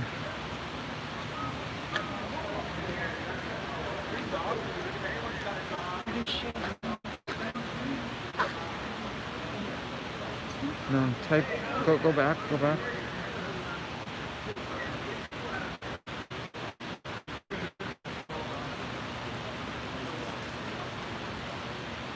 I'm checking Twitter right now. 5 days, no, it's a pinned tweet. 7 minutes ago. Alright, let's see. Seattle Police Department. Officers investigating a shooting in the 600 block of Seneca Street. 1 injured person transported to the hospital via private vehicle. More information when available. That was tweeted 7 minutes ago. Let's look up 6th and Seneca.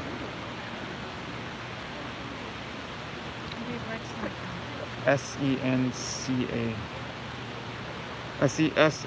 You got it. 90 minutes. Can you zoom out? Is that near downtown or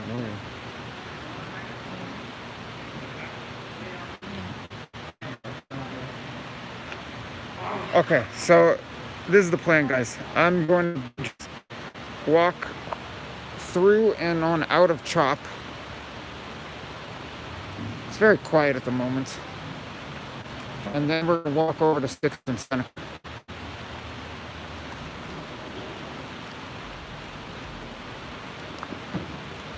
So we're approaching the infamous 12th and Pine intersection.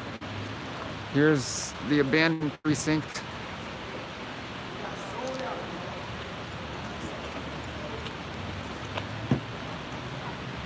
Quite a few people walking around, but not a lot of action.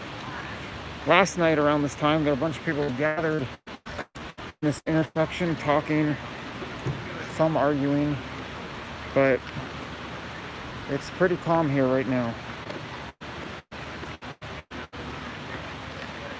Yeah, they may have already cleared out 6th and Seneca, but I think I could get over there anyway.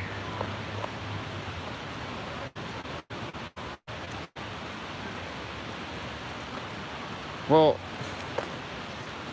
I don't know if the scene is completely cleared. If the victims and here's another look at the precinct, the abandoned precinct. Pretty calm right now. I'd say even calmer than last night at this hour. I think it's going to take me about 15, maybe 20 minutes to get over to 6th and Seneca. And yes, John and Joey,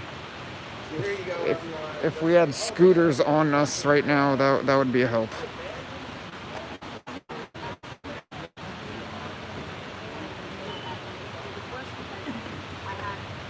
And here's a 12th Avenue exit.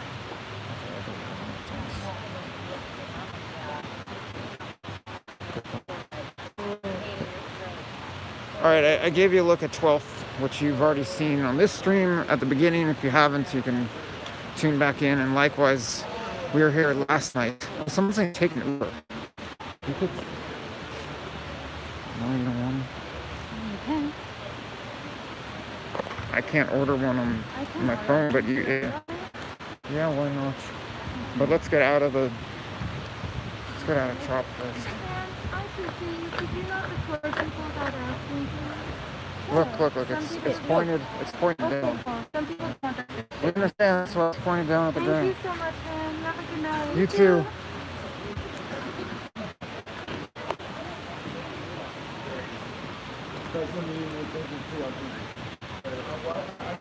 So, as you guys may have heard, pretty common to be told not to record here.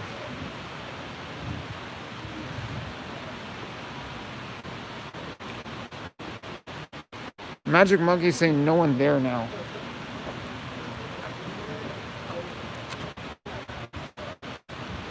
What?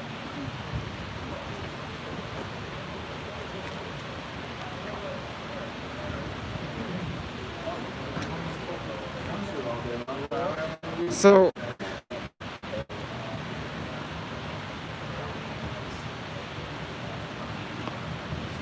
how long of a walk is it? It's 19 minutes. I'm not sure. Let's just walk here. Who knows how long it takes an Uber to respond to... We'd probably get there before an Uber gets us there. It's less than 20 minutes. So here's another quick look. 11th and Pine. Tents, couches. Hey, how's it going? I've got a stream going. You want to plug your shirts or your Instagram or something? No, I'm out here for the dude. You can more than welcome to put them in here. Oh, you want me to show? I mean, so you can do it for your benefit. I'm just out here to just plug it from the cows. Alright, so you can see we've got Black Lives Matter, I Can't Breathe, George Floyd, Breonna Taylor, Ahmaud Arbery, Eric Garner, and quite a few others. Black Lives Matter. Yeah, so look at some of the apparel here. Thank you. Yeah, best of luck. Have a good night.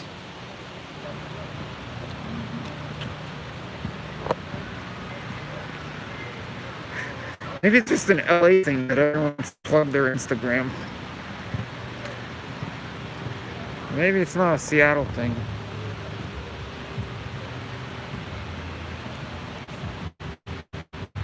As we head on out of shop, barricade ahead.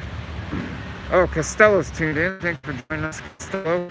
Insta as in Instagram. When I interview people, I tend to throw them a bone and let them plug their Instagram. Although that seems to be more of a token of appreciation in Los Angeles than in Seattle. I think we just walked right back into the protest march. Go figure. So the protest march, oh, Tiki-Taki, is that what they plug nowadays? Anyway, go figure. The protest march, we found the protest march, and now the protest march has found us. Let's just walk by them right on the side. I don't know.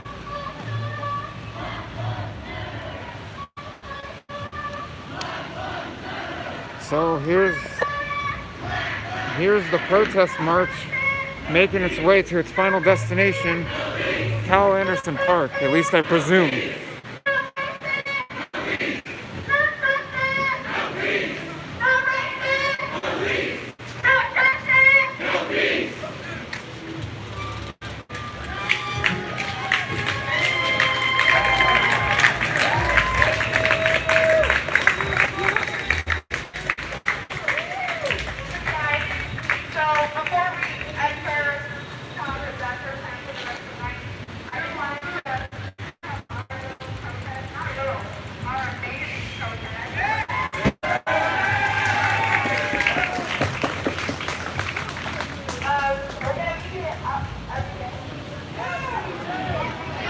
Alright, so they'll be doing this every day.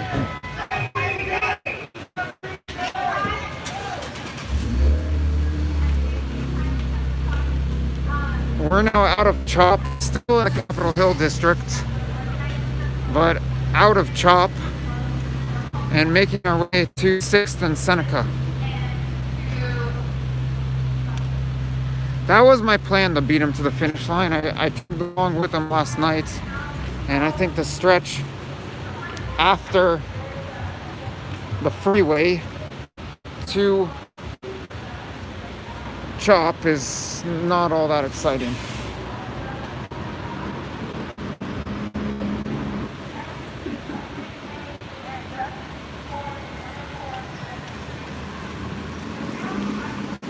For now, I'm in Seattle. Not going anywhere for now.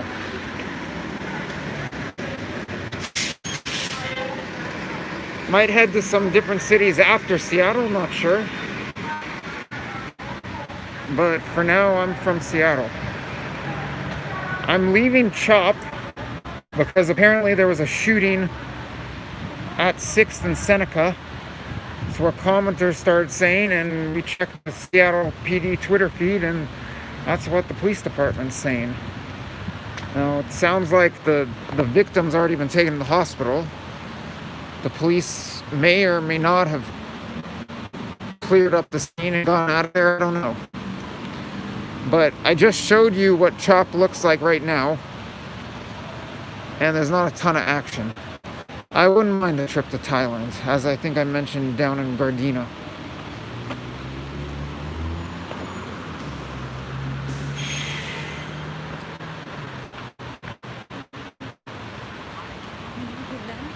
You tell me.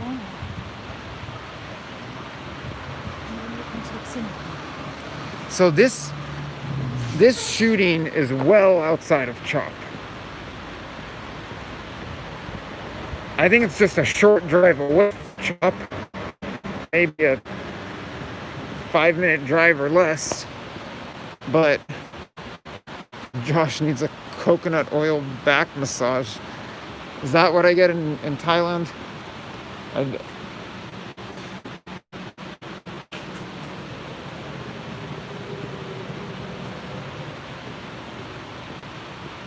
Alright, I don't know if you're just tuning in now, but there's a shooting at 6th and Seneca. On the map, it shows that we're less than 20 minutes away from there. And it's not so far out of the way for me, and I don't think that there's a whole lot of action in CHOP at the moment. So I figured we'll wrap up the stream at the scene of this shooting. Whatever's left of it, maybe there's nothing left of it.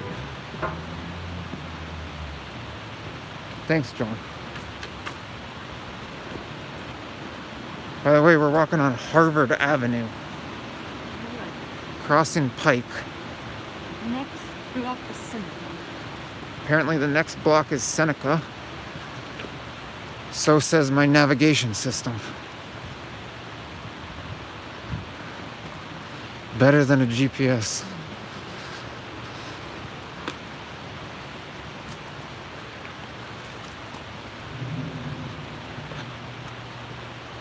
Oh, very cool. You're working near 6th and Seneca. And you say it's quiet. Well, no big deal. We'll just go there and take a look. And if there's nothing to report on, nothing to see, then we'll wrap up the stream there.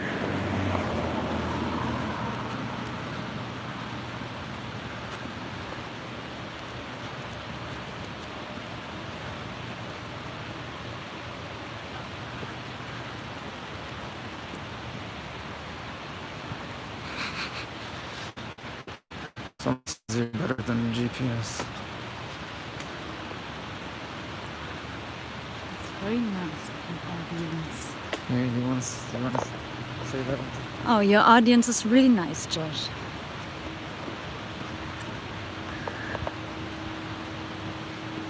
I don't know, Joey. I'm here indefinitely. I don't plan on someone saying Josh's life matters. Look, we are both. Oh yeah, should we show him this church? Is that the same church? Oh yeah, it is the same church. I don't want to take a long detour here, but and I already Instagrammed out the photo, but look, it says celebrate diversity on this electric sign. You are wonderfully made. At some point it's going to say Black Lives Matter. There we go, Black Lives Matter. And then they've got rainbow flags up on this church. There you go. I don't want to do a big detour. I already Instagrammed out a photo of that. You can find it on my Insta, @NomadJournalist. There you go. If no one wants to plug their Instas, I'll plug my Insta, where you can find a photo of the church with the rainbow flags and the Black Lives Matter electronic sign.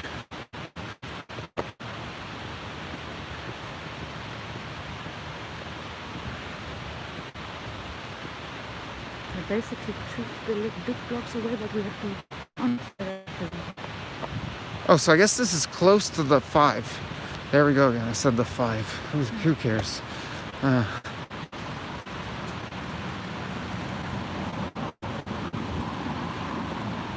this is a more privileged area.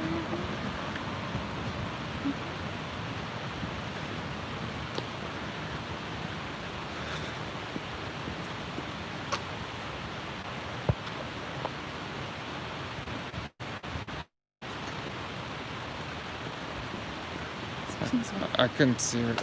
Oh, I guess my hand was covered.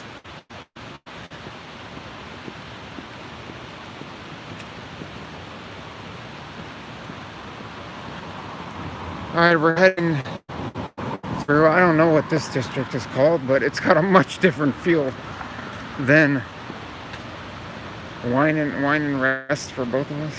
Thank you. I could use a little wine and rest.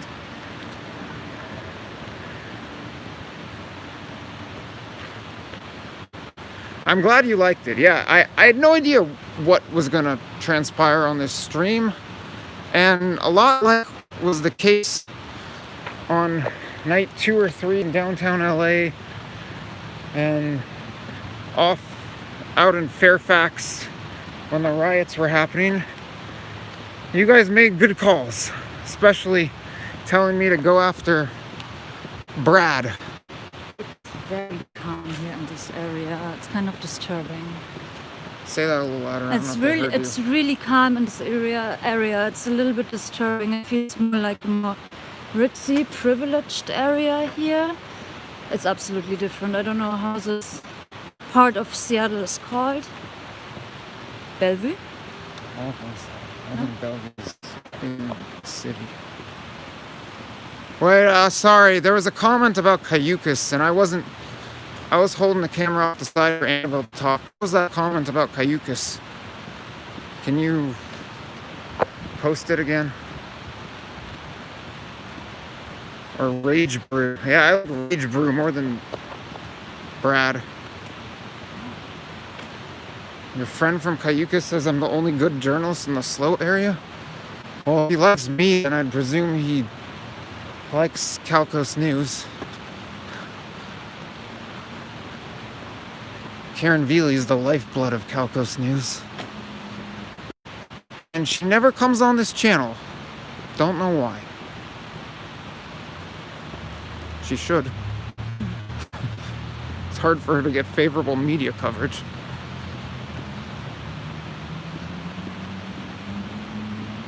You feel like you might be safer in the CHOP area. Well, we've walked around here at night, and this area where we're walking right now, I don't know if I'm speaking for both of us, but to me, this area we're walking right now feels way safer than both CHOP and downtown.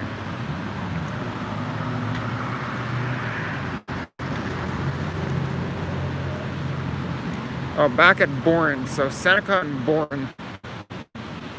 Are we right by Harborview Medical Center?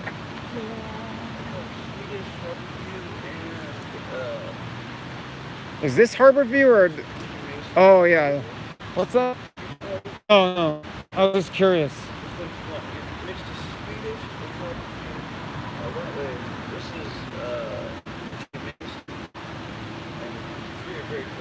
Oh, thank you very much.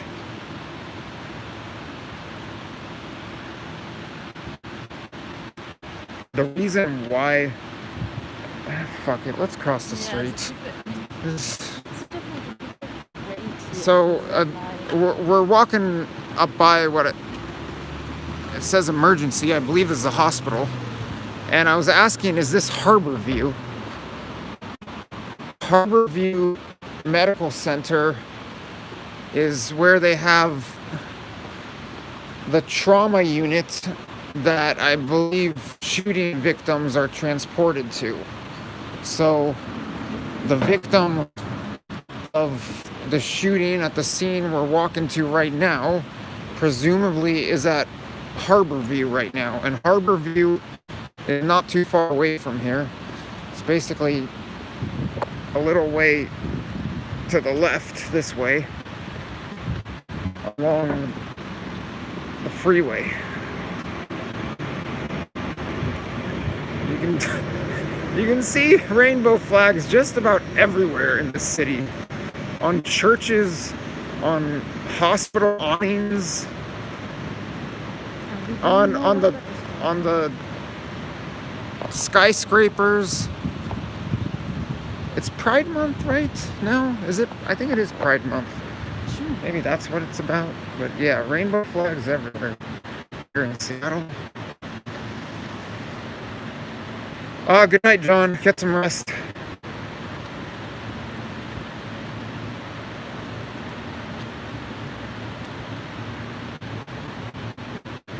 We should be coming up on 6th shortly. We're on Seneca. Or do I have that in reverse? I think this is really close. 5 minutes.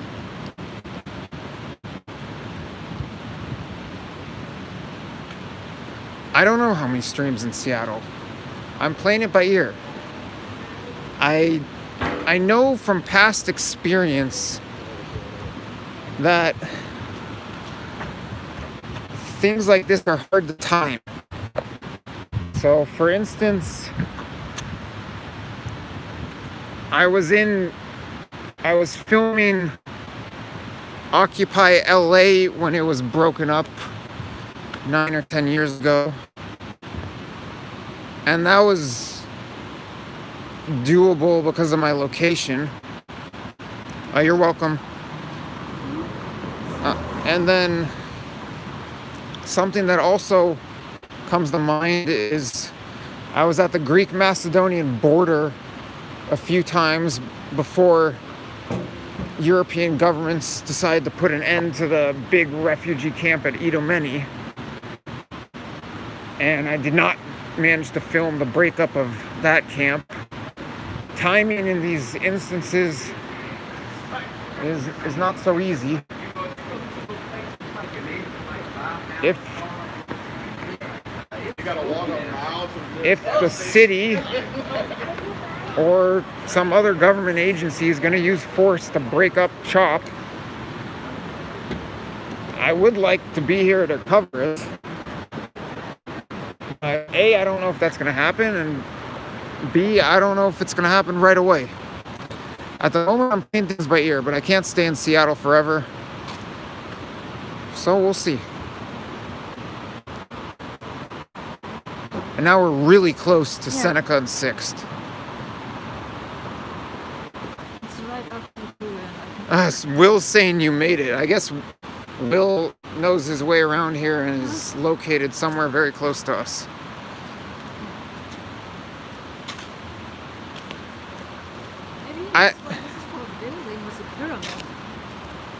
That's funny that you're talking about a pyramid, because someone just asked me if I've seen the pyramids in Egypt. And I've not, which is something very frustrating for me. I've been wanting to go to Egypt for years. I've been on the Red Sea, right next to Egypt, in both Eilat, Israel, and Aqaba, Jordan, and I've never crossed into Egypt, and I really want to go there, see the pyramids in Cairo and more, Alexandria.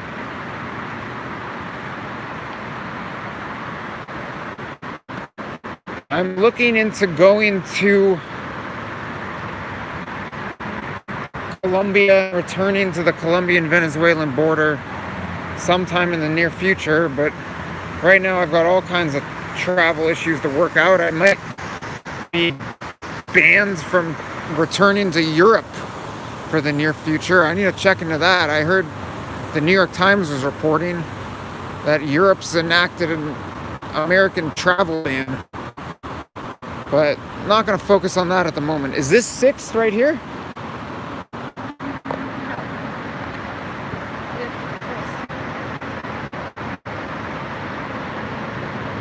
Oh, this is 6.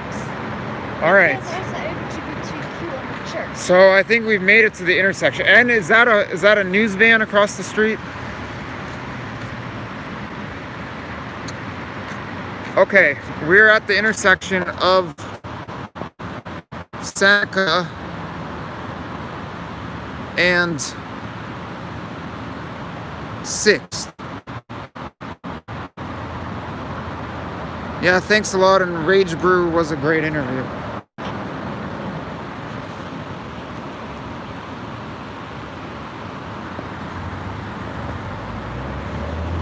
So we're at the intersection of Seneca and 6th. There's a Crown Plaza hotel here.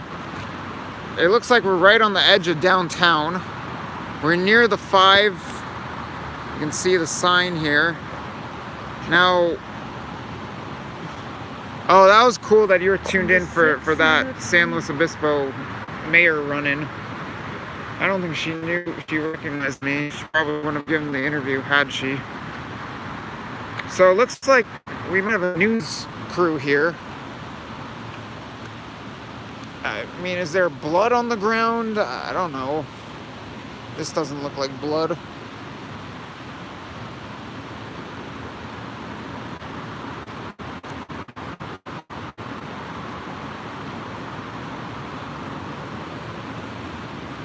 Excuse me. Are you with local news? Yeah.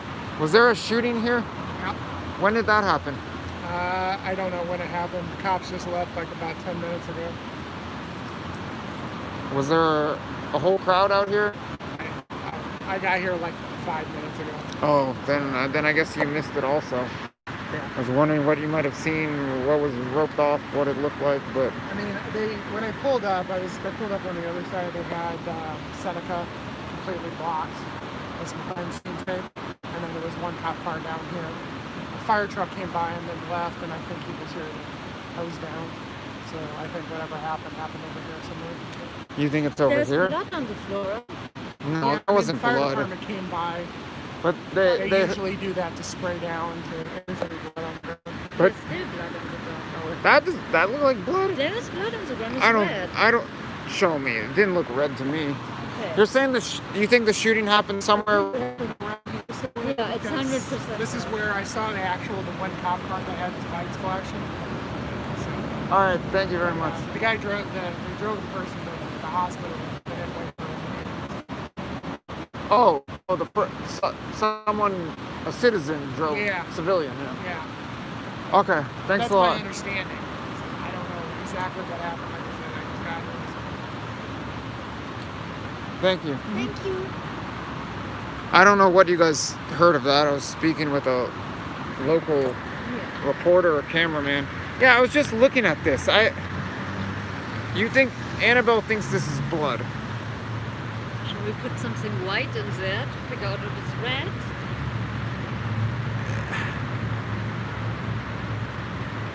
No, he's got a. He looks like typical local news. He's got one of those TVs. He's got a big tripod, big camera. You have a napkin? No? Yeah, I've got a tissue. Let's try it. Let's put it in there and see if it turns red. You're tapering with evidence, madam. Wait, before you do that though. Okay, what do you guys think? I guess we've got a shadow in the way. But I mean, I guess it could have been blood and washed over. Yeah, I saw that also. Okay, shall I put it in? Yeah, go for it. No, it's water. Yeah, I mean, there could have been blood underneath and water sprayed over it, but I don't think that's blood.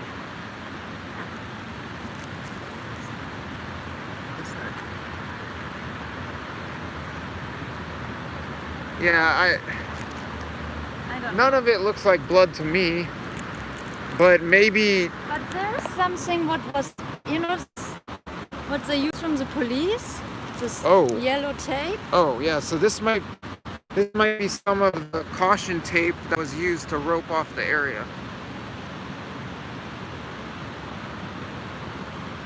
So I guess there's your only glimpse of evidence thus far that there was a shooting at this corner not too long ago.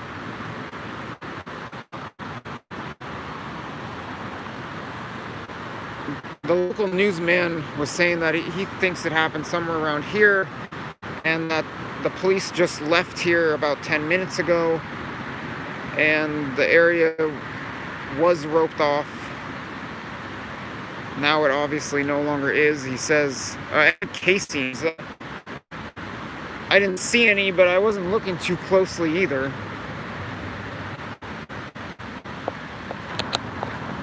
There could be missed casings. Or maybe they could have fallen into a drain. I don't know about this shooter. We could check this SPD Twitter feed for updates or a scanner if anyone's got one.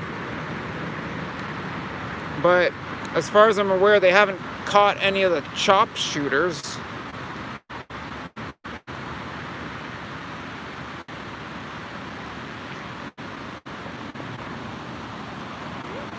Again, it's Seneca and 6th. Yeah, I've got sanitizer.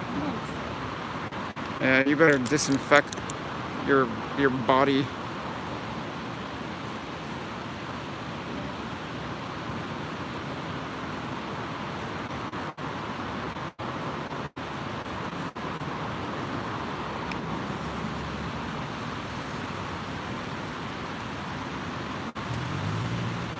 Interesting. Someone's saying there's an interview with a chop shooting victim on YouTube. If that's the case, I'll try to find it.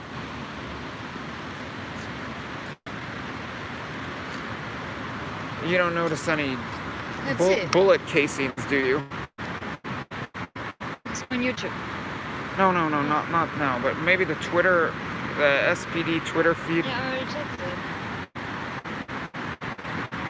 They don't have any update.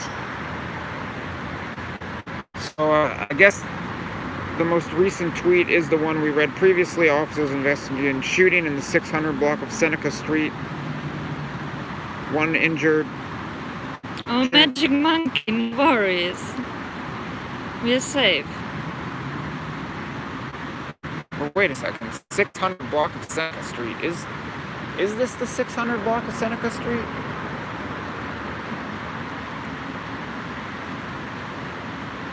Shall we ask Guy? Well, we could Google the address of, I don't know if the Crown Plaza fronts on Seneca. Yeah? What should we go? 600? Yeah, so I mean, if it was, we're at 6th and Seneca. I don't know. So 6th is the 600 block. But was it at the intersection? Or someone's saying it. Seneca Street. So this is this. 600 is this. Alright, so let's just walk up this block a little bit. Maybe the shooting didn't take place in the intersection or around the intersection, but rather somewhere up this block. Yeah, is this from sprinklers or something else?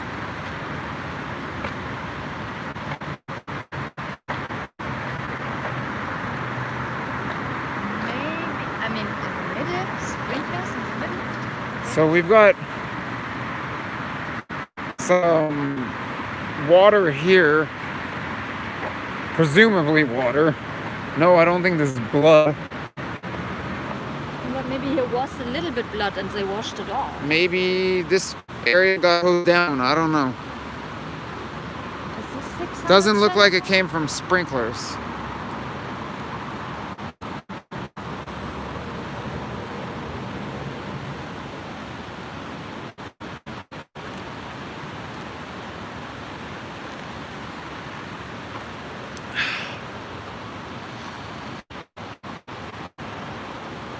Yeah, maybe I could use some sleep and wine. I don't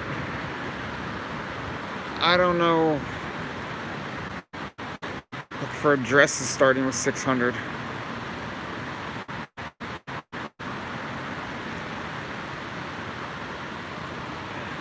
We're trying to. Did you see an address on that building?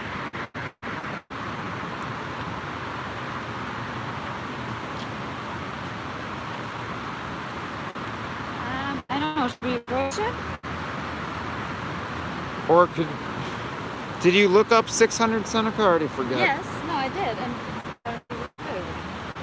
All right, so we looked up 600 Seneca, and it's this building right here. So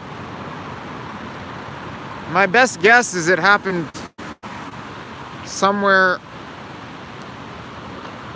along this block. Okay, yeah. So Annabelle. No, I mean, if I got a Camelback full of wine, then I'll be drunk and dehydrated.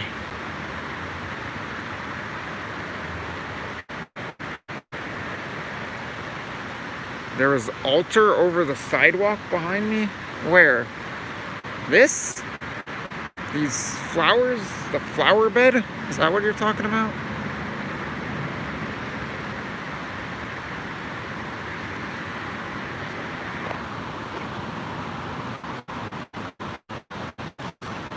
I do need to stay hydrated. It's also a matter of what? It's just a long stream now. Talking about hydration and wine and whatever. So this has got to be the 600 block of Seneca. There's a park. Oh yeah, that's a good point. There's a park here, so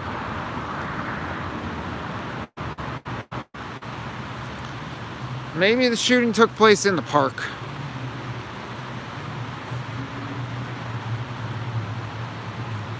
And for the commenter saying if there's blood, they would clean it up before leaving the scene. That's what the local newsman over there at the corner of 6th and Seneca said the police did.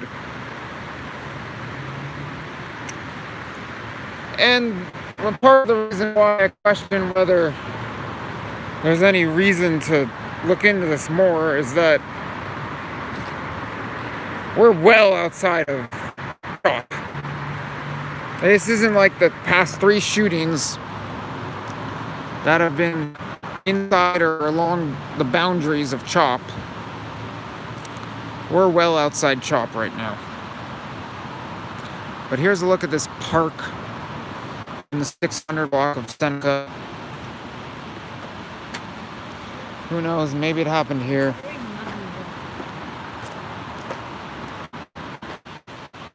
Oh, Will, so you're working nearby now? Yeah, I mean, we could use your guidance.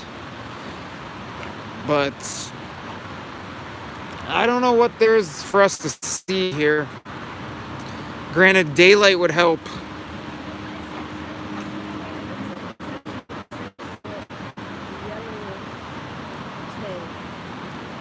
To the left of the spot.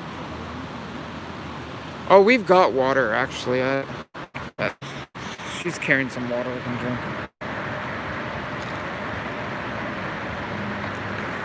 Is there anything at this park or on the street here that you guys want me to take a look at?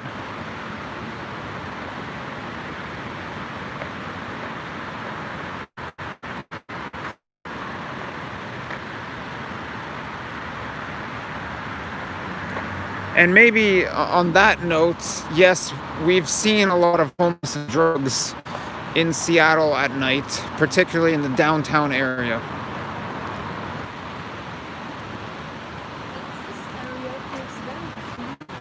Say it louder. This area feels very clean, so different from the other parts of Seattle. Yeah, actually, as Will's saying, be careful in dark areas, sketchy. I guess you know this area way better than we do, but it feels less sketchy here than downtown at night. But there may have been shooting right around here not moments ago, but too long ago.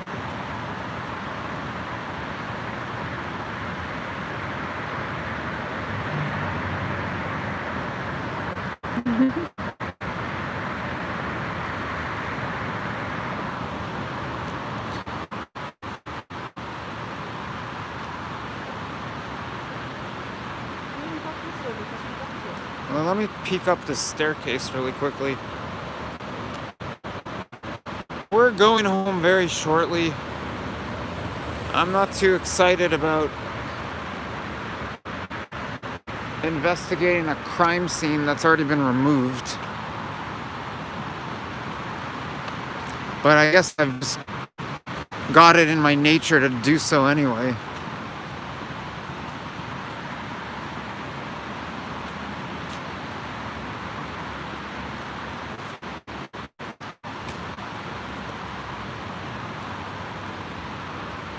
Interesting formation here. It looks like this is water. Is that a pond?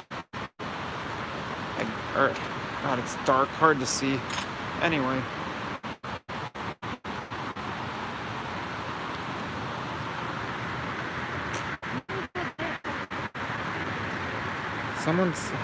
I think based on the comments and based on what we found, the 600 block is right up here.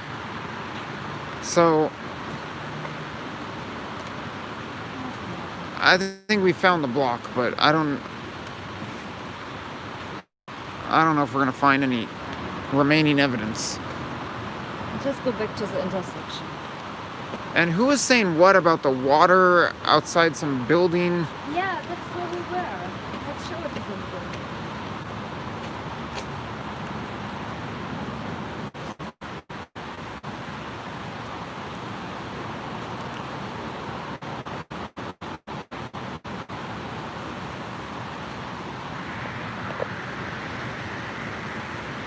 As this bus stop is reopened apparently.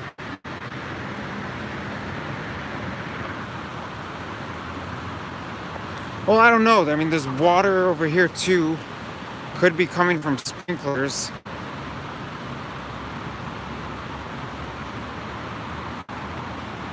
Alright, so Susan's saying right before I said this is the building.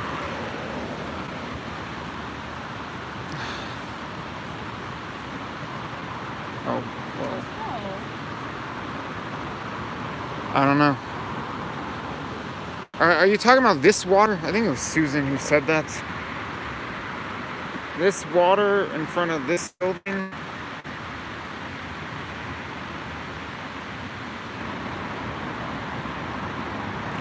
See the wet spot? Yes. Here, yeah. This is a. All right. So.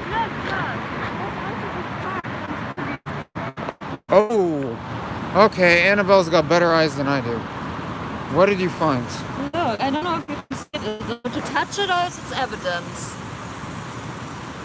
Yeah, well, now it's not evidence. Wait. Oh. I want to film that, and it's so dark. It's hard for me to film it. I don't know why. Is it allowed to push it away? All right. You've got a good eye. So it says. What does this say? Seattle Police. South.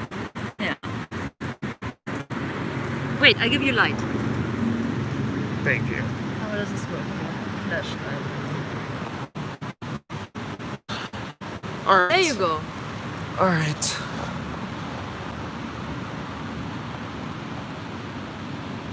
I think it's a South Precinct, so it says Seattle Police. And next Oh, is door there an incident number on there? Is it allowed to touch And a it? feather? Well, I mean, what's stopping me? No, not the feather, this thing. Yeah, I what's... just take it like this. All right. You put it down like that? Oh, well, there's nothing filled out on I here. don't want to destroy fingerprints. It's just, oh, shit. it's just a business card. Although there's an incident number lying on there. What is on the back?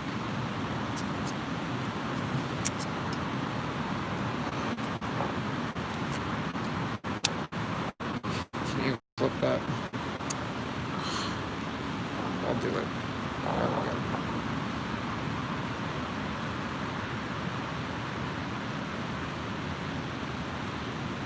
Yeah, it isn't evidence. It's just a business card.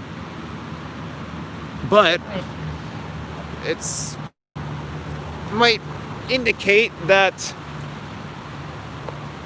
they were indeed investigating the shooting right around here.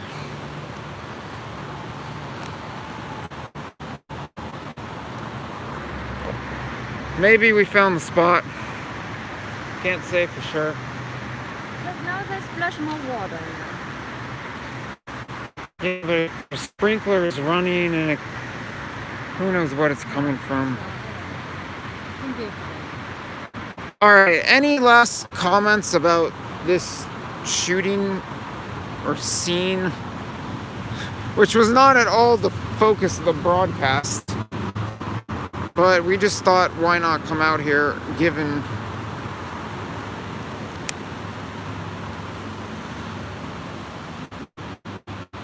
Yeah, we're heading back very shortly. I'm just gonna wrap up the stream before we head back.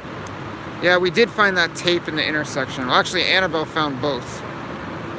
Annabelle found the SPD business card and the tape in the intersection right over there. The water is really running from the water, from the street.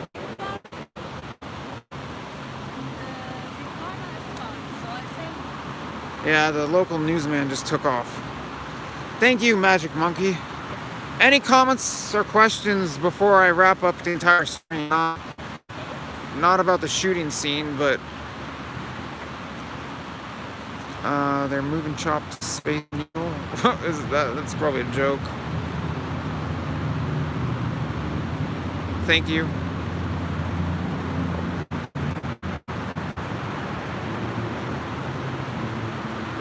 Yes, I did drive to Seattle. And I expect to stream tomorrow. Oh, Converge is streaming from Chop right now? Is Converge Media streaming from Chop right now? I wanted to meet those guys. If someone wants to do me a favor, if Converge... Okay, you're saying yes they are. If someone's gonna switch on over to the Converge Media stream, I don't know if they follow comments or not, but this is not a joke from Chop to Space Needle. Alright, whatever. I'd love to meet the Converge Media guy, particularly Omari. That's his name, right? Omari, yeah, Bobby, so and Eric. If someone could... Omari, Bobby, and Eric. There we go.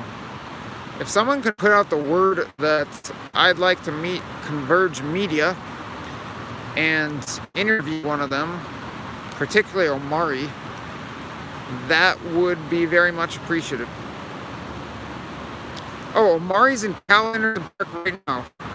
Oh, are we gonna walk back to Cal Anderson now? No, I think I'm gonna call it a night and hopefully catch him some other time. Because we're already more than 5 hours into this broadcast and I've got other work that's gotta be handled and I've gotta sleep. But yeah, if someone could put out the word that I'd like to meet Omari and interview him, that would be fantastic. What do I think about Trump immigration policy? Now's not the time for that. Joey, have you watched my speech at the Atascadero Tea Party from back in March? I talked at length about Trump and immigration. That's on my channel back in March, right around the primary election coverage, California primary election coverage.